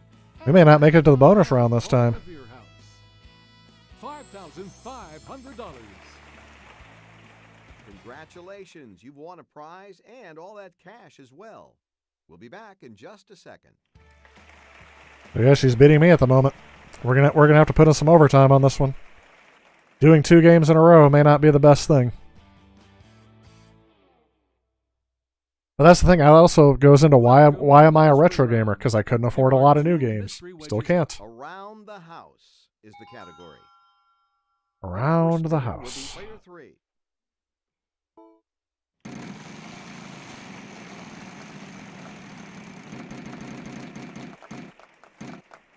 $500. No, bad luck.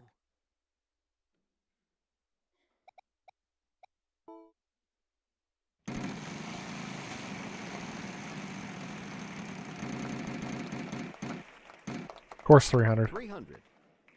It's got to be the lowest value on the wheel because I keep getting it. He already said R. And yes. Woo! Yeah! Hoo, hoo.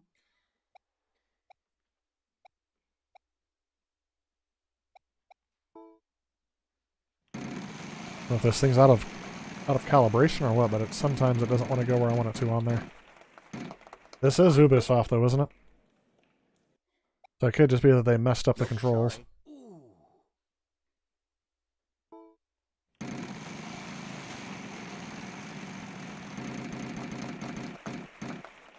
Oh, hopefully it gets it wrong. What would you like? No, bad luck. Oh, that's she. Sorry, hopefully she gets it wrong. I don't know who that guy looks like. No celebrity that I think looks exactly like that one. 300. Yes. I'm going to guess Meg Ryan and, Woo-hoo-hoo, yeah! Player 3. yeah, I don't know. Nope, sorry. Oh! I don't know. What's his real name? What's the name on his name tag? I can't read it.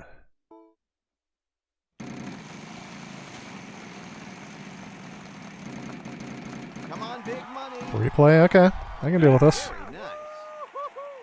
See, ready? I thought it was that he's not Hispanic, he's Middle Eastern. Or at least the one I'm thinking of. There is an A. That's Amir. It's funny that we were both thinking of the same thing, but I didn't want to say it because I'm like, I don't know if anybody will know who that is. At least I think he's Middle Eastern, wasn't he? Or Pakistani or something. All right, look at that. His real name's Oscar. Is this free play again? There must be some high. How many? Oh! Something fan? Wedge will not help you this turn, so choose wisely. Damon's saying B. Baseball bat? No. Okay. We'll see if you're a gambler in a minute, but first a letter. Oh, his character's name is Oscar in The Office? Okay, I thought it was Amir for some reason. Alright, I'm going to say N because I know... Yes, there Pretty is sure that's an in there. N. Okay, so it's not fan Willing like I to thought it test was. your luck for the possibility of $10,000? We're gonna flip it. You've got the $10,000. $10,000. That's right. Puzzle.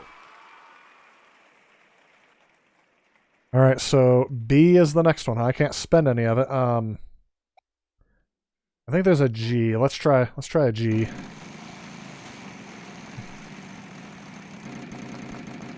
Why does it say paper jam when there is no paper jam?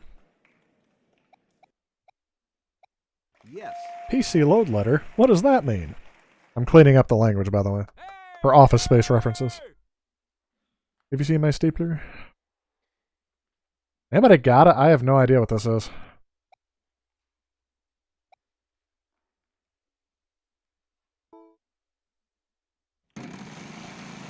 Is it a fantastic something? I don't know. 500. Got 20 seconds. It's not fan. Not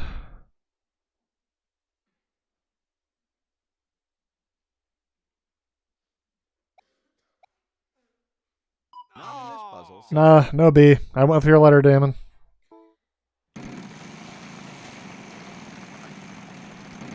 I gotta bank that $10,000. Thank goodness she got a bankrupt. She spun a bankrupt almost every time. This game's being unfair to her. But that's to my advantage, so.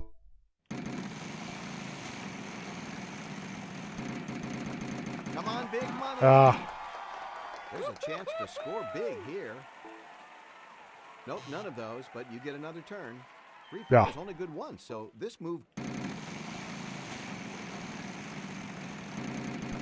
This could be good. No. I like when they get the wild card because I want the wild card. No, sorry. No M. Back to me, eh? There's a vowel in here. Vowel for player one. There is an O. We are That's it. out of vowels.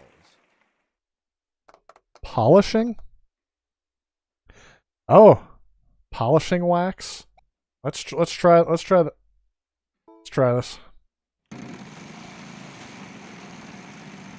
Oh, that bankrupt's coming really close. Really close. 6.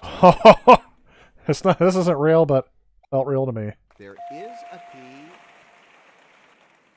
Let's do it. We're gonna solve. Okay, player one is going to try to solve the puzzle.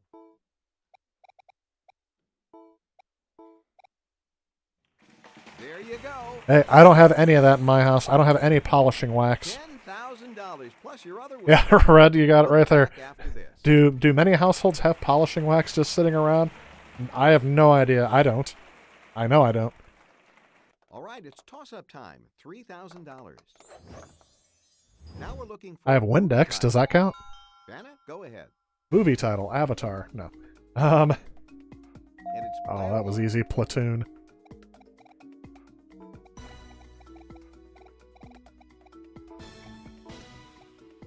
There was a game, I forgot, I was playing it not too long ago, and I can't remember what it was, where I had to type in answers, and it gave me a QWERTY keyboard to type into it, instead of just this random nonsense that they have here. Place is our next category. Player one is all poised and ready to spin.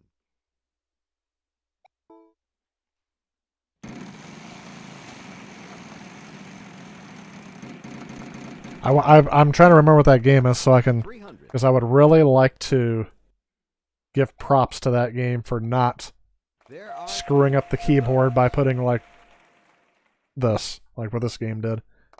So I knew exactly where to press the letters that I wanted. Do many households still have polishing wax? Oh, I'm still rocking the lemon-scented pledge. There you go. I'm pretty sure I probably have pledge somewhere for wood fixtures, for dusting. 600. Sorry, none of those. That's right. Pretty sure we're going to the bonus round. No chance in a million this time, but 300. There's no L. that's all we can ask for. Now I'm starting to yawn. I think We're running I'll short give on you a time. Final spin. I'll ask you to give me a letter. 15 seconds to solve it. Every consonant will be worth 1,000 Plus bankrupt. 1,400 apiece. 400. We need a letter from you. Player Makes a nice flamethrower as well. You know what? There's none of those. Well, I can't Sorry. condone that. What the letter don't usually do. 3 of them. And there's 3 of them. Oh, hey.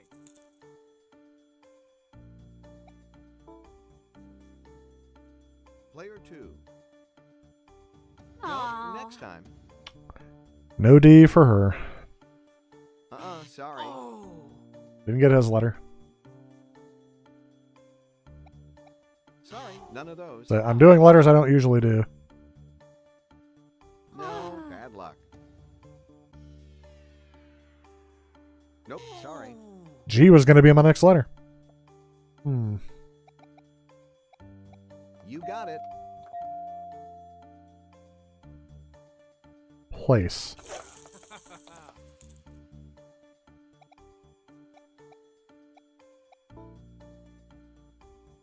Player 2. Come on, give me some vowels. Yep, we got 3 letters for you. Let's get. Oh, I got it. Retirement community. I thought about it right as she picked T. I'm like, oh, I bet you that's it. Player 3. There's no J. Is there another double letter in here? Yes, Once Vanna is done with the letters, you'll have 15 seconds. Oh! Hey! Player 1 will be trying to solve the puzzle.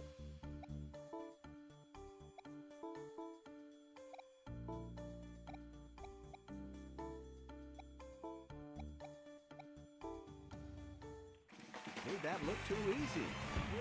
There we go. All right, you won some more money. Well, you ready for more? You're a big winner, and you'll be moving... 27,750. Hey, at least somebody else won something this time. And the guy from Office Space, Oscar, with a tidy sum. did not win a thing. You ended up in 3rd place, but you'll have better luck next time. Samir, I thought his name was something else.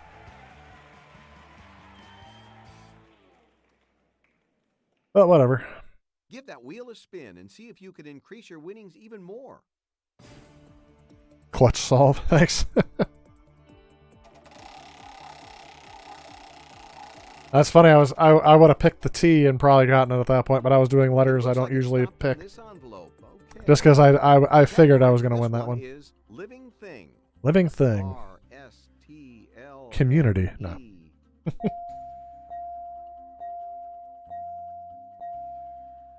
Okay. Okay, now we need 3 more consonants and a vowel. Huh. Well, with that many letters, you would think I would get it, but I don't know it right off the top of my head. Otter? Anybody know it already?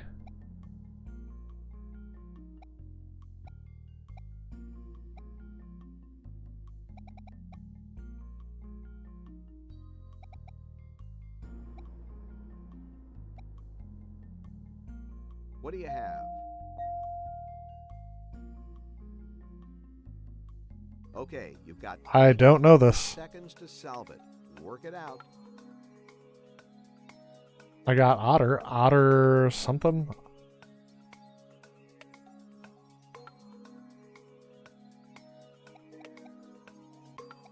No.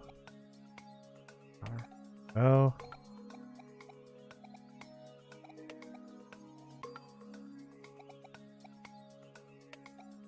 I honestly don't know it.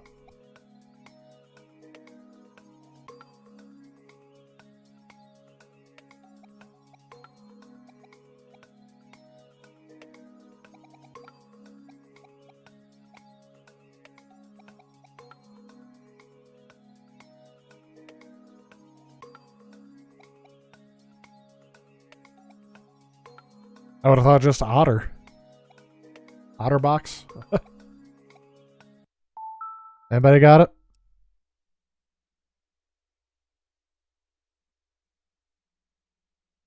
Oh, from The Office.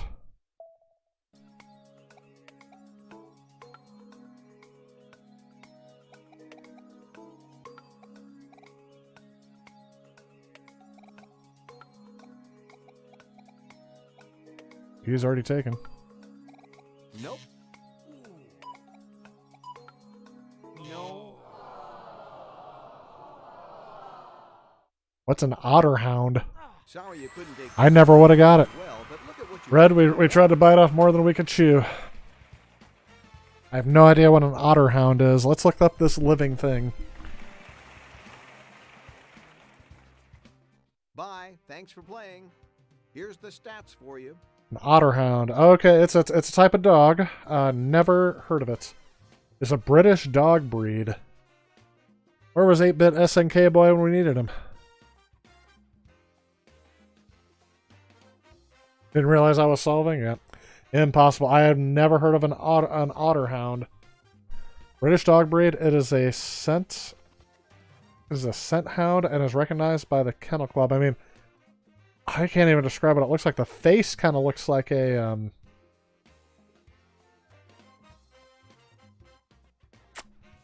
I can't describe it. You guys can Google it and see what it's like.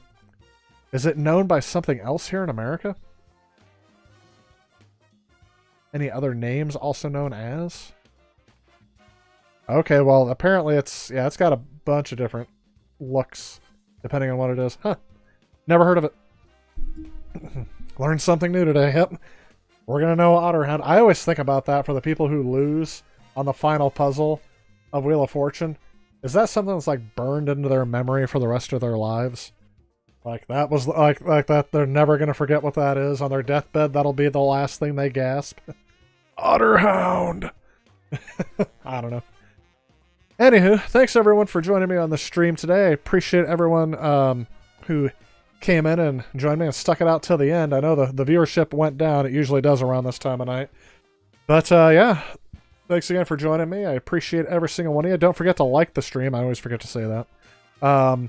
Subscribe, and yeah, I don't know what's coming out next. I said I did have some time off where I wasn't really doing much video production. I'm still capturing a lot of games, but I've got so many videos that are in the works. I just need to sit down, grind, and finish one. So maybe that'll be my goal for tomorrow, to see if I can get at least another video coming out. I don't know what it'll be.